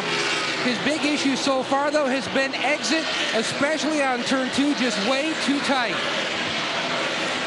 I just don't believe the traction compound has really done what we thought it was going to do to that upper groove.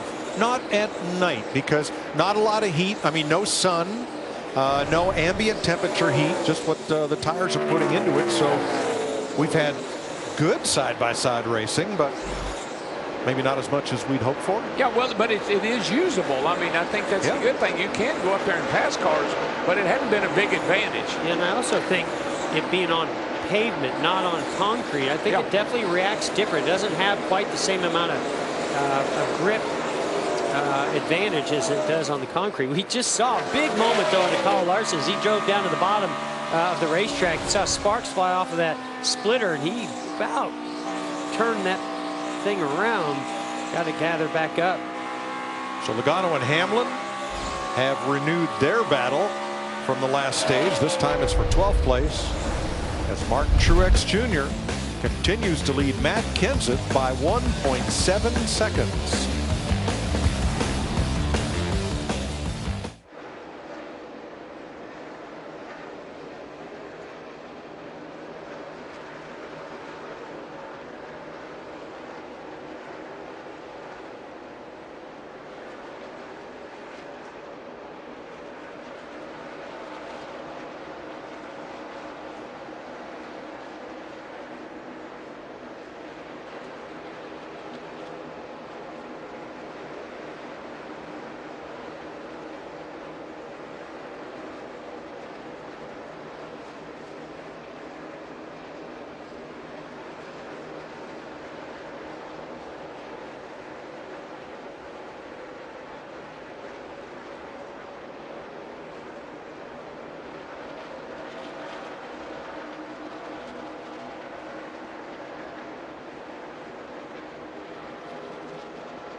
63 laps to go in Charlotte. Martin Truex Jr. is our Toyota top performer. He's led 146 laps of this race. The Joe Gibbs cars of Matt Kenseth and Kyle Busch running second and third. With 62 laps to go in stage 3. Well, Eric Jones in 7th. Truex is not going to break his own record tonight anyway. But he's not going to be able to lead 390 laps tonight. Don't think anybody ever will. I don't either. I think the only record he wants to break right now is that nobody else leads another lap tonight. Great young man from Mayetta, New Jersey. Came up through the Busch North Series. Made his way to the Xfinity Series and the title, and then here into the Cup Series. Third generation racer. His dad, his uncle, both raced modifieds, late models, and Busch North cars. And he and his girlfriend Sherry Pollux do Catwalk for a Cause, a great charity event each year, and raise a lot of money for great causes doing that. And remember, when he got in that car, Kurt Busch stepped out of that car, and Martin went in. And that first year, things didn't go so well. But then they made some adjustments to the team, and they got Cole Pern to come over and be the crew chief, and that's when things really started to happen. Vince, let's get an update on our pole sitter. Well, remember, is it about, 15 laps ago, we were talking about the fact that Kevin Harvick was complaining about thinking that he had a loose wheel again, and the team was up on the wall awaiting his arrival in the pits. Harvick has not come in. He says the vibration hasn't gotten any worse, but it's definitely shaking him, and he's looking forward to coming in and getting that taken care of for sure. But can you imagine the apprehension he must have if he feels like there could possibly be an issue with that left rear at 190+ mile an hour, just waiting on it to go wrong? Yeah, and Vince, one of the things that worries me about that, if it should be the wheel is not tightening up, the nuts are tight, but the wheel isn't, it'll wear those studs out, and they'll never get it tight. You can tell he's just a little apprehensive. He's not pushing the car to the limit like he was earlier. Here are the biggest movers since the restart, led by Denny Hamlin, up 10 spots. You're riding with him. Here he got a little bit impatient with David Reagan. Ooh, I think David Reagan checked up as well. Yeah. And Reagan shortly thereafter came to pit road, so something amiss there. See a piece fly up under the car there. Looks like a little, maybe a brace of some kind. Or something he ran over. Could have been that. Yep. You know, I love it. We talk about patience, patience, patience. I always want them too, but I want them now. So Reagan made a pit stop. So did Landon Castle. A.J. Allmendinger has been in. And here's Joey Logano. Pit stop window opening. Ryan Blaney is in. Here's Vince. The 22 of Logano was inside the top 15, but he's dropped back outside just inside the top 20. They've been trying to get a handle on that car all day long. He said it's building loose, especially off of turn 2. 4 tires, chassis adjustment, air pressure adjustment, really taking some swings at this 22, but to no avail. Remember when Martin Truex pitted earlier, and he pitted a couple of 3 laps before everybody else? That's when he took control of this race, and he's had it by the throat ever since. Ryan Blaney stopping, and a lot of smoke in front of Kyle Larson, and that is Ty Dillon. Oh, a car spinning in the oil in turn 4. I think there's a lot of down oil the up in that racetrack. corner. Yep. Kevin Harvick misses the wall. Casey Kane as well. Incredible job by Harvick to keep it out of that inside wall. Harvick was 10th. Now here's Johnson on pit road. Matt? Big adjustments across the back with the 48 of Jimmy Johnson. He says just under throttle. The car is just way too free and no side bite on the 48. This could be a huge advantage for Jimmy Johnson if he was on pit road when that caution came out and he beats the leader out. If they just decide to come to pit road to take tires, he'll be the leader. We got to watch that red light. I'm not sure if it was on or not. So we'll watch Ty Dillon. Smoking, and we'll look for the pit road light, and there's Kevin Harvick spinning. I'm pretty sure Jimmy Johnson was already on pit road at this time. Boy, what a great job by Kevin Harvick, and I think you're right. I don't see Johnson anywhere. He must have been on pit road. Oh, Oh, he had that left rear tire. Yeah, he's got a problem. Left rear, the whole rear end housing's out. Oh, my goodness. And, oh, goodness. He almost takes the nose off Trevor Bayne's car. Let's ride with Harvick through this. How much smoke in front of you? Stay high, easy. Hold the brake, hold the brake, hold the brake. That was an awesome job driving. Beautiful. Wow. Nice save. Think I'm okay. Proud of me when you see that one. I am. That was some serious dirt tracking. Now Kyle Larson had tagged the wall. You see all the yellow down the right side of his car just prior to that. So now he comes, pit road is closed. He'll have to restart tail end of the longest line after this. Yeah, a lot going on here. I don't know if there's fluid on the track. I'm not sure what's going on, but you know, too many cars having issues with that 13 car having trouble. 7-5 of the racetrack at 3. Oh, he just gets really loose getting into the corner. Yeah, I'm with you, DW. Was that caused by some fluid that was coming down from the 13? It had to be. Too many cars had trouble all at once. A lot of damage to that 42 car. That right front is really, really pushed in. The wheels really pushed in with a lot of negative camber in it. Now that baseball bat, not used for frustration. It's used to roll out that fender for clearance around the tire.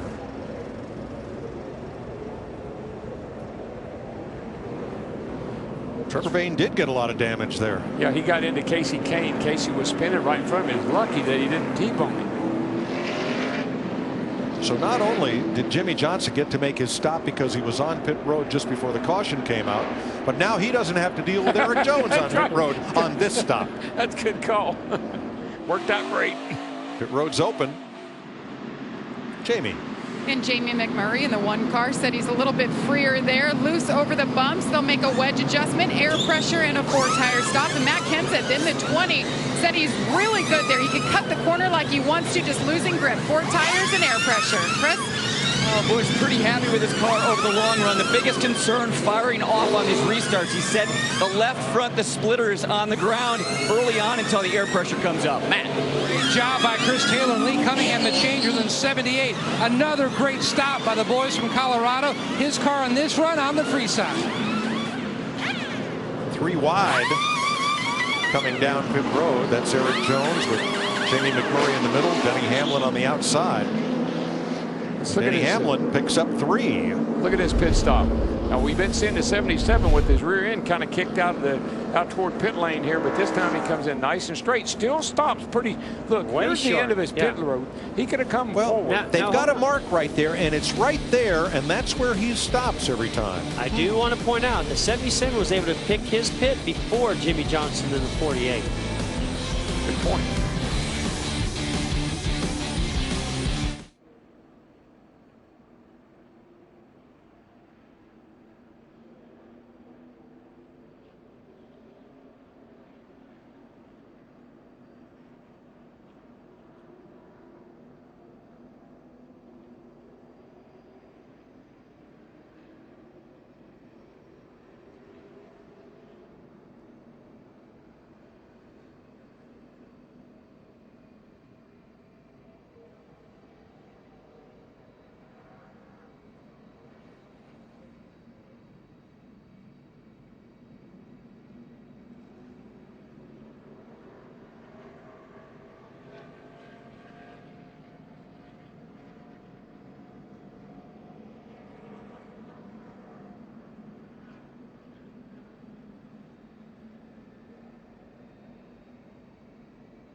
Fox Sports Supports is proud to team up with Homes for Our Troops, building mortgage-free, specially adapted homes for severely injured post 9/11 veterans. Learn more about how Homes for Our Troops is enabling veterans to rebuild their lives and visit foxsportssupports.com. Part of our Fox Memorial Day weekend remembrance is this crawl on screen listing the names of the servicemen and women who have died while on active duty for the United States Armed Forces throughout the past year. This list gets shorter every year, which certainly is our hope. All gave some, and some gave all. We remember and we salute them.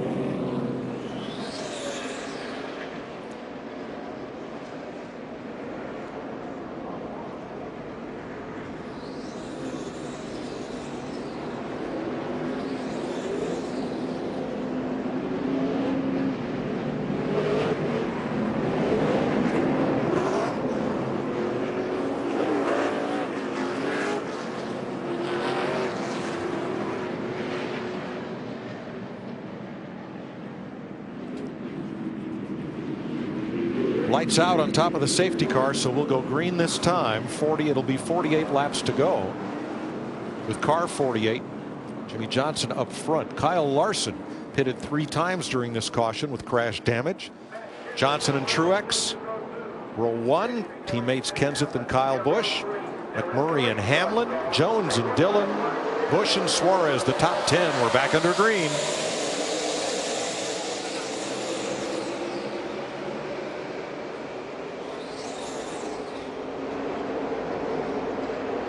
Don't you just can't hang with that 78. He's in the zone now, buddy. You like that high line worked really good for him. He get that great run down the back straightaway and pulls away.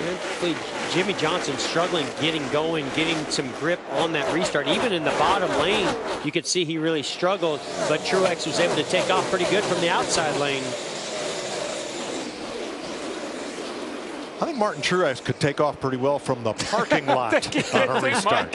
He just got that thing hooked up, just like last year. Here comes Hamlin. Passes rookie Eric Jones for 6th place.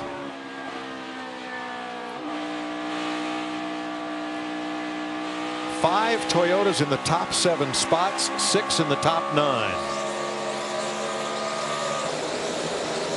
And it just makes me think back of, this is a long race, right? We started when the track tip was pretty high, and there was a point where Denny Hamlin had a problem on pit road. He was speeding. He almost went a lap down to his teammate Kyle Busch. Now look at him in 6th position coming forward.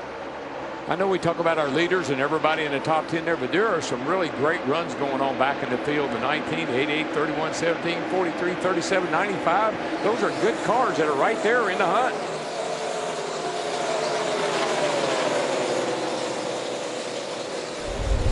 Suarez running in the 11th spot. See him coming into view right here. Whoa, he had to check up right there. He'd have gotten into Kurt Busch. Yeah, puts him in a really vulnerable position. He lost some grip. He went up the racetrack, but when that 41 of Kurt Busch gets to your right rear, it can really suck you around. He's fortunate not to even spin out. Yeah, it's almost like it pulled Suarez into him almost. Kevin Harvick went past him. Remember, Harvick was part of that last caution. Right behind Suarez is Dale Earnhardt Jr. Chris. Well, Mike, a lot of work has gone into trying to find some speed for Dale Jr. this weekend. On Thursday, they showed up with Jimmy Johnson set up from last week. And then on Friday, Alex Bowman was in the GM simulator running through some more setups. Talking to Dale today, he said, we made some progress yesterday. But during this race, the setup, the balance, just going back and forth. One run, a little too tight. The next run, a little bit too loose. Still just trying to find the sweet spot. Matt? Chris, this racetrack can sometimes lull you into overdriving, and that's an issue that the 19 of Daniel Suarez was experiencing last weekend, All-Star Weekend. His spotter, Chris Osborne, and the team told him he was overdriving the entry right there into turn 3. He couldn't get the car down to the bottom. He worked on that in practice on Thursday, and Saturday he felt comfortable coming in where he was. He's currently 11th, 5 seconds out of the lead. I just like the progress that Suarez has made since the beginning of the year. When the season started, he has become consistently better. And that is something that you see a lot of young drivers when they come from the Xfinity Series. Those cars have less power, more downforce. You can drive into the corner extremely deep. And so you have to train yourself, and those crew chiefs have to work with the drivers to show them that you've got to back off much earlier in the Cup cars. And Jeff, just a little bit more, this aero package with that little rear spoiler, these cars are hitting over 200 miles an hour down these straightaways. You've got to make yourself back off the gas, or you're going to bail into the corner. No way you can make it.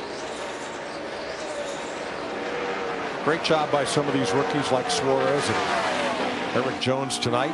Here's Denny Hamlin just in front of Jones, just behind Jamie McMurray. 6th place and coming toward the front, Jamie. Hard to believe. You look at Denny Hamlin, he only has one top 5 finish this year. They desperately want to get in that top 5. And I talked to Wheels, is his crew chief. He told me this morning their goal, the first 3 stages of this race, was just focus on their equipment. Let's get the balance right. We know we have decent speed, and then that last 100, let's go for it. So you see Denny inching his way up, and the team is getting the job done. They gained him 3 spots on the last stop. And he's picked it up as he closes in right behind. Eric Jones comes of age this week. He turns 21 before we get to Dover next Sunday. Wow, that's amazing for it. And he drives like a veteran. He's just got a great head on his shoulders. He really does a nice job in that car. Pretty impressive. He is a Cup rookie, but a 14-year racing veteran. Started in quarter midgets in his native Michigan. For all the drivers running their first career Coca-Cola 600, he's at the top of that list in 7th place. Martin Truex Jr., 0.8 of a second ahead of Jimmy Johnson.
The Coca-Cola 600 on Fox is sponsored by Nationwide. Nationwide is on your side.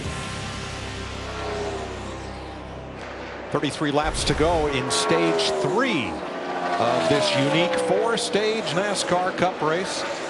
600 miles with Martin Truex Jr. leading Jimmy Johnson by 1.5 seconds. And oh, what might have been Had those two drivers not made the 5-hour energy extra strength move of the race at lap 20. Keselowski slams into the 24 of Elliott, and look at Truex and Johnson slide their way through unscathed. That's a big move of the race, and now they run 1-2 with 131 laps to go.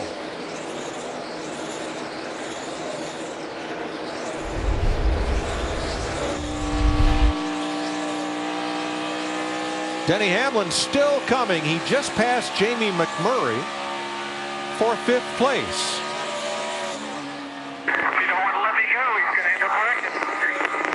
I've already went and talked to a spotter.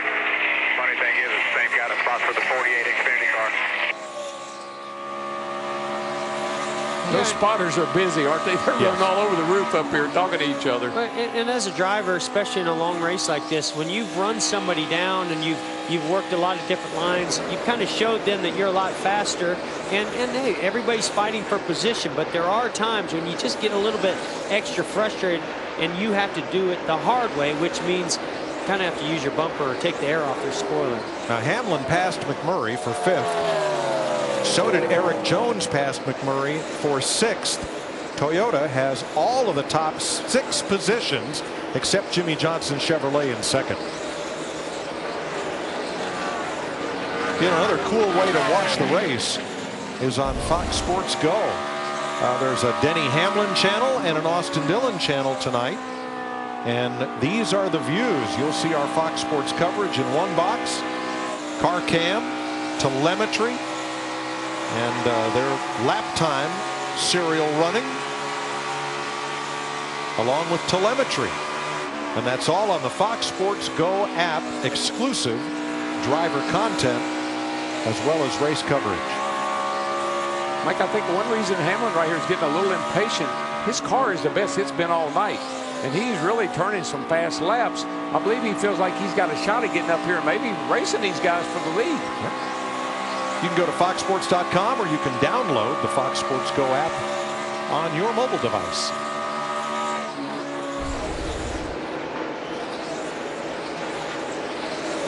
Hamlin's coming. He's 5 seconds out of the lead, and that number is shrinking. Well, you bring up a good point, DW. I mean, his last lap was the same lap time as Truex, our leader. Yeah, I just think he's feeling it right now. It's really coming to him. Matt? Mike, the Furniture Row cars are running 1st and 6th, and oftentimes through the years we've seen a team add a 2nd or a 3rd car, and it has drugged down the organization for half the year or even more until they're able to get their resources built up. But Cole Kern told me that's actually been the opposite. Adding the more human resources and other systems in place has really helped lift it across the board, even the 78, to where they feel like it's been a huge benefit. But keep in mind, not only are you adding people, you're adding a bigger break room, enlarging the parking lot, and even getting a bigger plane. There's so much more that goes into it, but it's been a huge plus so far. That it has. I think one of the advantages to that is you added a rookie, and he is willing to listen and learn. Just like maybe what we've been seeing in the pits. You know, here's what we want you to do, and he'll do it. Well, I think a lot of it has to do with your leadership, too, in your organization, and how well prepared you are to start that 2nd team and do it the right way, do it in a way that actually complements your other team. And that's true. Joe Garrone and that whole Furniture Row racing organization have really done a great job in expanding, doubling the size of their team. Well, when we think back to Daytona and the rough start they got off to at Daytona, they have done a great job. And look at Hamlin. I'm telling you. Look at that speed compared to the leader. Well, Darrell, tonight Martin Truex has tied one of your records.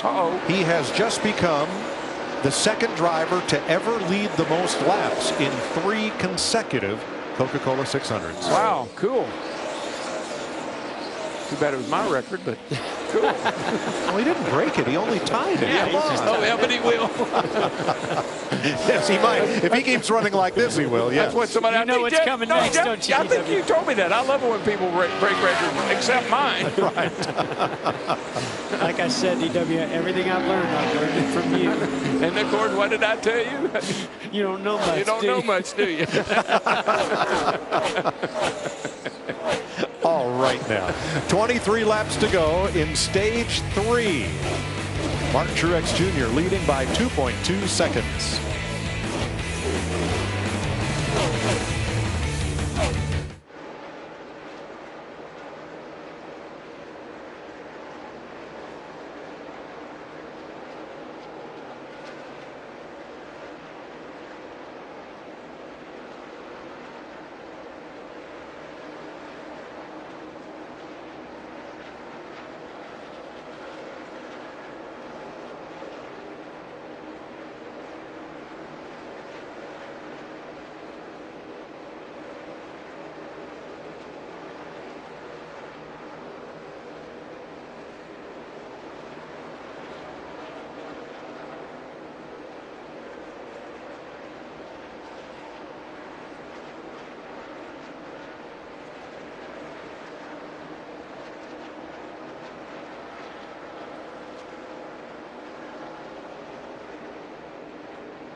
.17 to go in stage 3, and the race is at second place. Jimmy Johnson, Kyle Busch, here they go.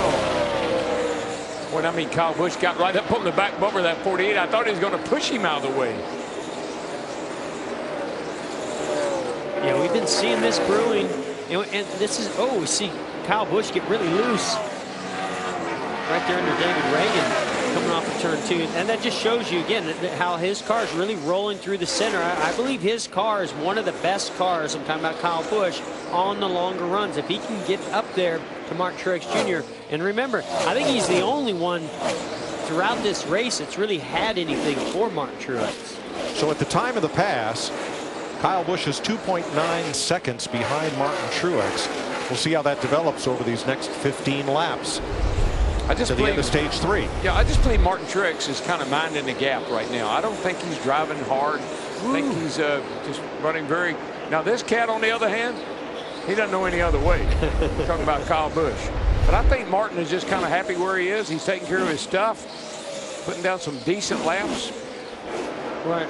And we had talked to him earlier about being a little bit loose. We heard him on the radio. I believe he and Cole Pern, they communicated that, and they did some nice adjustments, because I've not seen the 78 bobble one time recently. Now, if Kyle Busch can put a little bit of heat on him, he might have to push it a little bit more to PW. We might see the back end step out. I think that 78 is about ready for a pit stop when the stage ends. I think they got it timed out just right. You know, stock car racing used to be such a great southern sport, and it still is.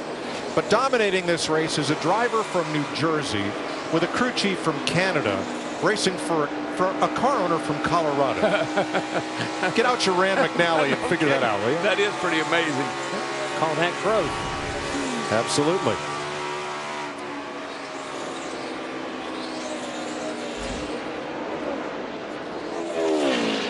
Dale Earnhardt Jr. at 12th place, Chris. Mike, this looked like it was starting to be a good run for Dale Jr. He was saying he had a little bit more security at the back end of the car, but about 5 laps ago, he reported to the team he had a vibration. About a lap later, he said, I think I've got a tire rub. The team just told him, hey, you've got 12 laps to go. See if you can ride it out. Never comforting when you've got a vibration, but you read those vibrations by whether they get worse. If it stays the same, even though you don't like it, you'll deal with it. But if it continues to get worse, you have no choice but to bring it in. Had a tough week for his crew chief, Greg Ives, who lost his mom this week. Racing with heavy hearts. Is that whole 88 team.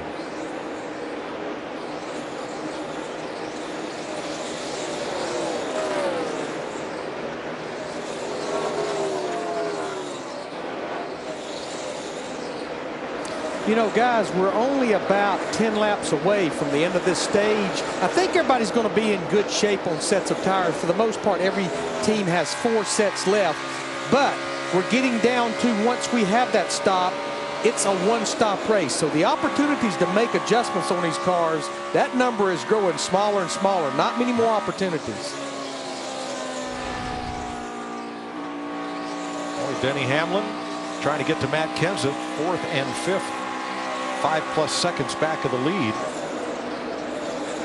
Hey, and Darrell, you might get your wish. It's 45 minutes until Monday, and Kevin Harvick is back in the top 10. Yes. I'm going to Outback. I wonder if they do takeout after midnight. Uh-oh. Did that just take him out of the top 10? Yes, it did. Oh, wait a minute. He's real happy with Suarez knocking him out of the top 10. He knows what that means. Okay. Then I'm going to Subway then. Man, that didn't take long. Oh, caution. Uh-oh. Kyle Larson in the wall, turn 2.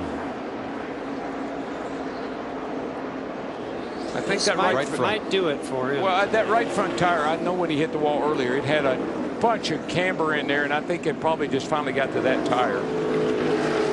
It's going to destroy that car. Now the stage will end in 8 laps. NASCAR has said if they can get the track clear and the cars lined up to run even 1 lap under green before stage end, they'll do it. Boy, what would that do to our pit strategy? We've seen some really gamble, take some chances.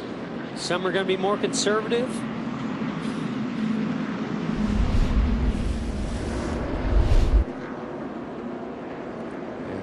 I think that right front tire, it had so much camber in it that I think it finally just used that right front tire up. So we're under caution for Kyle Larson. Trevor Bayne gets the free pass. This will be Larson's worst finish of the season if they're unable to make repairs.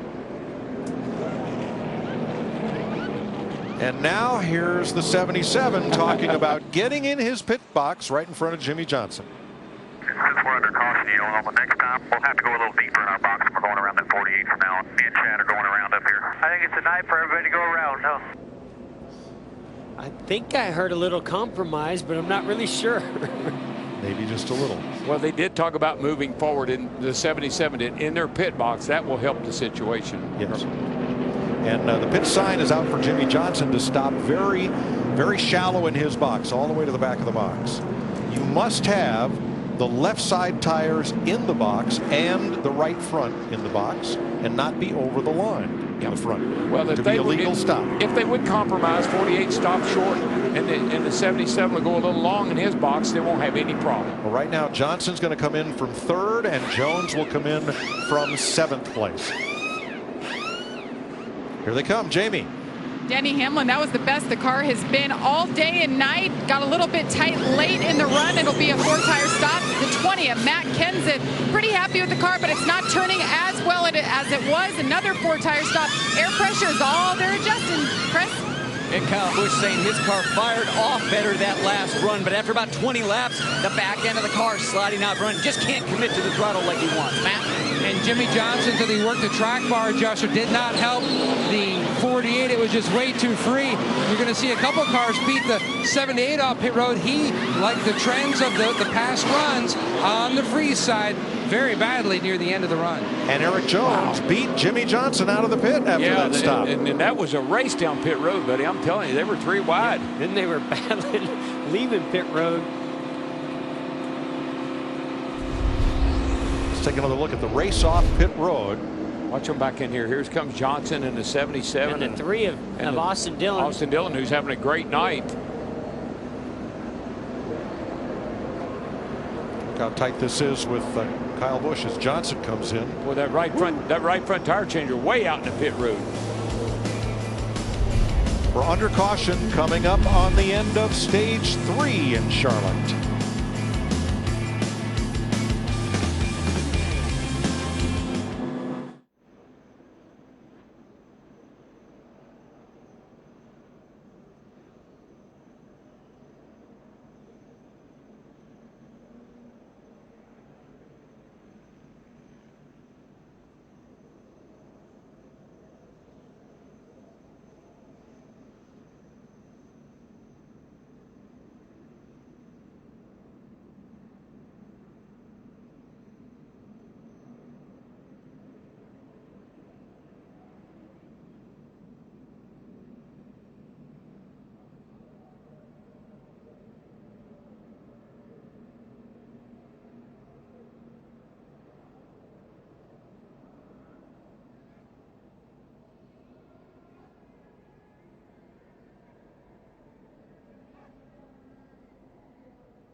The Coca-Cola 600 on Fox is sponsored by AARP, Real Possibilities, and by Budweiser, proudly brewed across America.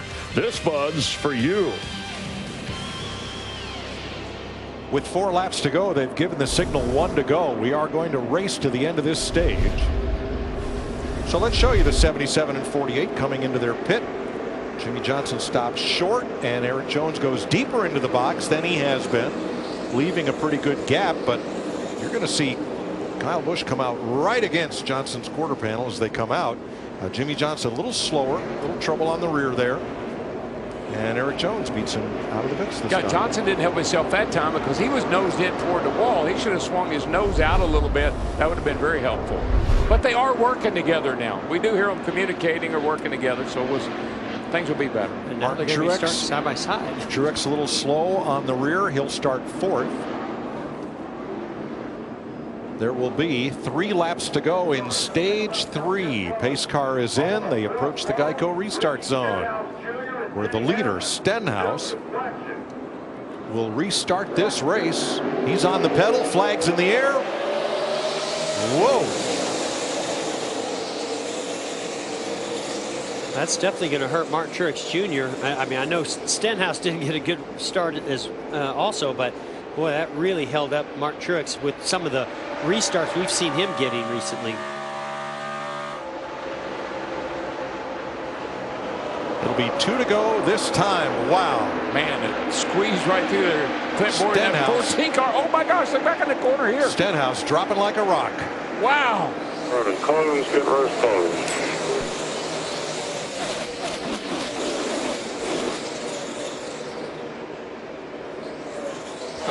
So Stenhouse goes from first to last, but remember, saved a set of tires by not stopping, and that could be a factor later on. And he knew it, Mike. He got right out of the way. He didn't try to hold anybody up. He got out of the way and made it clear for everyone. The Talladega winner, Ricky Stenhouse, now back in 20th.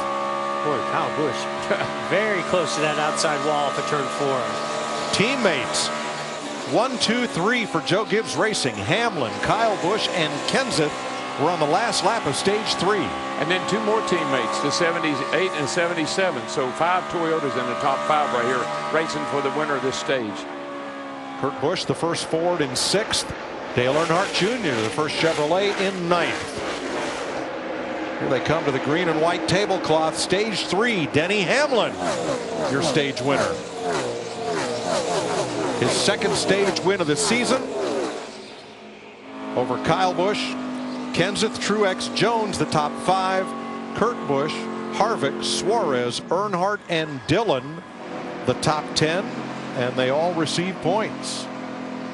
Let's get out of Chris Myers for an eBay Motors race break. All right, thank you very much. With Michael Waltrip, it's through 3 stages, and with the delay, it may seem like 33 for some of the drivers. This marathon continues, NASCAR's longest race, going all the way back to lap 20. Jeffrey Earnhardt, and this took 2 cars that were among the favorites out of the race when Brad Keselowski got into Chase Elliott. You could see the debris bouncing on the track, Chris. Chase Elliott with an issue, Brad Keselowski sliding in the oil. But the cool thing about this is this amazing save by Truex. Look at that, sideways. Jimmy Johnson sliding through there as well. They both make it through. Yeah, Truex for the 3rd straight Coca-Cola 600 has led the most laps. Kyle Busch passing Martin Truex Jr. to go on and win stage 1 of this race, but Martin Truex comes back to win stage 2. Looked like he was going to be the guy to win stage 3 as well, but during stage 3, Ty Dillon smoking. Kevin Harvick running 10th spins, but has been able to work himself back in the top 10. Yeah, this is a fast car. He's been down and out all night long. Kyle Larson hadn't finished off the lead lap all year long. That came to an end tonight. Watch this finish for 10th. The final stage point, Austin Dillon barely edging out Jimmy Johnson. And important to note that Kyle Larson, he was the only driver who had finished on the lead lap in every race this year. Our points leader, he is now, of course, out of the race. That is your eBay Motors race break. Let's head back upstairs. Thanks, Chris. Denny Hamlin with his 2nd stage win of the year. All Joe Gibbs Racing 1, 2, 3. Furniture Row Racing 4 and 5. Stuart Haas 6 and 7. As they finished up the stage. Now, because everybody was just onto pit road, there may be few takers for the stage end pit stop. Jimmy Johnson is going to lead a group onto pit road. That includes Paul Menard. Matt. And Mike, a lot of debate on the radio with Jimmy Johnson and Chad Knaus. In fact, Knaus told him, you realize, though, we're going to adjust the car again, but you do realize how difficult it is the farther back you are to try to make room toward the front because of the clean air versus dirty air debate. So they did make that adjustment on the 48. Dial up our stage 3 winner, Denny Hamlin. Hey, Denny, this is Jeff up in the Fox Sports booth. You got me? Well, congrats on winning that stage 3. You know, this track goes through so many changes throughout the day and night. It seems like your car, maybe the adjustments that you and Wheels are making, seem to really be coming to, you know, at the right time. So what's the rest of your race going to look like? Yeah, we've actually been pretty good every run except for the first run. We just, you know, had a speed penalty, then we got kind of, you know, into the wall there, got some damage, had to fix that. So it's just taking us all race to get back here where we really belong, probably. All right. Well, thanks for talking to us. Good luck the rest of the way. Only 4 drivers have scored points in all 3 stages. Kyle Busch, Matt Kenseth, Martin Truex, and Kurt Busch. Denny Hamlin, stage 3 winner.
The Coca-Cola 600 on Fox is sponsored by Cialis.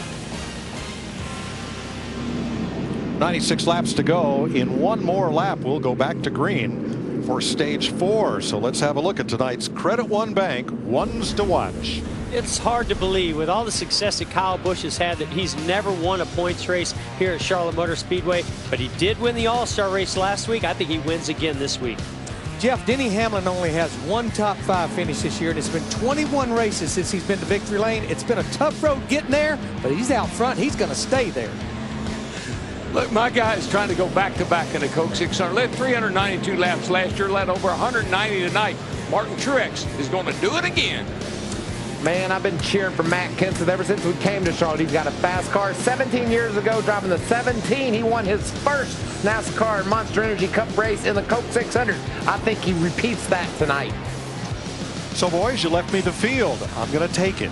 And I'm going to keep a special eye on Eric Jones, the 20-year-old rookie from Byron, Michigan. He's showing us a lot, especially that little head-to-head with Jimmy Johnson on pit road. I think we'll see something for him tonight.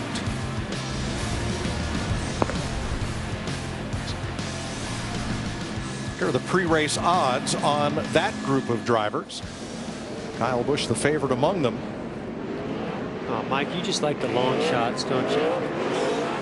It's all fun until somebody loses the race. Yeah, I just like it when my guy makes the list. Now, Kyle Busch won the All-Star race Saturday night. That's probably why he's the favorite. Martin Truex, with his dominating performance last year, certainly deserves co-favorite status. Well, it's all Toyotas at the front, 5 of them. Then the Fords of Busch and Harvick. Suarez and Earnhardt, the first Chevrolet in line, in 9th. Hamlin and Kyle Busch and Matt Kenseth, teammates to square off from the first 3 spots. Here we go.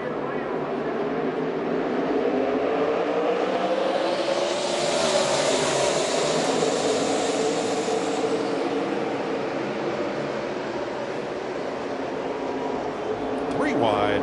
Oh, Denny Hamlin getting really loose. Truex made a great move to get around Hamlin just before he slid up the hill. It almost came together. That thing is a restart rocket ship. Yes, it is. We're about to find out just how good Martin Truex Jr. is. If he can go up there and get by the 18 of Kyle Busch, I will be impressed. Just a little ground to Matt Kenseth getting into turn 3. I think this is his end of the racetrack. Well, you know what? Also, I think this is a statement. Just like Jeff said, if he can go up there and get that lead from that 18 car, this is his race to lose.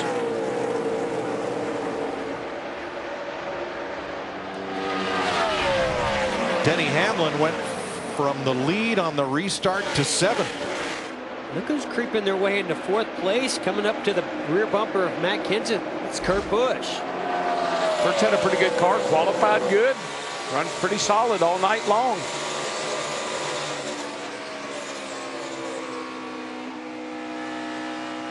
Well, let's go down to the garage area. Jamie Little. And Kyle Larson's night is done. He started in the back, worked his way up. You got into the wall earlier, and you continued. What happened here that put you out for the night? Yeah, you know, when I got really loose in a 3 and hit the wall and got a lot of damage, and we got that repaired the best we could, and was actually running decent lap times. And I started getting really tight and felt my right front start to go down the front stretch, and it exploded into 1. So yeah, I just hate it. You know, I made a mistake there in the 3 and got to the wall. Not even running hard up there. I just got loose in and hit it, and then ruined our day. So hopefully we can hold on to the point lead, and then go to Dover next week and try and do better. All right, his teammate McMurray knocking on the door for a top 10, Mike. Thanks, Jamie. Right now, as they run, Kyle Larson would leave here 14 points ahead of Martin Truex Jr. for the point lead. Always like what Carl Edwards told me one time. He had a huge point lead. He said, what's the use of having a huge point lead if you're not going to use it? And so I think that's kind of how Kyle Larson felt tonight. I got a big lead. I'm probably going to use a little of it up.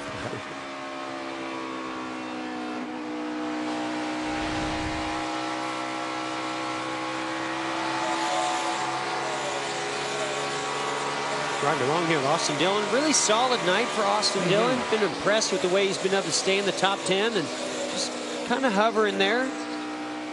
See him looking out at Denny Hamlin. We mentioned that earlier. They made a crew chief change, Slugger Labby for Justin Alexander. I think it isn't. And when you make a change and somebody says, is that going to work out? It always works out when it's changed for the good. And I think this was a good change for Austin and this team. Love Slugger, great guy. He was up here with us last week. But sometimes you just need to shake things up a little bit.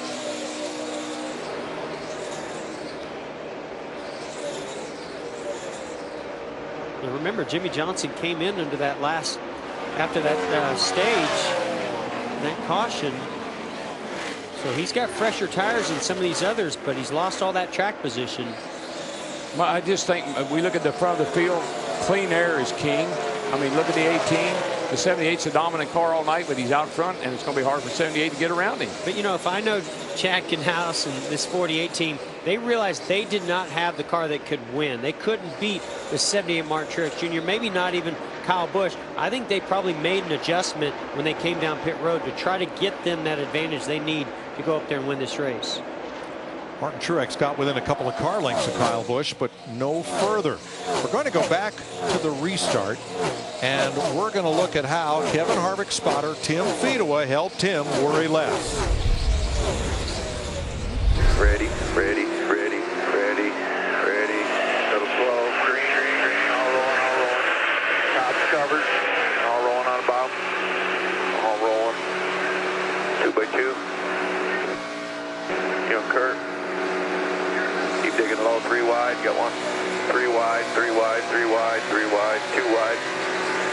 No push. Still 2 wide. 3 trying to make it 3 wide. And that's how Tim Fedewa helped Harvick worry less with our Liberty Mutual Insurance spotter coverage. I tell you who's worrying the heck out of Kyle Busch, and that's Martin Truex Jr. He's been up beside him. He's got a little bit better car. He's just going to have to find a way around. Truex is so good in 1 and 2. He really gets off turn 2. It's where he closes the gap the most. Seem to be pretty equal at 3 and 4. 29 Cup drivers have more than 500 laps led in their career at Charlotte. And of those 29, only Kyle Busch has not won a points race here yet. 84 laps to go. Kyle Busch, Martin Truex, Kenseth, Kurt Busch, and Eric Jones, the top 5.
Here's your Busch race summary after 322 laps.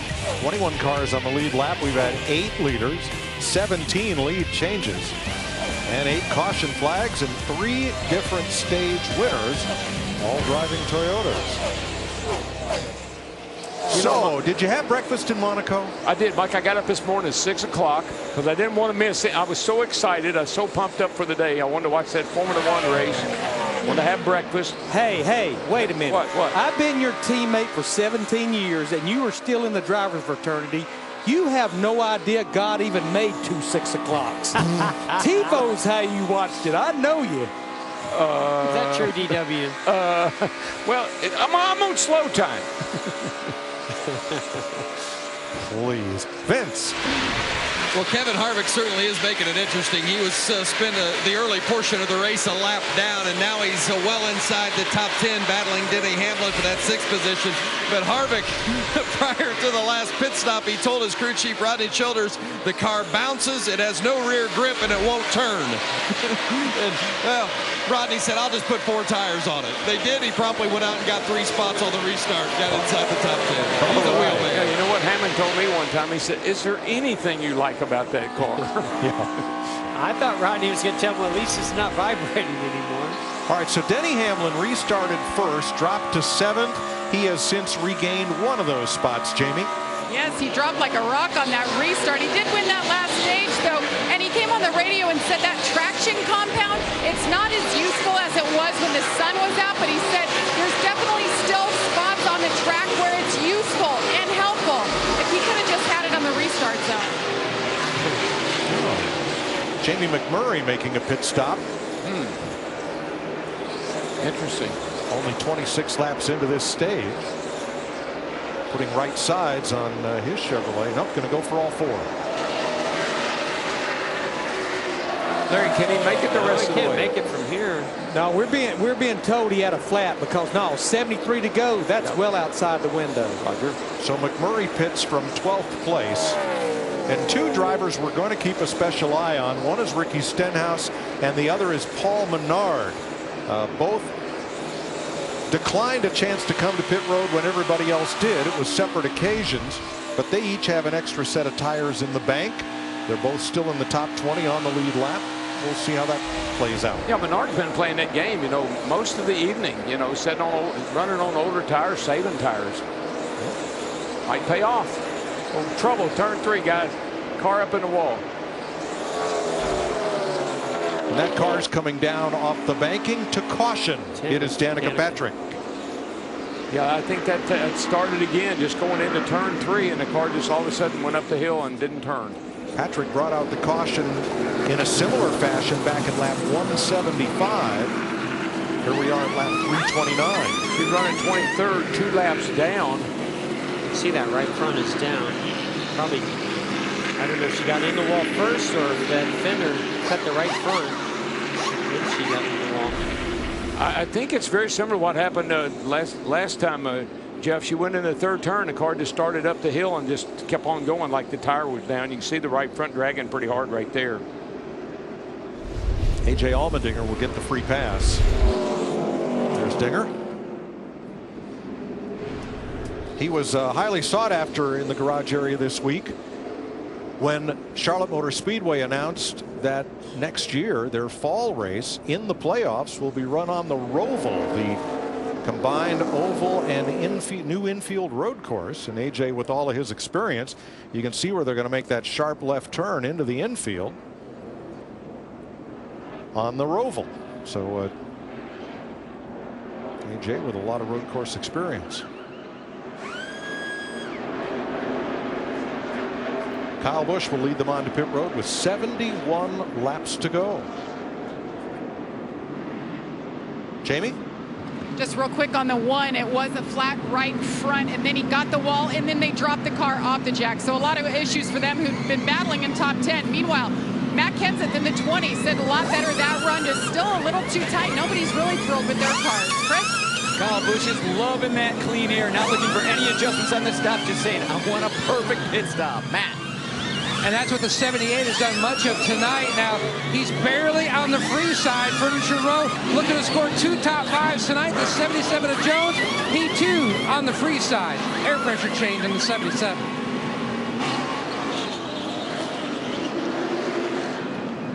That was close. Really close. Kurt Busch picks up a spot to 4th. Mike, I can't tell you how hard it is not to speed when you're side by side. Watch this right here. We're coming to the line. I know Truex said, but if I just goosed it a little bit, I could maybe get the lead here. Continue to get a call for speed. 70 laps to go in Charlotte on Stock Car Racing's longest night. Kyle Busch and Martin Truex in front.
.68 laps to go. Green next time by. Here's our Goodyear aerial coverage. Everything Goodyear learns, making tires for the grueling demands of NASCAR, inspires what rolls into yours. Goodyear, official tire of NASCAR. 68 laps to go, and Larry, looks like they're a little short. Well, they pitted with 70 to go, and we're going to go back racing with 67 to go. We're hearing on the scanner a lot of crew chiefs telling their driver, you're anywhere from 3 to 5 laps short. Save if you can. I can make it. I can make it. This ought to be a heck of a restart. That's two of the best restarters we've seen all night long, 78 and 18 up there on the front row. This ought to be a drag race into turn one. Kyle Busch outside, Martin Truex inside.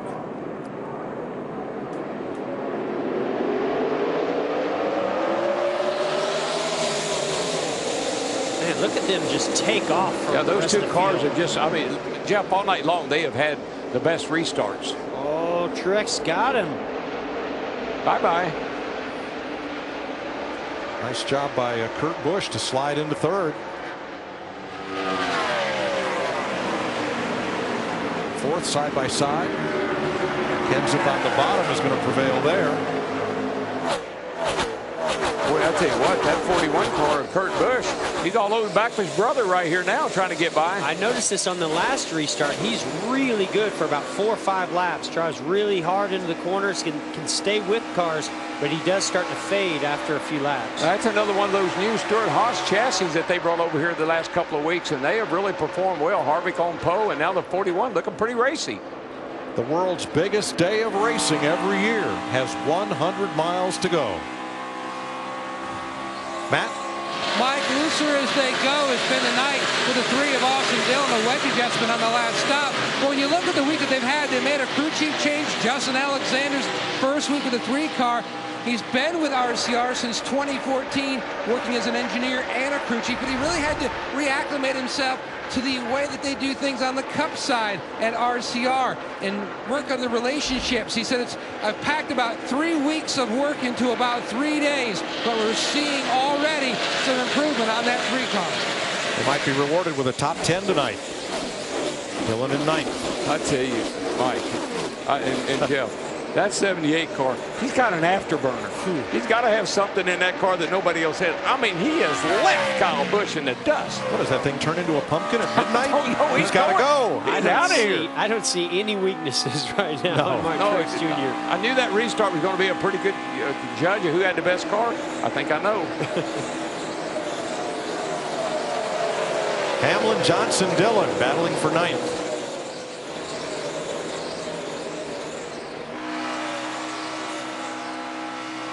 Hamlin has really done a nice job. He and the wheels with that 11 car getting it tuned up for the latter stages of this race. Been very competitive since about halfway. Got all of his troubles out of the way early. Which if you're going to have trouble, you want to get it out of the way early. Jamie McMurray passing Ricky Stenhouse for 15th. 22 cars on the lead lap as we watch the battle for 9th. And Johnson moving ahead of Hamlin. Still think that 48 car is pretty good if he can get back up toward the front. I don't know if he can beat that 78 or not, but he's pretty good. Yeah, no, he's really good. Just, boy, it's so hard to get that track position. Look, speaking of track position, look who's in front of Jimmy Johnson. Wow, his teammate Dale Earnhardt Jr. having a really solid into this race. It's fantastic to see in his final 600. Yep, 88 running 8th. Yeah, they were lackluster early, running 18th to 20th. So now Dale Jr. with an extended stay in the top 10, Chris. Yeah, boy, that car has come to life. He's the happiest with that car that he's been all night. And I talked to Dale earlier today about all the time he's spent at the Speedway. He said he hasn't missed a weekend here, a Memorial Day weekend, since 1981. And even though he's not going to be driving next year, he'll be here, but he is interested in doing the double. He'd love to take in the Indy 500 earlier in the day and then make it in here late afternoon for the 600. I think that's something that's going to build with Dale Earnhardt Jr. He has a great sense of history in the sport, but he's going to start reflecting on his time behind the wheel over all the years and what he's accomplished, what he's done, because as he gets closer to Homestead, that emotion is going to continue to build, that it is his final season behind the wheel. Jeff, I've never been to the Indy 500. I've never seen a race at Indy for the Indy cars. So I know how he feels. Our schedule is so demanding, it consumes our time, everything about us. We're all committed to what we do right here. You don't have time to do anything else. First, I'm going to send you to Monaco for breakfast. But not too soon. Can I take Jeff's boat over there with me? What boat? I don't have a boat. Here comes Johnson. What happened to what happened to 24 Carat? You used to have a boat. 8th place at stake here. Jimmy Johnson takes it from his teammate, Dale Earnhardt Jr. Those 2 Hendrick Chevrolets. How about our rookies in 6th and 7th? Daniel Suarez, Eric Jones, both running well up in the top 10, but neither Suarez nor Jones has ever driven 600 miles at these speeds in one race. Yeah, and Suarez is our leading rookie point getter so far this year. So he's done a nice job of quietly finding himself in the top 10 the last several weeks. Well, he's going to feel 600 miles tomorrow when he wakes up. Yeah, no kidding. Oh, neck will be hurt, won't it? There's your rookie running order, Matt. Mike, when you look at the 19 of Daniel Suarez, he puts so much into it, whether watching film from past races or talking to different drivers. He's got such a great mindset, and it's infectious for the ones that are around him. And when you look at how he so acclimates himself to new situations, he did a double duty day back in Chicago in 2015, ran 525 miles, scored a 4th in the trucks and a 6th in the Xfinity car. He just continues to get better. They can't wait till they go to racetracks for a second time like they did here in Charlotte this week. Well, what a big difference between these two. Suarez stepping in to a car that Carl Edwards had won a lot of races in, a car with a lot of history and a lot of success. Eric Jones stepping into a brand new race team as Furniture Row expanded to a 2-car team. And with Jones running 7th and Truex leading, Barney Visser might have his first ever race with 2 of his cars finishing in the top 10. Well, he's looking good right now, I can tell you that. Both cars running extremely well, and the 78 is just, I'm just saying again, he's in a league of his own. He just checked out on the field right now. Just like he did last year here, Mike. I mean, we saw this thing, it's like deja vu all over again. Saw him do the same thing last year. Kyle Busch 2 seconds back. Kurt Busch and Matt Kenseth 4 seconds back. Harvick 5, Suarez and Jones 6. And just the only difference in that 78 car this year and last year he started on the pole. And so he never had any competition to speak of. Tonight he had to start at 8th, had to work his way to the front, and been there ever since. Well, and think of the other things that have changed, less downforce and stages, as well as this traction compound to try to make multiple grooves. So he has had to overcome other obstacles, but boy, the results seem to be the same. Now look at this chart. Similar to last year, the number isn't as high, but the domination just as complete. 213 laps led so far with 53 to go. That's unbelievable. Just look at what he did. Look at these two. Look at these two numbers. The combined numbers from last year and this year. Look at that. 605 of the 747 laps in the last 2 Coke 600. He'll be at 1,000 pretty soon. We're talking about that 1,000 list. That's right. Yeah, he's led 600, and that's just in 2 races. Years. Wow. And people talk about the struggles of the Toyotas and the Gibbs teams, and they've all had an incredible. The Kyle Busch 2nd, Kenseth's third, and Suarez, there he is in the 6th. All those cars running good tonight. Denny Hamlin 10th.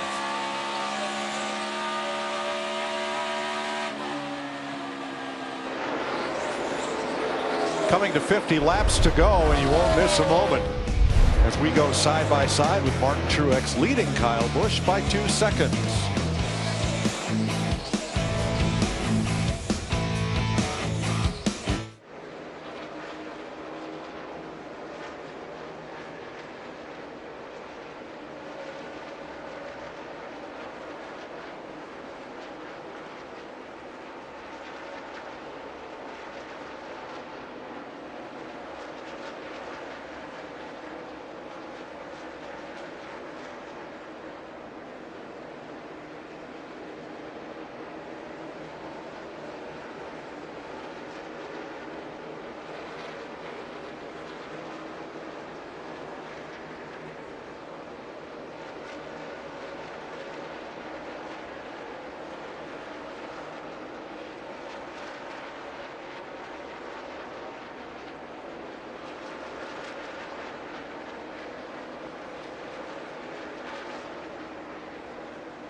44 laps to go in Charlotte in what's been a very interesting race and is about to get more so as fuel mileage becomes a factor in the closing stages of these 600 miles. David Reagan, Gray Galding on pit road right now, and a couple of others of the cars multiple laps down. Larry Mack, how about some trends for us? Well, I looked at the last 10 Coca-Cola 600s, and the last caution on the average comes with 43 laps to go 4 times in the last 25 laps. And we did have an overtime back in 2011. But to me, the question, is there anybody out there that can go those 70 laps on a tank of fuel if we don't get that caution? Well, we're 43 to go right now. I'm going to say somebody can make it. I believe somebody could. Because you got to imagine, as soon as they left pit road, they were shutting the engine off. That's going to get them a little bit extra. They continue to do that under caution. If they have to slow down and start shutting the engine off towards the end of this race, somebody's going to take a chance, and I believe somebody will make it. You know who it's going to be? Dale Earnhardt Jr. He ran out of gas. He almost had this thing won a few years ago. He ran out of gas off 4. Tonight, he gets redemption. I think of all the manufacturers, the Fords get a little better fuel mileage. Now, Trevor Bayne pitted at lap 332. That is, he was the last of any lead lap car to pit. Top running 21st. It's a long way back. That's the car to keep the eye on. David Ruderman won this race when everybody pitted. He stayed out. But now, Larry, on that last caution flag, are you a little surprised that some of those cars toward the tail end of the lead lap didn't come and top off? I didn't understand it. If you were back around 15th, 16th, or further back with having these 22 drivers on the lead lap, I was shocked that we didn't have more just top it off, possibly like Trevor Bayne did. There's no gamble. You got to be a gambler to do that, Larry. And those guys said, well, there's no way we can make it. You got to try. It's your only chance. Ninth place, you saw Denny Hamlin past Dale Earnhardt Jr. for 9th. Mike, I won the Daytona 500. I said, there's no way you can run 54 laps. We ran 54.25 laps. How'd you do that, DW, so we can...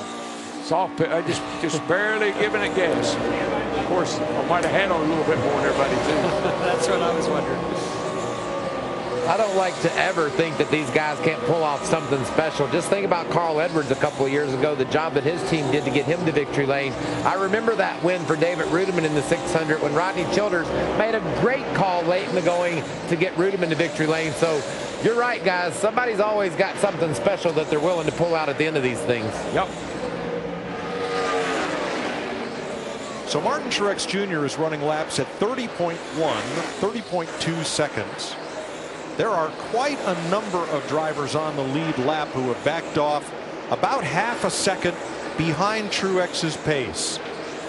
So I've got to wonder, if you're half a second slower than the leader, is that saving you any fuel, or are you just running as hard as you can? Look, the gas pedal, if you got it down, you're burning fuel. If you don't have your foot on it, you're not burning fuel. That's why you turn the engine on and off under caution, or anything else you can do to save a little gas. Well, and to run a half a second faster, that means that your foot is to the floor longer than the others because you're getting back to the gas sooner. You might be driving in a little bit deeper. Your car's handling a little bit better. You're definitely using more fuel. Larry? Guys, we have a new little element with our Ford Cutaway car, and it has to do with the fuel cell. The fuel cell is in the trunk, holds 19 gallons of fuel, and in there are 2 electric fuel pumps. And normally these drivers have them on separate switches. This is the one main fuel pump. But look at this box right here. You have these trap doors and fuel runs in that.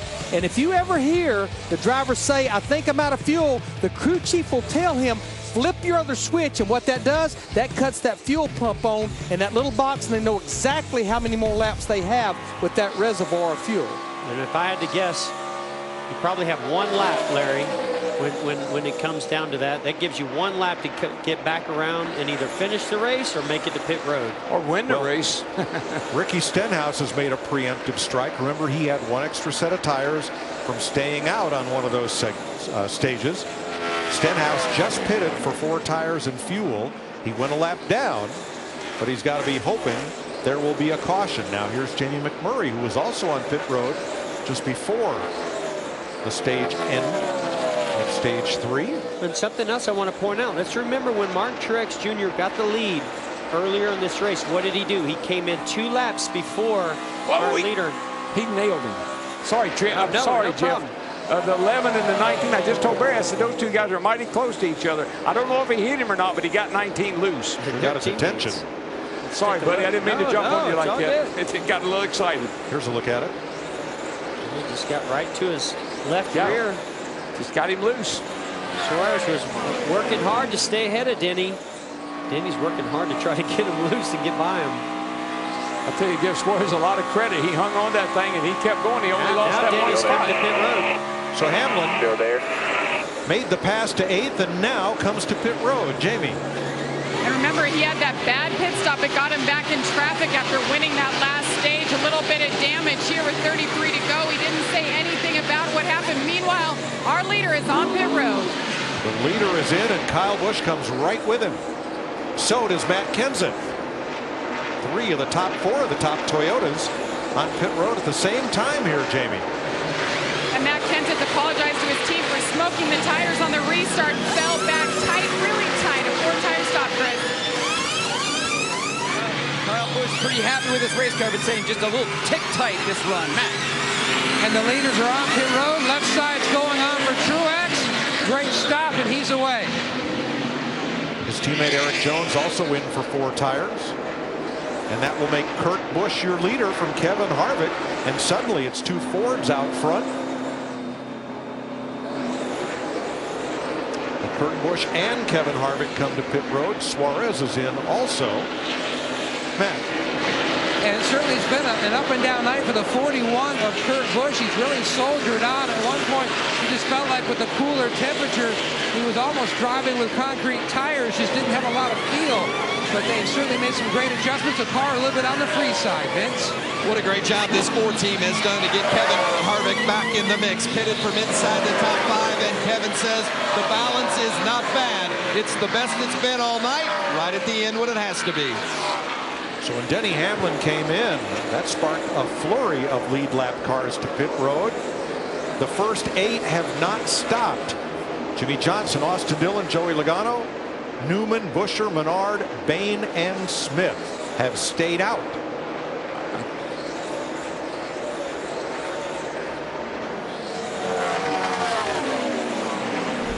Watch Jimmy Johnson just as he took the lead. Look for something on the track there. I think those are just sparks. Yeah, those are metal sparks coming off of another car. Yeah, probably coming off the 18. He drags on those lower pressures. Yep. And he just came off pit road. And those are just the sparks flying over the car, bouncing off the car. But Mike, now the question is, of the 8 that have not pitted, who's going to try to make it? Who's going to try to make it to the end on fuel? Well, here's the other problem, Darrell. Martin Truex is 1 second a lap faster than Jimmy Johnson right now. Well, we saw this play out, I think, with Logano and Todd Gordon, where they stayed out hoping that they were going to catch a caution, caught that caution, and it really paid off for them. I've found our guy who's going to go all the way. Hello, Newman. He has a win in the bank. They like to gamble. They have nothing to lose by trying to go the distance. Have a look at the Harvick pit stop here. Whoa, catch that last lug nut. Whoa, that's close. Oh, my gosh, really close. And away he goes, close to taking equipment out of the pit box. You can't go over that line with that lug wrench. But he was still hitting those lugs as that car was leaving pit. But I think if anybody's going to try to make it, Ryan Newman. I think you're right, Mike. I think that's a great guess. I think the 3. Well, let's listen to Team 31. We got 3 cars ahead of us on our plan, it looks like. I don't know if they'll be able to make it, though. Luke Lambert. Well, you know how he won. You know how he won Phoenix. He stayed out on tires. They gambled, and he was able to hold off Kevin Harvick to win Phoenix. And that's how you get to the playoffs. A win, and you're in. Newman has a win, has nothing to lose. 26 laps to go. We'll keep it right here for you.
20 laps to go in Charlotte. 30 miles out of 600 left to race. Jimmy Johnson up 3.5 seconds on Austin Dillon, who with Joey Logano, Ryan Newman, and Chris Buescher trying to not stop and stretch the fuel mileage, but for different reasons. Johnson has wins in the bank. Nothing to lose. He's not the fastest car tonight, so if they made that pit stop at lap 368 with everybody else, he likely wouldn't win. Now he's got a chance. Austin Dillon's never won a cup race. He stayed out, trying to win his first one. And what of Joey Logano in third, who also stayed out? We're about 5 short. Stay out long. Hope for caution. I don't feel you can stay the car. Yeah, 5 laps short is there's a just lot. no way you can do 5. No, 2 or 3, I'm thinking I can work with, a 5. No, I got to come sometime here before we get to the end. And I mentioned it earlier. They played this strategy before the caution came out the right time, and they were able to come in and get tires. I think we maybe have gone past that point, though, now, because everybody would come and get tires. Jimmy Johnson, your leader. Matt? Last pitted on lap 330, and Mike, Chad Knaus, a master strategist, was telling Johnson, I need you to run 31 flash. Now, compare that to what Truex, he's all the way back. He was running about almost a second and a half faster of Johnson, but he was about 15 seconds back a few moments ago. Knaus just told Jimmy Johnson, our calculations have us running out at lap 399, so just take it easy, easy on the brake. That time, Martin Truex was 1.3 seconds faster than Jimmy Johnson, but Truex is 12 seconds back. Now the 2 Childress cars, the 3 and the 31, Dillon and Newman, they're both on the stay-out strategy.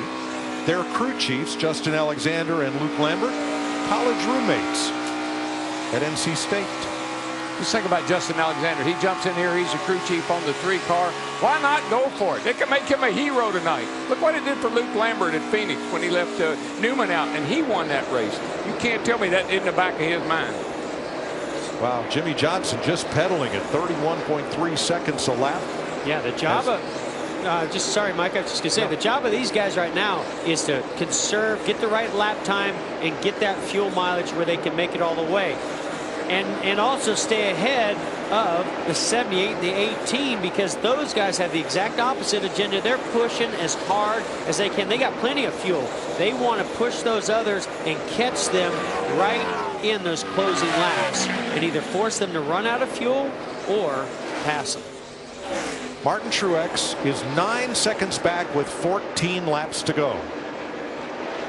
And he's a second a lap faster than Jimmy Johnson. It's going to be, and Johnson's going to have to slow down even more to make it to the end. So I don't think Johnson can make it, but I do believe the 3 can. But he's going to have to slow down so much, I'm not sure Truex won't catch him. That's the thing. Even if they slow down and can make it, Truex is going to catch him. But Jimmy Johnson maintains the same pace, Truex will catch him with about 5 laps to go. Exactly. And even if the 3 doesn't win the race, this is a better finish than he would have gotten had he not tried this strategy. Here's Austin Dillon's radio. The scenario here is Austin, the 78 car, has already pitted.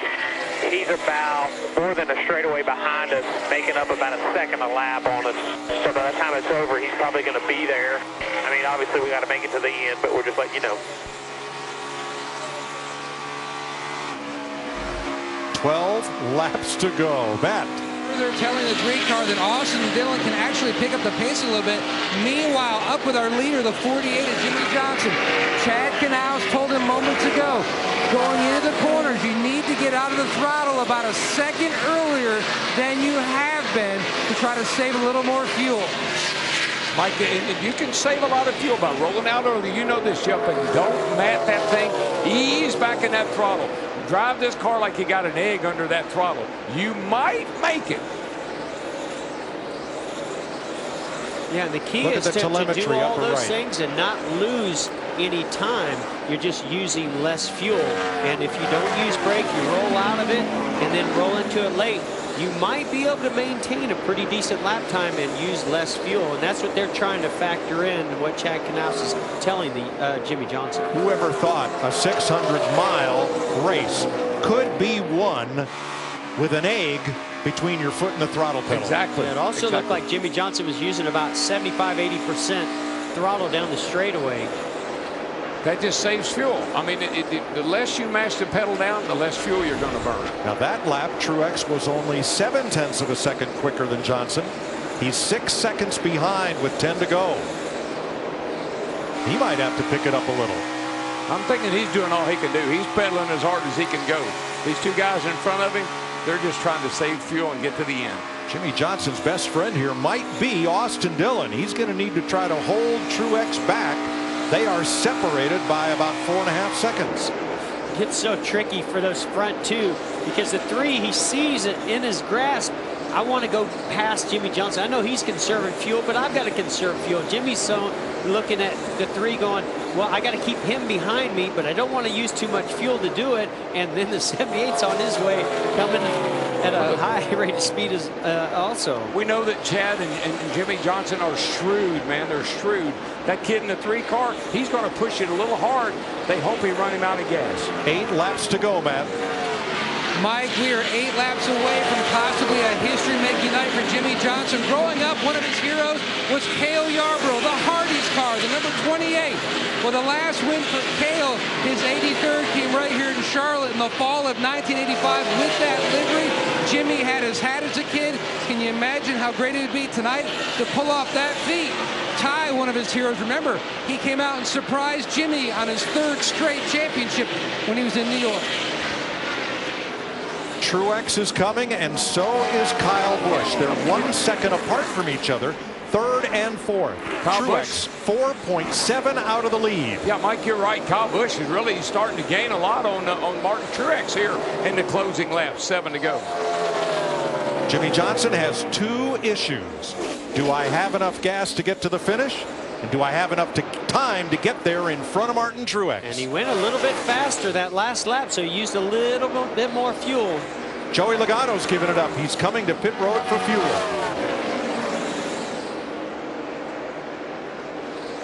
So that leaves Johnson and Dillon in 1st and 2nd, Newman in 7th, Menard in 12th. Of the drivers who did not stop at lap 368. I mean, if you're Johnson, you say, hey, if I win, great. If I don't, I've got to win. So I'm in good. He wins. It's a win-win for him.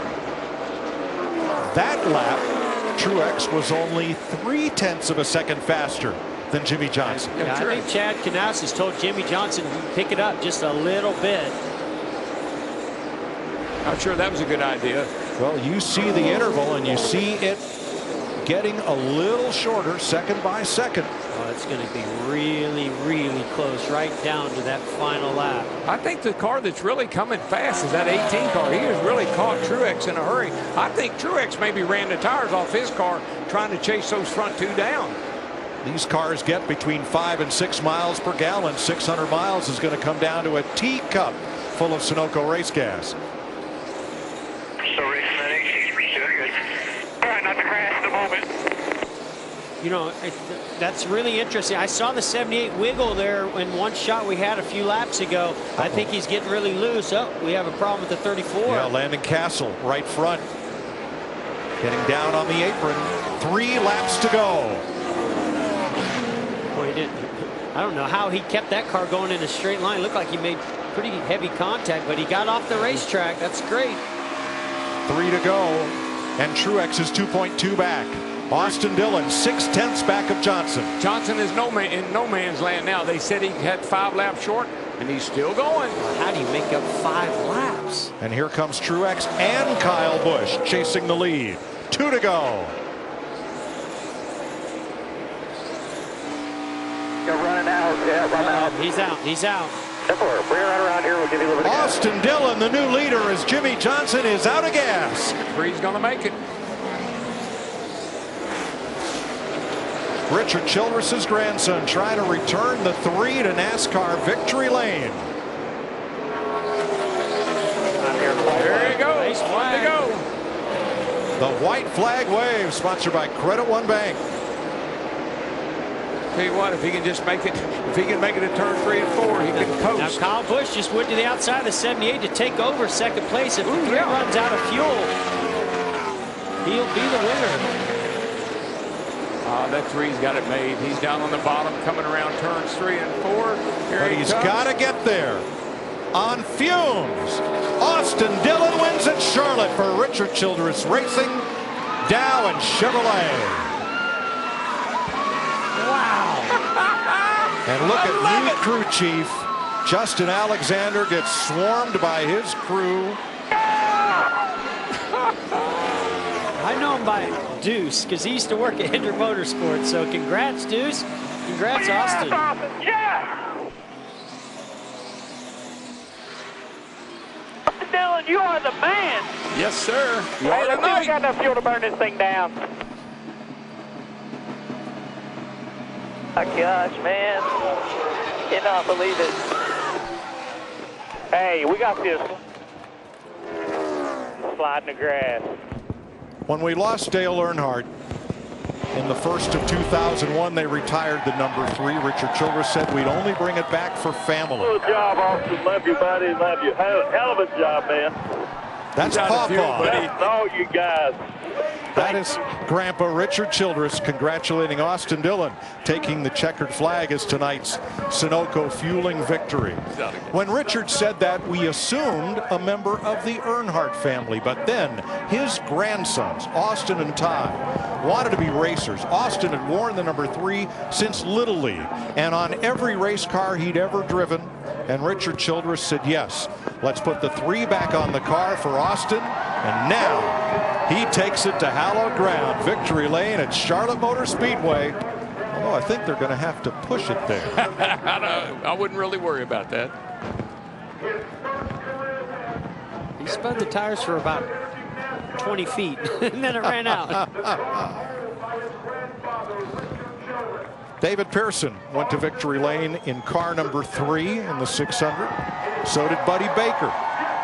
So did Dale Earnhardt for Richard Childress. And now Richard's grandson, Austin Dillon, will join that and this illustrious group who scored their first career Cup Series win on stock car racing's longest night. Mike, he was very competitive all night long. Ran in the top 10 all night long. He did the big slide in the grass. That kind of became his signature move. Oh, God, it's so good. Great to see somebody win their So first good. race. All that enthusiasm. Kyle Busch was coming. He was 0.8 of a second back at the checkered flag.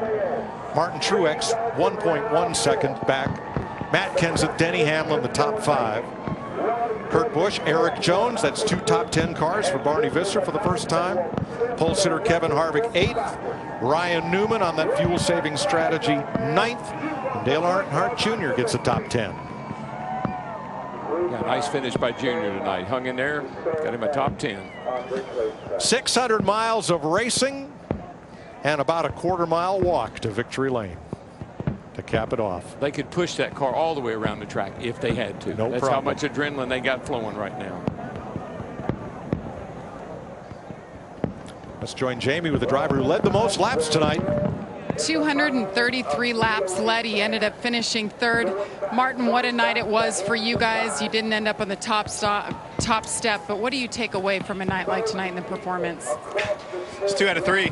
Last 3 years, it's 2 of them we lost some fuel mileage, so that kind of stinks. But, you know, big picture wise, it was a good night. I mean, Bass Pro Toyota was fast. The guys did a phenomenal job all night long, and got behind a few times, fought back, got the lead, and then just fuel mileage didn't play out our way. So we were a little too loose that last run as well, and I think had we not been, we probably could have chased him down. We may have caught him on the last lap, but overall, I mean, you know, can't say enough about the team and what they're doing. And tonight was tough, man. The cars were a handful, and I drove my butt off, but it wasn't to be tonight. Thanks, Martin. Mike? Thanks, Jamie. Boy, to see that 3 roll into Charlotte victory lane once again. How about that? There's the big belly flop onto the grass for Austin Dillon. Now that's the thrill of victory right there. More to come from Charlotte as Austin Dillon heads for victory lane.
Aerial coverage provided by Goodyear. Superior performing tires to face challenging conditions on the track and on the road. Goodyear, the official tire of NASCAR. Chris Myers back with you live at Charlotte Motor Speedway. The attempted burnout, the fuel mileage gamble paid off to win the race.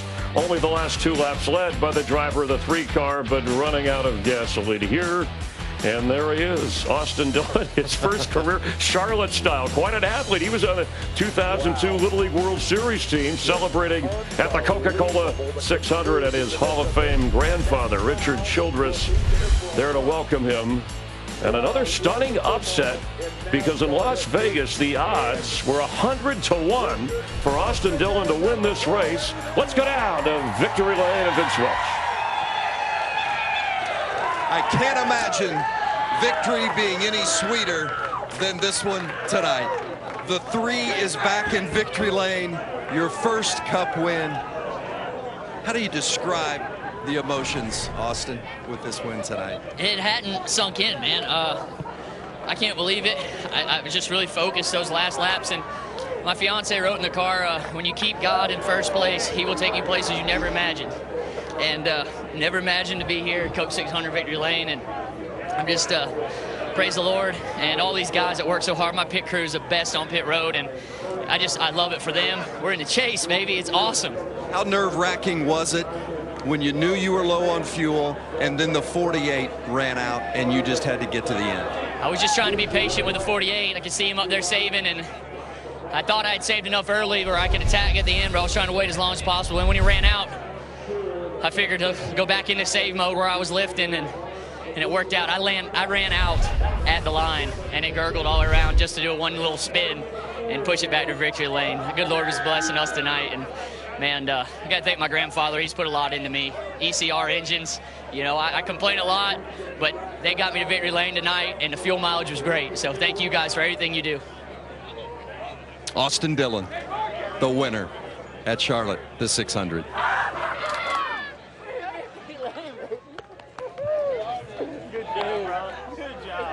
Hey, we are partying tonight.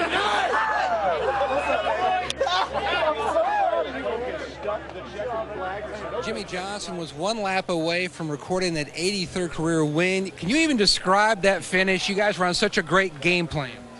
Yeah, we were, and I didn't know we were going to try to make it on fuel. Last I heard, we were nobody could make it.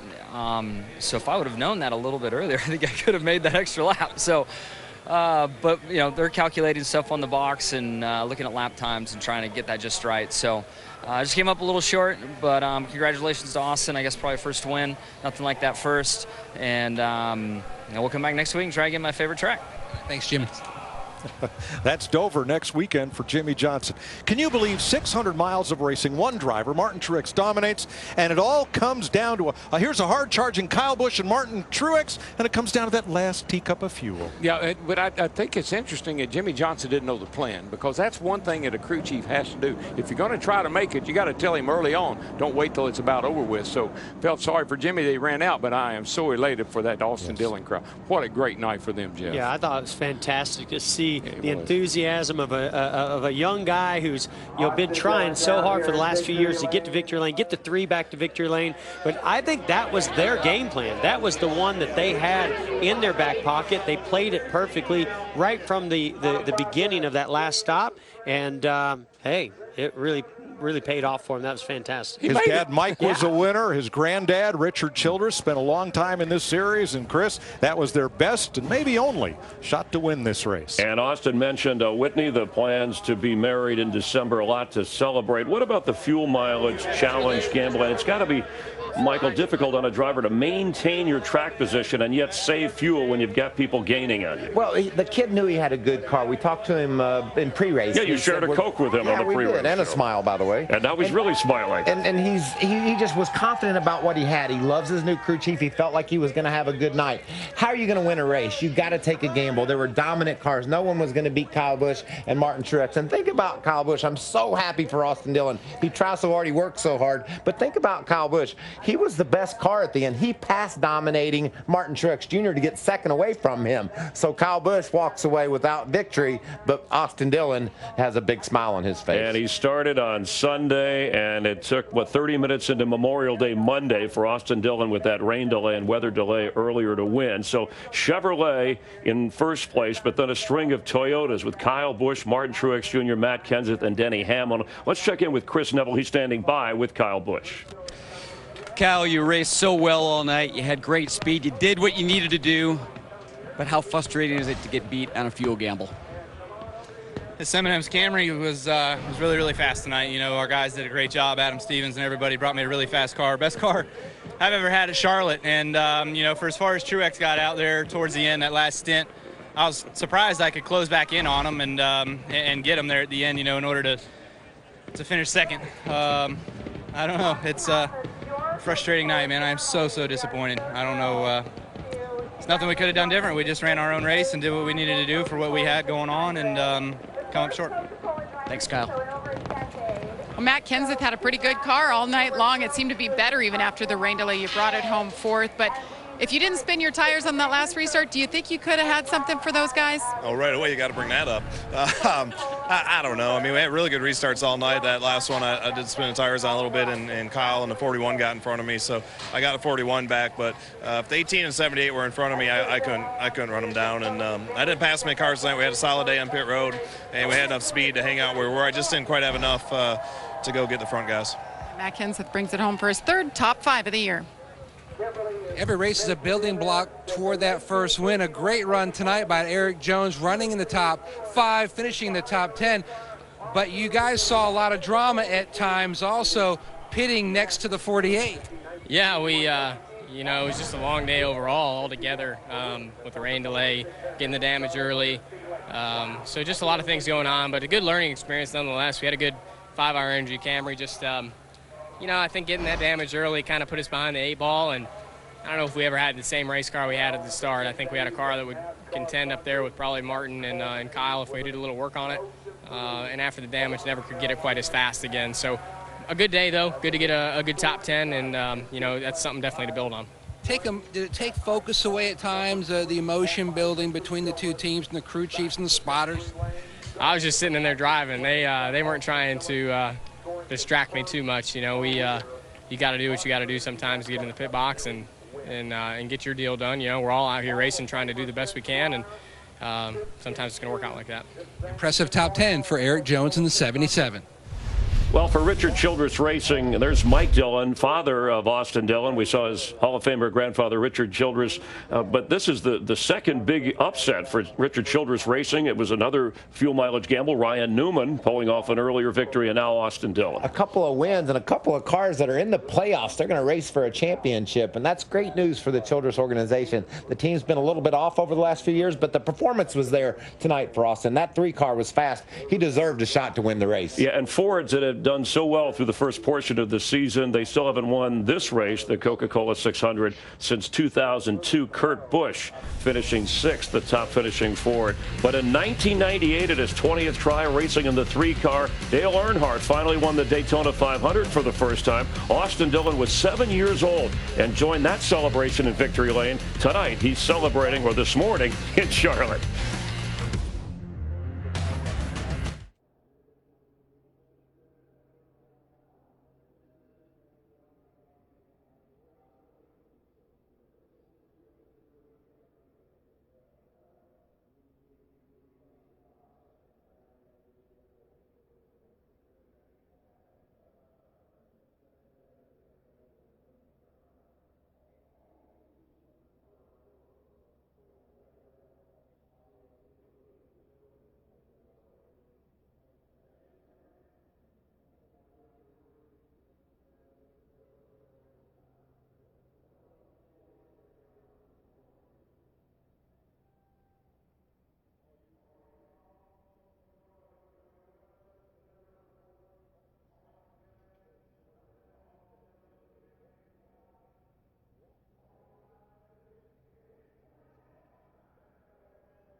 Congratulations to the Coca-Cola Racing family member, driver Austin Dillon in the 3 Chevrolet for Richard Childress Racing for his amazing win here at Charlotte Motor Speedway. You get the sticker on the car, you get a ring, you celebrate with some Coca-Cola in your crew.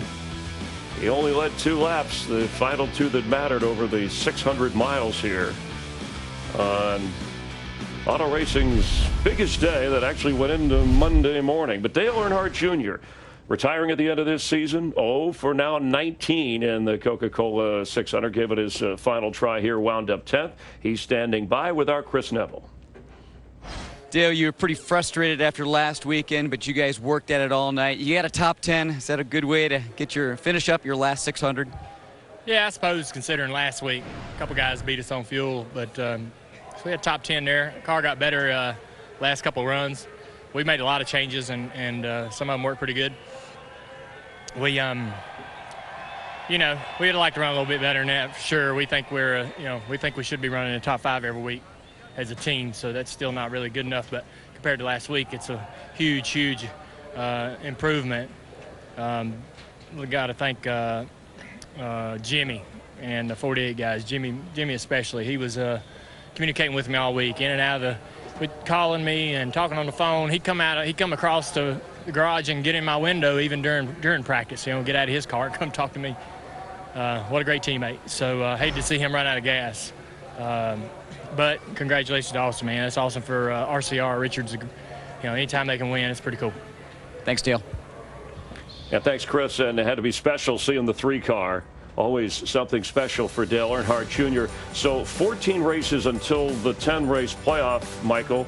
And points leading, we had a change here. Kyle Larson, for the first time, did not finish on the lead lap. He was the only driver finishing at the end of all the races. He had the rough wreck. So Truex, even though he doesn't win, is your leader. Brad Keselowski had the early crash. Here's the next wave. When you look at the drivers who still haven't won this year, Matt Kenseth, Denny Hamlin, of course, Kyle Busch and Kevin Harvick, who led some laps. And on the final page here is Austin Dillon. But remember, 16 drivers get in. A win gets you in. And of course, we'll figure out points, stage points, playoff points. Yeah, and there's Dale Earnhardt Jr. There's a couple of young kids, though, Chris. I think we can see them get to victory lane this year. Daniel Suarez and Eric Jones. Both those guys run good week in and week out. So I think we're going to see some new winners this year, in addition to Austin Dillon. And after 12 races, now we have 9 different winners as he became Austin Dillon the 9th. You win, you're in. And part of the story is, as we move forward, is the guys who've run successfully, like Kyle Busch and Kevin Harvick, but have been unable to get to victory lane. And, look at the speed that Jamie McMurray and Clint Boyer have shown as well. And Ricky Stenhouse Jr. jumps up at Talladega and puts himself in the win column. So there's so many capable drivers and so many teams that have cars that can go get a victory. That's why this season's been so much fun. Yeah, thanks for spending your Memorial Day Sunday/Monday morning with us here on Fox. Victory Lane. We want you to switch over to FS1 as we wrap up here. We'll spend more time with Austin Dillon, take a closer look at the race at Charlotte Motor Speedway. The Coca-Cola 600 on Fox goes to Austin Dillon in a stunning upset. Enjoy the rest of your weekend. Thanks for being with us.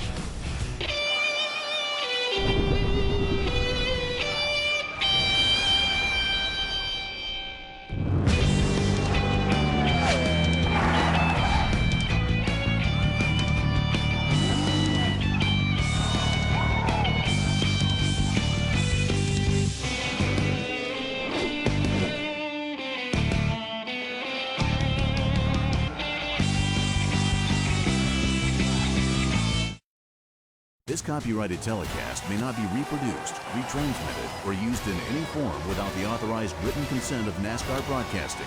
NASCAR would like to thank all of our fans for your support, and we hope you enjoyed today's broadcast.